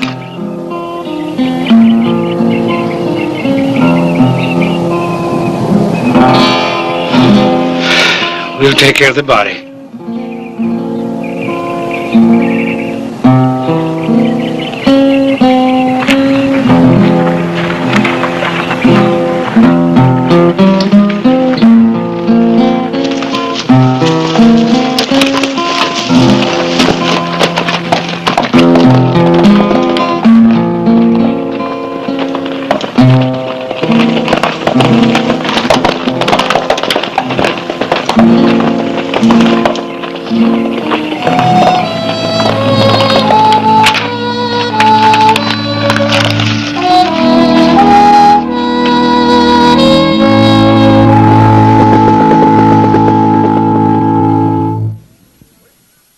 Whistle me up a memory, whistle me back where I wanna be, whistle a tune that'll carry me to Tombstone territory. If your past has run afoul of the law, it's a handy place to be, 'cause your future's just as good as your draw in Tombstone territory. Whistle me up a memory, whistle me back where I wanna be, to Tombstone territory.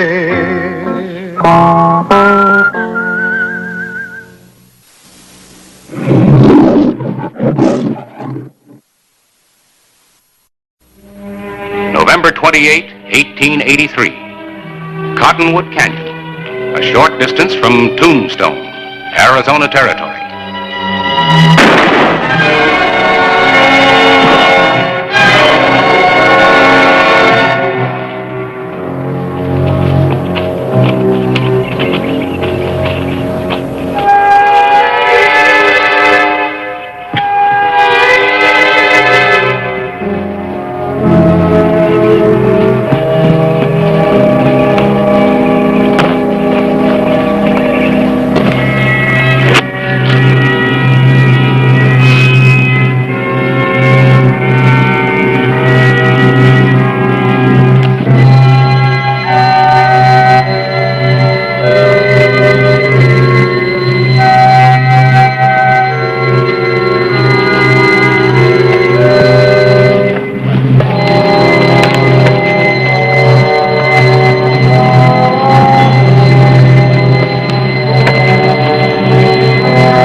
An actual account from the pages of my newspaper, the Tombstone Epitaph.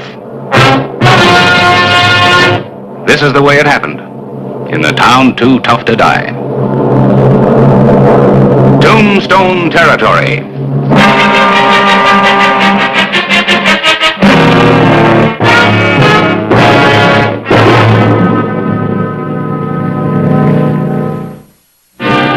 29, 1883. Whenever Doc Cunningham broke into a run, it was certain to be a matter of life or death. Clay, Tom Belden's been shot. Where is he? How bad's he hurt? Cottonwood Canyon Trail. Well, he's in bad shape. The payroll money for the ranch is gone, too. That figures. Why didn't you bring him in? He's hurt too bad. He must have laid there all night. Miss Belden told me to go out looking for him. All right. Quet, you keep an eye on things around here. All right, Clay. Doc, you and Riker get a buckboard. We'll need it to bring Tom in. You don't mind if the epitaph rides along? Out of it rides fast. The morning of November 29, 1883. Tom Belden's assailant had done his work well. He's dead. You said he was conscious briefly when you found him. Did he say anything? He could hardly talk.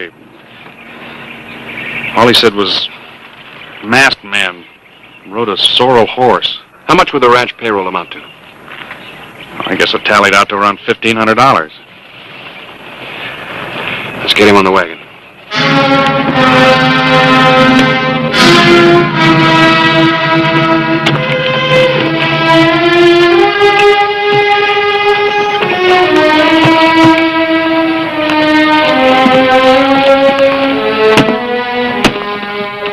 Hey, Doc. You got any plaster of Paris in the bag? Why, yeah, I guess so. I got a pound or so. Thanks. What are you going to do with that? The man that shot Belden was riding a lame horse. Take a look at that hoof print. Wasn't made by Belden's horse. You notice anything odd about it? Yeah, one hole seems to have a nail missing. That's right. Left front hoof. The horse was favoring it. Print isn't as deep as the others. I still don't see what that's got to do with plaster of Paris. I'll show you. You're about to witness the latest wrinkle in detection as practiced by the French Sûreté. The what? I read about it in Leslie's Monthly. It's called moulage, making plaster casts out of footprints and other things.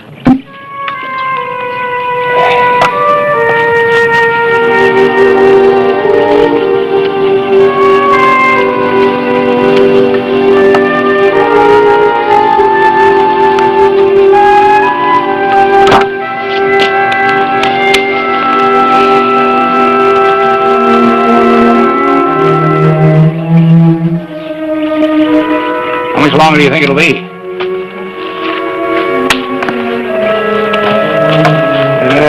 Should be ready pretty quick now.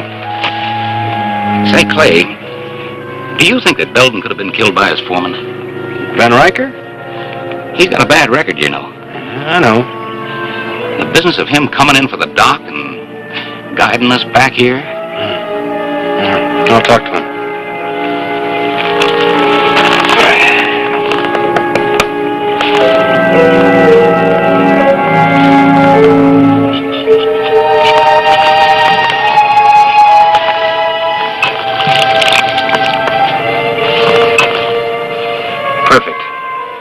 Look at that. Every detail sharp and clear.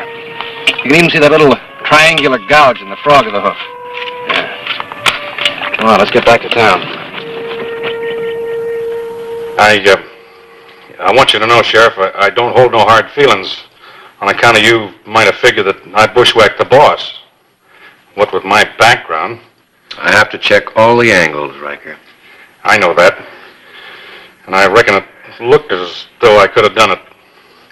I like my boss. I'd give my right arm from here on out to see the snake that killed him dangling at the end of a rope.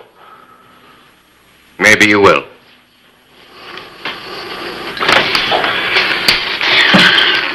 Well, if you want me, you know where to find me. Don't worry. If I want you, I'll find you.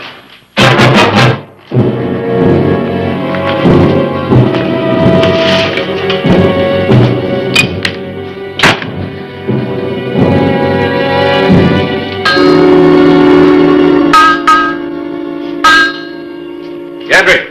Hello, Sheriff. take a look at this for me? Sure, what is it? Plaster cast of a hoof print.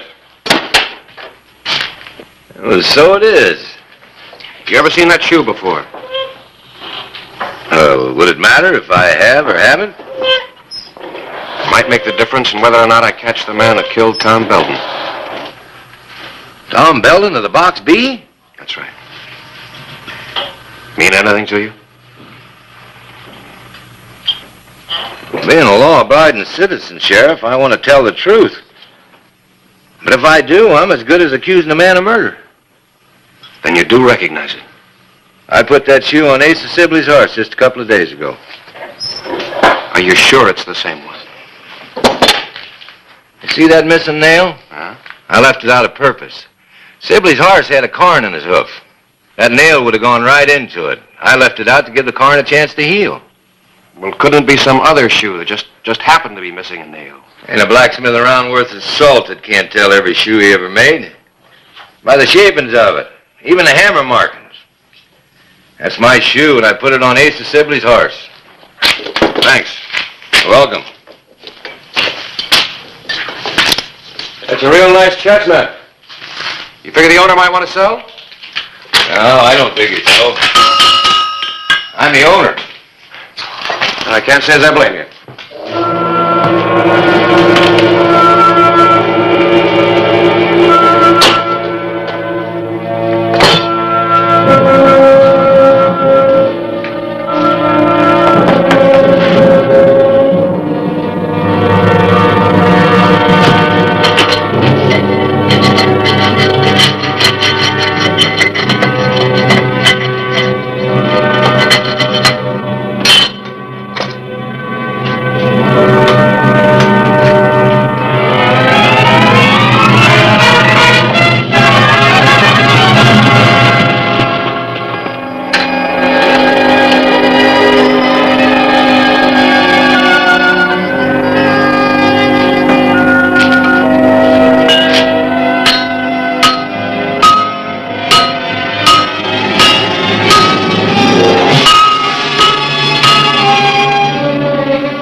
I can do without visitors. You always greet him with a rifle, Sibley? All the friends I ever had stole me blind sooner or later. I'm not in what you could call a friendly mood. I'm Clay Hollister, sheriff of Tombstone. I'm here on business. What business? Tom Belden was killed yesterday afternoon. Hoof prints at the scene of the shooting could have been made by your horse. Well, that's a lie. I ain't been out of this place in 2 days. Can you prove it? No. I live by myself. 2 days, huh? Is that when you took your horse in to be shod? Well, what if it was? Gantry shod your horse with the shoe that made the incriminating print. He said that? Then he's a liar. And you're a liar. You're out to get me, the lot of you.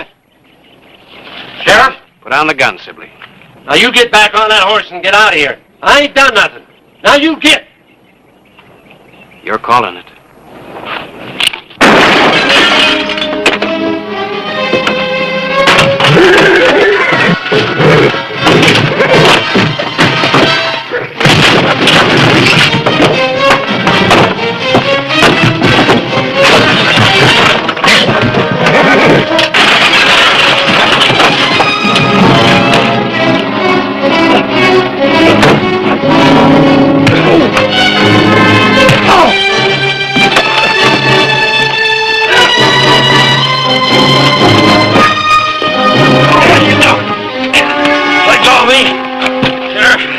I don't like it.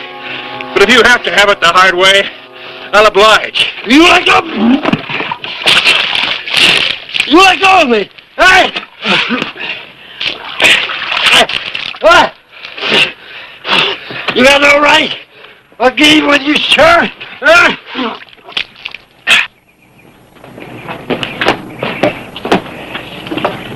Suppose it makes no difference to you that you'll got the wrong man. Maybe the wrong man, but it looks like you own the right horse.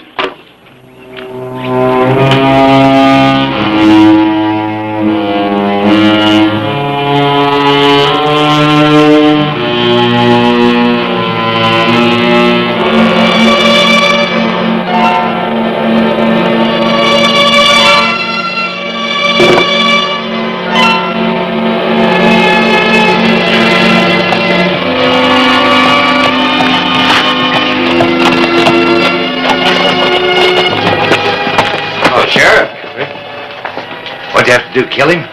No, it turned out he was the wrong man. Wrong man. But that plaster cast showed a nail missing from the shoe. Yeah? But we made a mistake.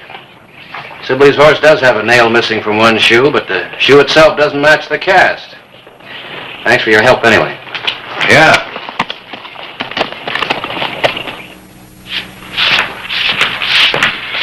You wanted to see me, Gantry?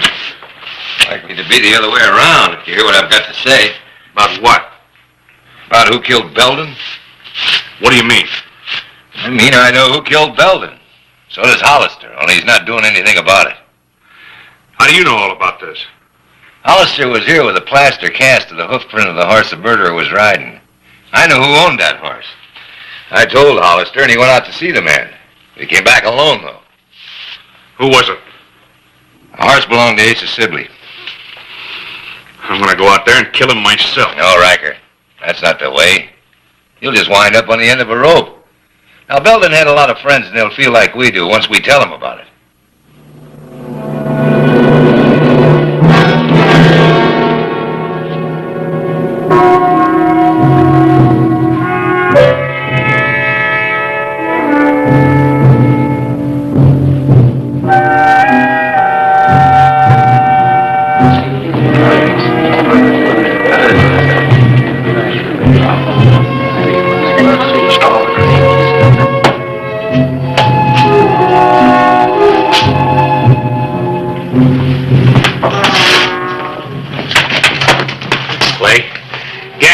Riker spreading lynch talk against Sibley all over town. Yeah, I know it. Well, what's worse, they're getting plenty of listeners. I don't like it. I don't either, so I'm going to do something about it. I'm going to put Sibley under protective custody. I'll feel better with him in a cell instead of out on that sage patch of his. He's a funny old duck. What if he won't cooperate? He will. I think he's had his belly full of not cooperating. The afternoon of November 29, 1883. Asa Sibley had no mind or stomach for one of Tombstone's jail cells. But whether by recollection of the sheriff's fists or by the persuasiveness of his arguments, the sodbuster finally gave in.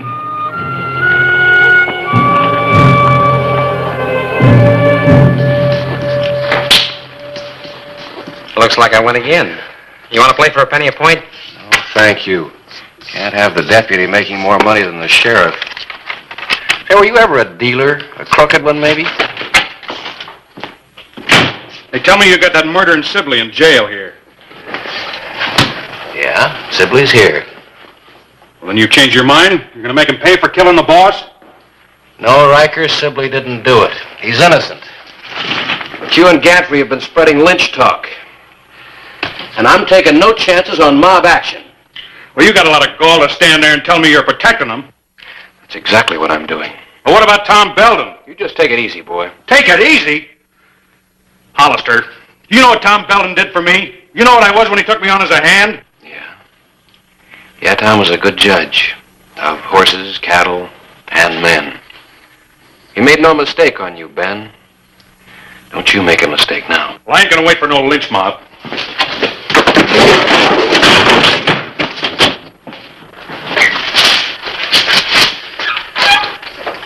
I'll just keep this for you until you cool down.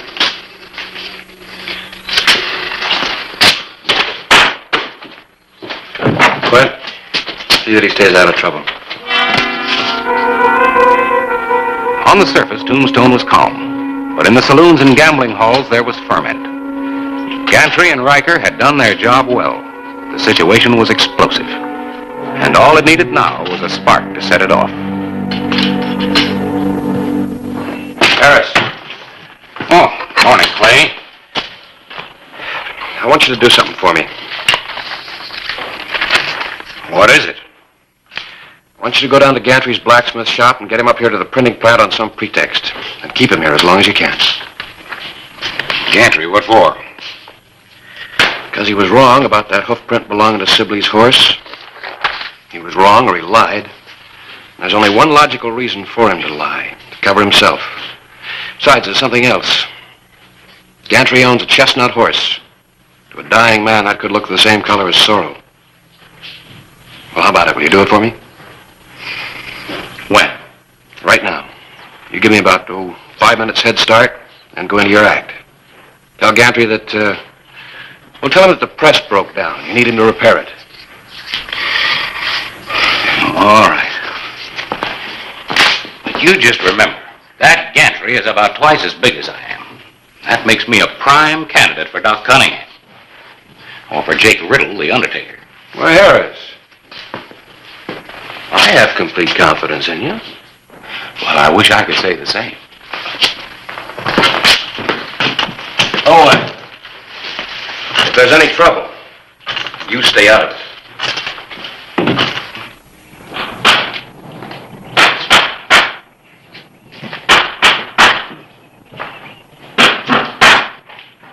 Afternoon. Howdy. Gantry, I've got myself in something of a fix. I wonder if you could help me out. Well, not if it's right now, I can't. Oh, listen, man, I've got a copy of the newspaper to get out today. And the bed of that press won't seem to move one way or another. One of the rollers is either jammed or cracked. Well, I'd like to help you, but I gotta get this wheel out. Well, it won't take you but a minute, Gantry. To look at it. If it looks like too big a job, you can just forget about it. Well, I guess I can spare a minute. Well, I'm sure much obliged to you. I don't like to miss an edition if I don't have to.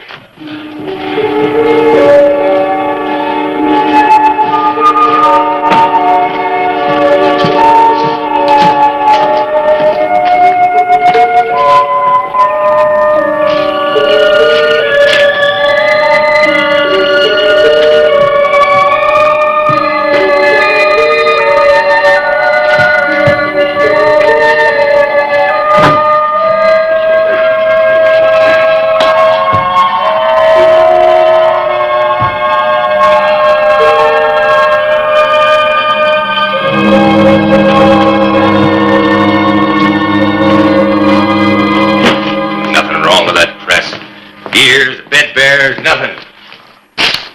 Hey, you haven't been stalling me, just trying to keep me here, have you? Of course not. Why would I do a thing like that? I don't know, but if it turns out you have, I'll come back to take things apart, not to fix them.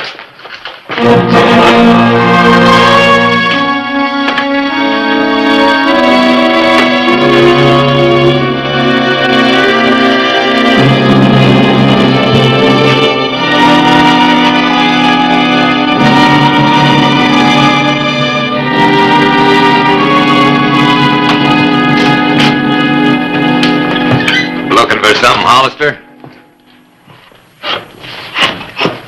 I'm looking for something. What?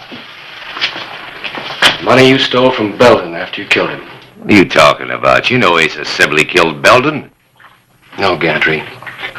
When Sibley brought a lame horse into you, and you left a nail out of its shoe, you saw a golden opportunity to pull a job that you'd been thinking about for a long time. Oh, I'll talk. I ain't gonna listen to it.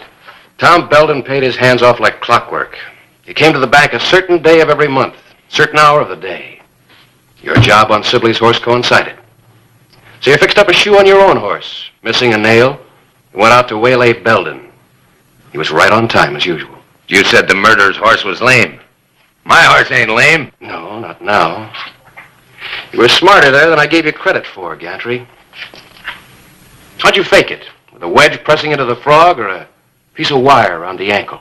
You can't prove a thing. Yes, I can. The moulage I made doesn't match the shoe on your horse now because you got panicky and put on a new one. But the cast does show a little triangular gouge your horse has in the frog of his hoof. And I found that horseshoe, the one you tried to destroy. Drop your gun bell, lawman.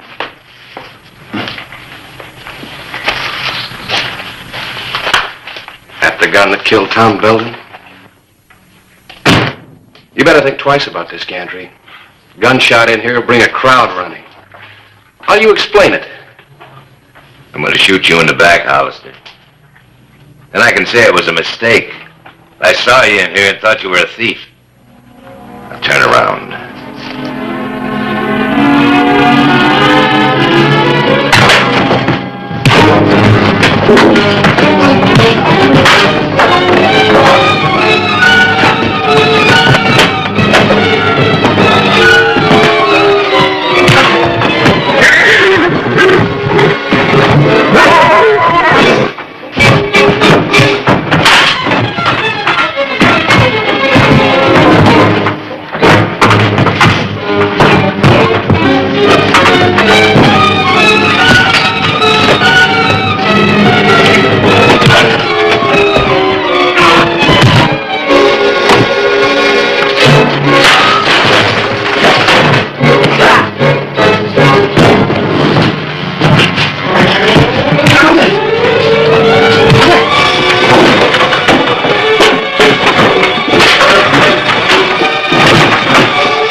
He had Belden's money on him all the time. Where were you, Harris? I could have used a little help.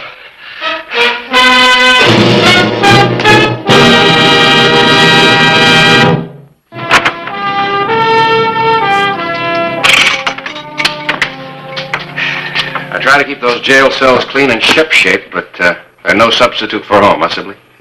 Well, thanks for all you done for me, Sheriff. Sibley, I came pretty close to making a jackass out of myself, or worse.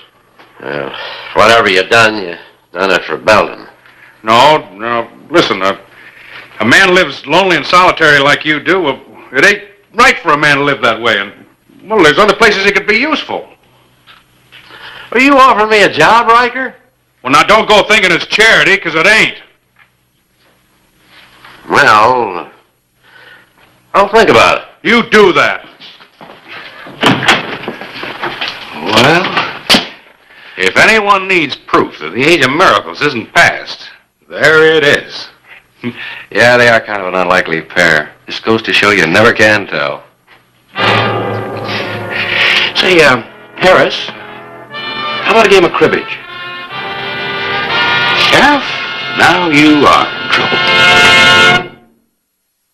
Whistle me up a memory, whistle me back where I wanna be, whistle a tune that'll carry me to Tombstone territory. If your past has run afoul of the law, it's a handy place to be, 'cause your future's just as good as your draw in Tombstone territory. Whistle me up a memory, whistle me back where I wanna be, to Tombstone territory.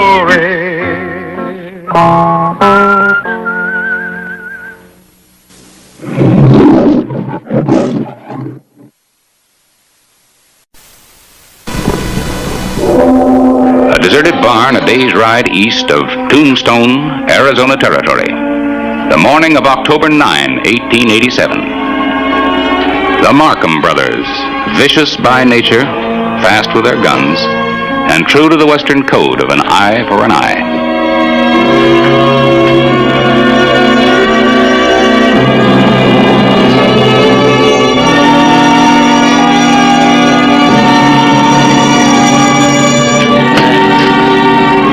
Come on, wake up. We've got a long way to ride. I'm getting some sleep.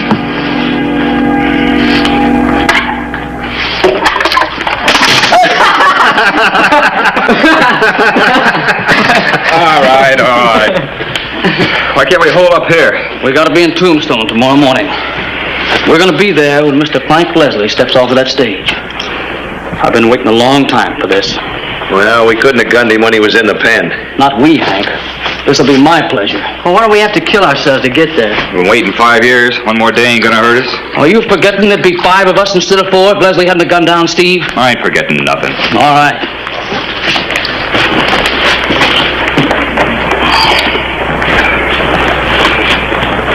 And I'm not letting Mr. Leslie forget it either.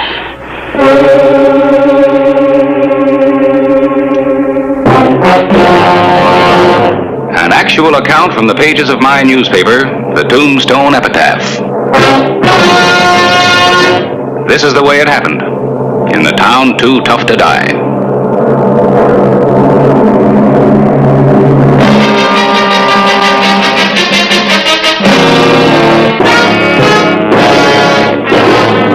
Tombstone Territory.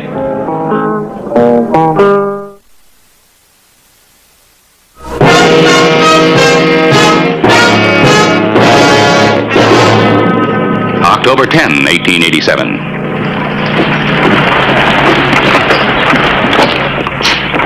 Morning, Harris.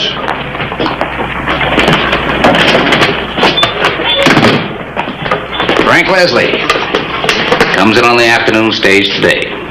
You want an orange? Well, haven't you something to say about Leslie? Guaranteed fresh from Sonora. It isn't every afternoon we get a paroled gunman back in town. Look, Harris. Frank Leslie minds his own business and sticks to the terms of his parole. That's good enough for me. Well, maybe he will. 5 years in Yuma can do something to a man. We'll see.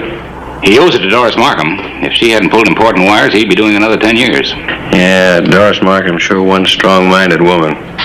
She sure is. And trouble with Leslie would mean trouble with her.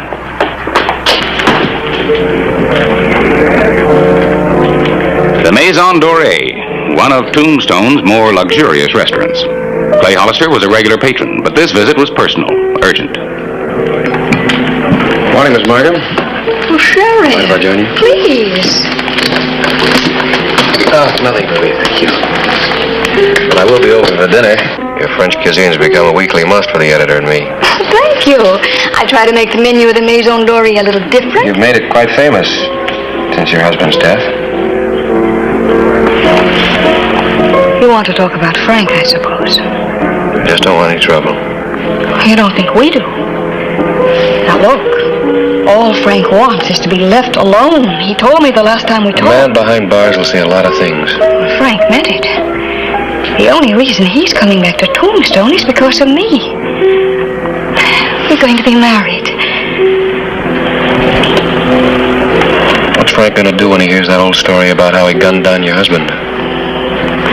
5 years is a long time. People forget. You're expecting an awful lot, Mrs. Markham. The whole territory knows that story. Steve was no good. He had it coming. He forced it. I was there. But the court found Frank guilty. I know I was the only witness. And a wife isn't allowed to testify against her husband. Well, it's all in the past now. All we want is to be left alone. As far as I'm concerned, you will be. But I'll drop over this afternoon and have a talk with Frank anyway. You don't have to worry about him. That's good.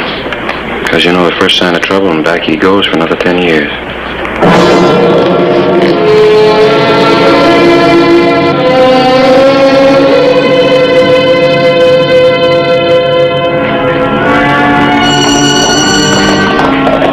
High noon saw Laredo and his brothers ride into Tombstone, a few hours before the stage from Tucson was due.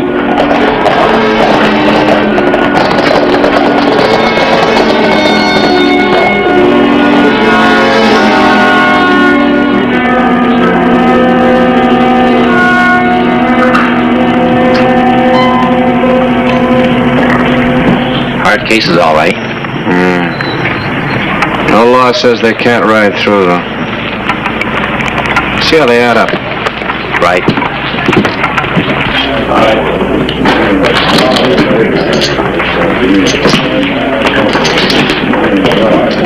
Barkeep says that stage will be in about 3 o'clock. Slip, you go down and check on it. All right, deal him, Hank. Cut.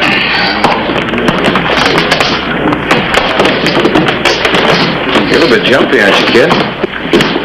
You got no call to grab a man by surprise. Looks to me like you're still sprouting. I've sprouted enough to handle a gun. Not in Tombstone. Hold it! You wouldn't be aiming to shoot a man in the back, would you?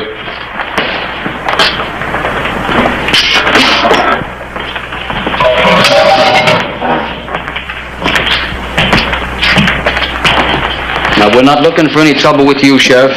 Well, that's nice, because we don't want any trouble either. Since you seem to be talking for your boys, I'll give you a word of warning, though. I'm listening. Keep your guns holstered until you clear town.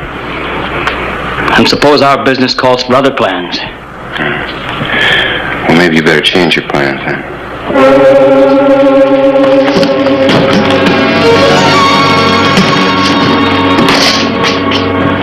Boy, I'd like to. Slip. Now, take it easy, kid. We've got more important things to do. Now, you go on down and check that stage. Go on.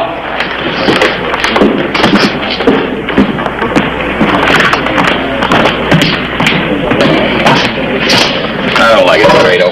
That Johnny Laws know what to fool around with. We came here to do a job. Be easier tonight. Leslie never know what hit him. Sandy, that's just it. I want him to know. I want him looking right down at the point of my gun. So no back shooting now, understand? Sure, Laredo, sure. Where are you gonna nail him, Laredo? The stage station? No. Now, where do you suppose would be the first place that he'd go, huh? The Maison. And we'll gun him right there in front of his lady friend. Steve would have liked that, Hank. Yeah. Doris will be a little surprised meeting families you never saw before. The stage from Tucson rolled in on time. The man who had been known as the fastest gun in the territory stepped off. Buckskin Frank Leslie. Can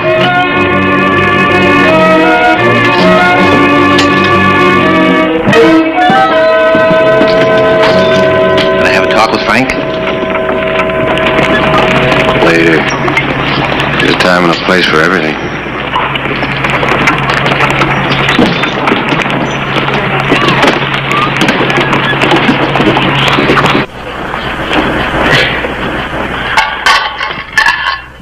We got her all nervous. She's pretty, too. Keep your mind on what we're here for.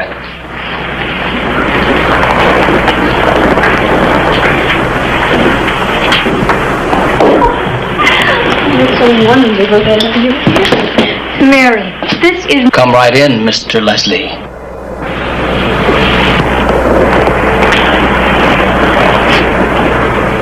Step aside, Doris. What's the matter, Doris? Didn't Steve tell you about us? His brothers? They call me Laredo. This is Hank. Sandy. It's our little brother, Slip. Now you stand aside, Doris.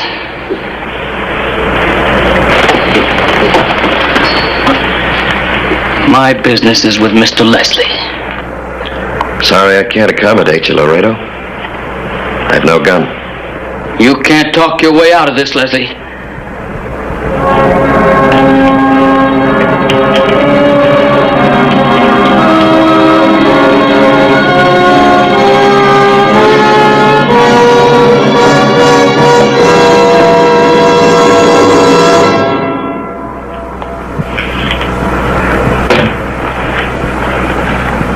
Now you pick it up. Go on. But let's see if you're really as fast as they say you are. I won't do it, Laredo. Don't tell me Yuma Prison's knocked the man out of you. Hold it!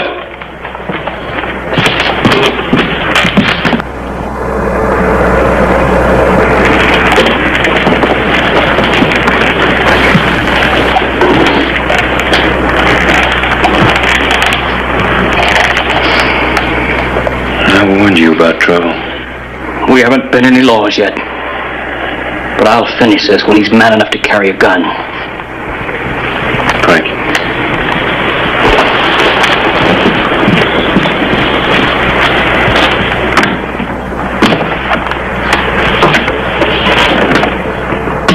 Anything starts, I'll finish it. Now, you got until sundown to clear town. All of you.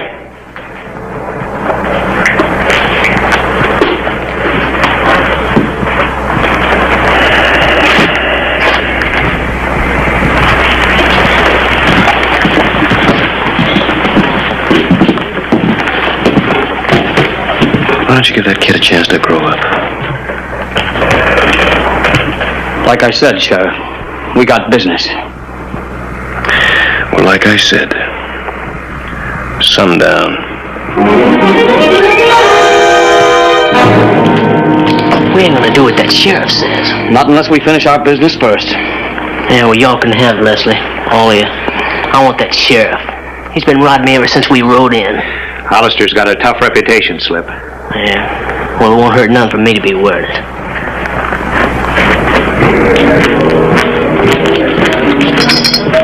Got to reply to your wire. No, thank you.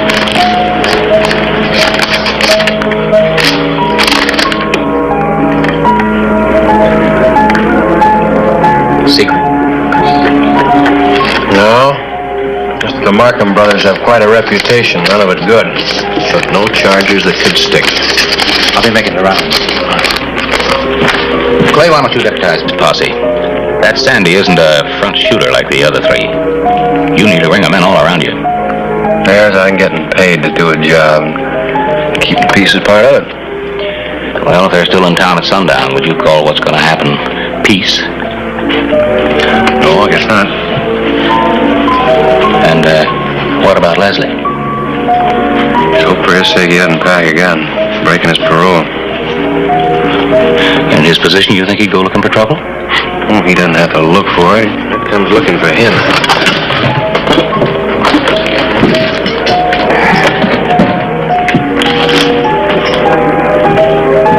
Miss Markham, Frank, what do we owe you? This one's on the house, Sheriff. And thank you for your help this afternoon. Well, thank you. Hollister, I don't need anyone to do my fighting for me. I'd like to be able to protect myself. And I can't see myself as a corpse.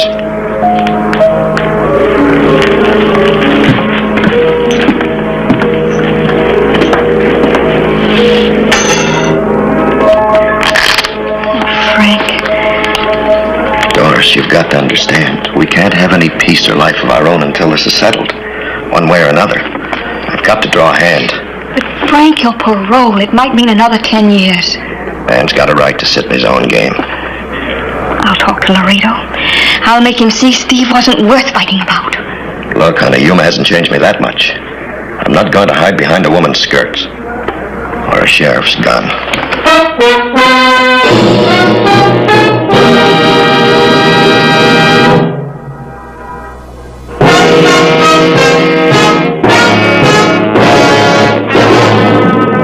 The evening of October 10, 1887. Sundown and showdown. Everything's still quiet. How about the Markhams? Still making big talk at the palace.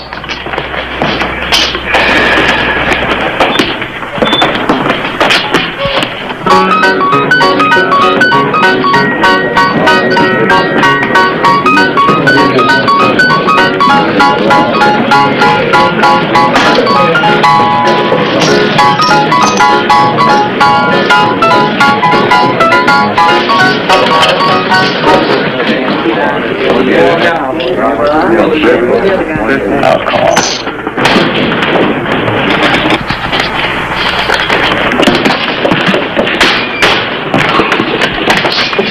Frank's on his way to the Crystal Palace. You've got to go down and stop it. I don't know.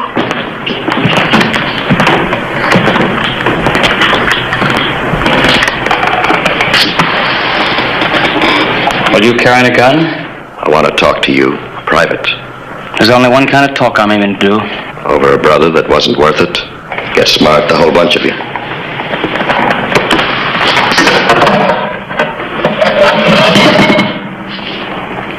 We're wasting a lot of time, Leslie. Now, what do I have to do to make you draw? Catch you dealing from the bottom like my brother did? You got the stories mixed, Laredo. Your brother was doing the cheating.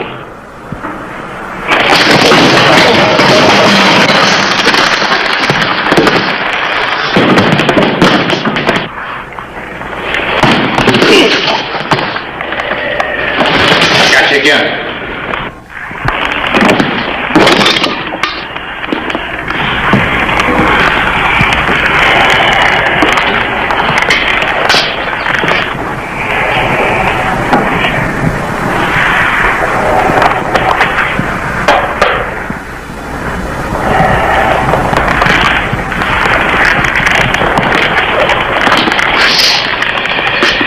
You're sure lucky it wasn't murder.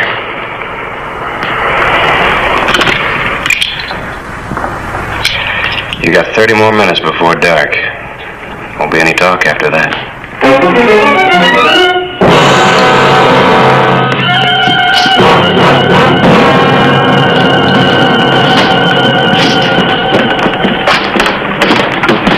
What kind of a fool trick was that? You trying to get yourself killed? You had my word about no guns. Just thought I might be able to reason with him.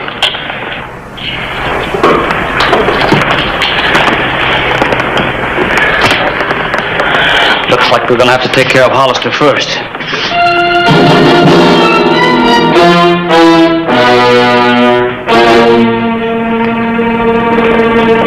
Now, you really don't think they'll ride out? We'll know in 30 minutes. Even if they don't, it's not your job to see that they... Oh, Frank, darling. I was so worried about you. I'm all right, Doris. Nothing happened. Oh, Sheriff. Thank you. Why don't you two go on along, huh? It's my fight. Just give me the word. Not in Tombstone, Frank. Haven't you got wedding plans to discuss? You get back to the restaurant. Oh, I'll be right along. Go ahead.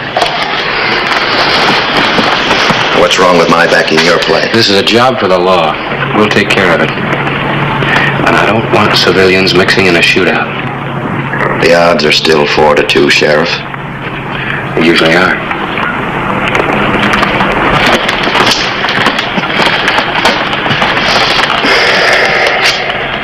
The sun's setting fast. Yeah.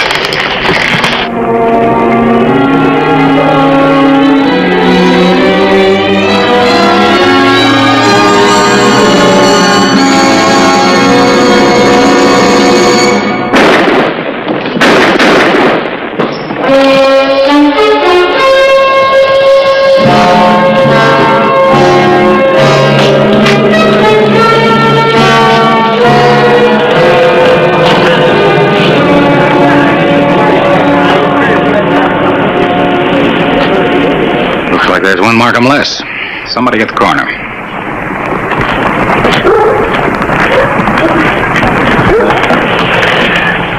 How is it, Slim? Clean through. I stopped worse.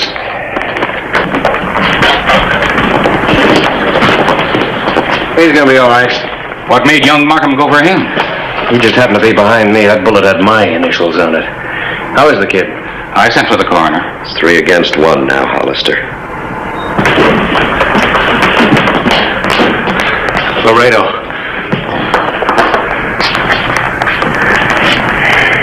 Slip's dead. Slip?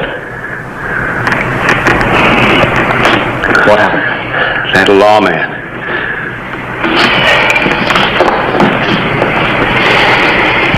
Let's get him. And I don't care how, but let's get him. No.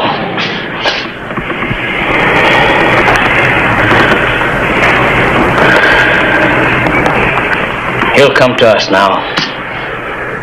Be better this way. Killed little Slip. Dirty? Sandy, now you get your rifle and get up on a roof somewhere. We'll take care of Leslie later.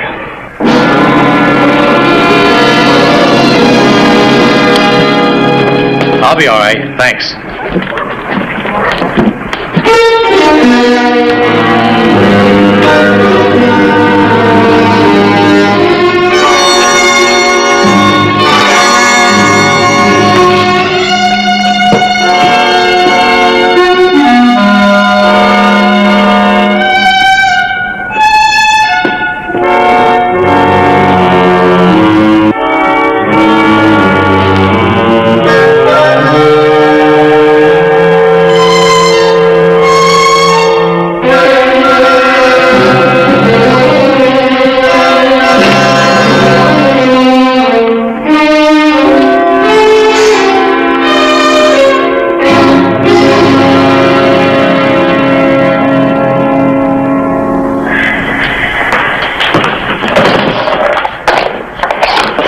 deputize me, Sheriff.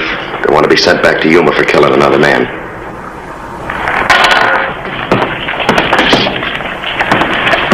You're deputized.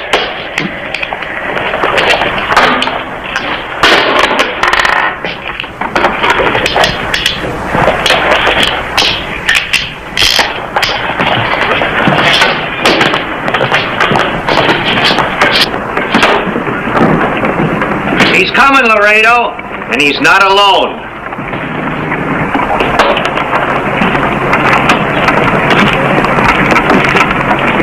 Harris, go on back. I need somebody to print the epitaphs.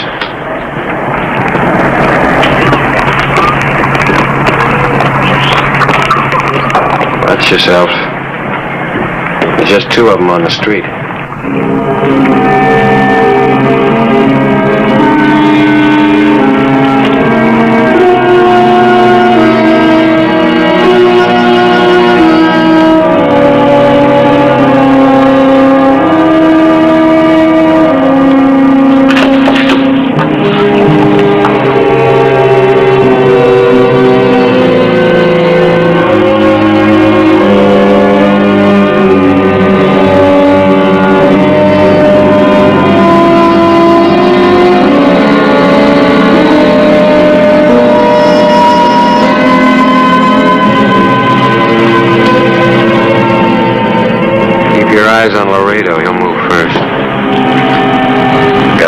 Someone else has got their eyes on us. Yeah.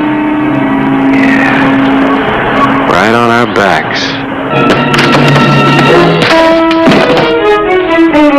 What is it? Your deputy just got Sandy. Well, I told him to go get his shoulder patched up. How do you like the odds now, Laredo? It's 2 against 2.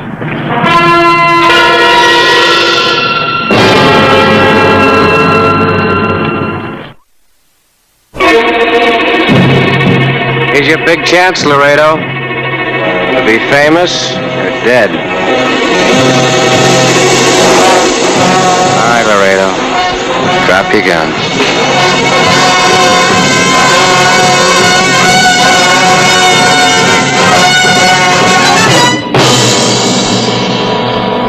All right. You come and get him.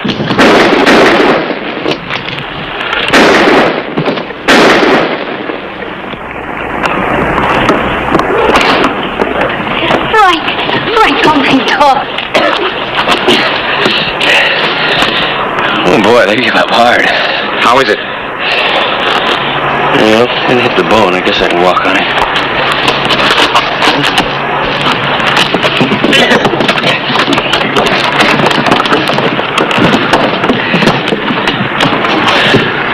The thing that bothers me, Harris, back shooter's the only one left alive.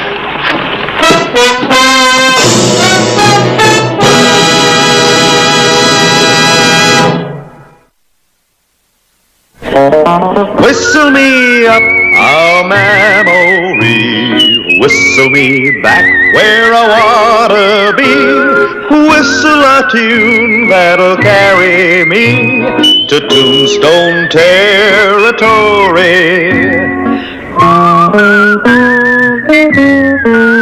If your past has run afoul of the law, it's a handy place to be, 'cause your future's just as good as your draw in Tombstone territory.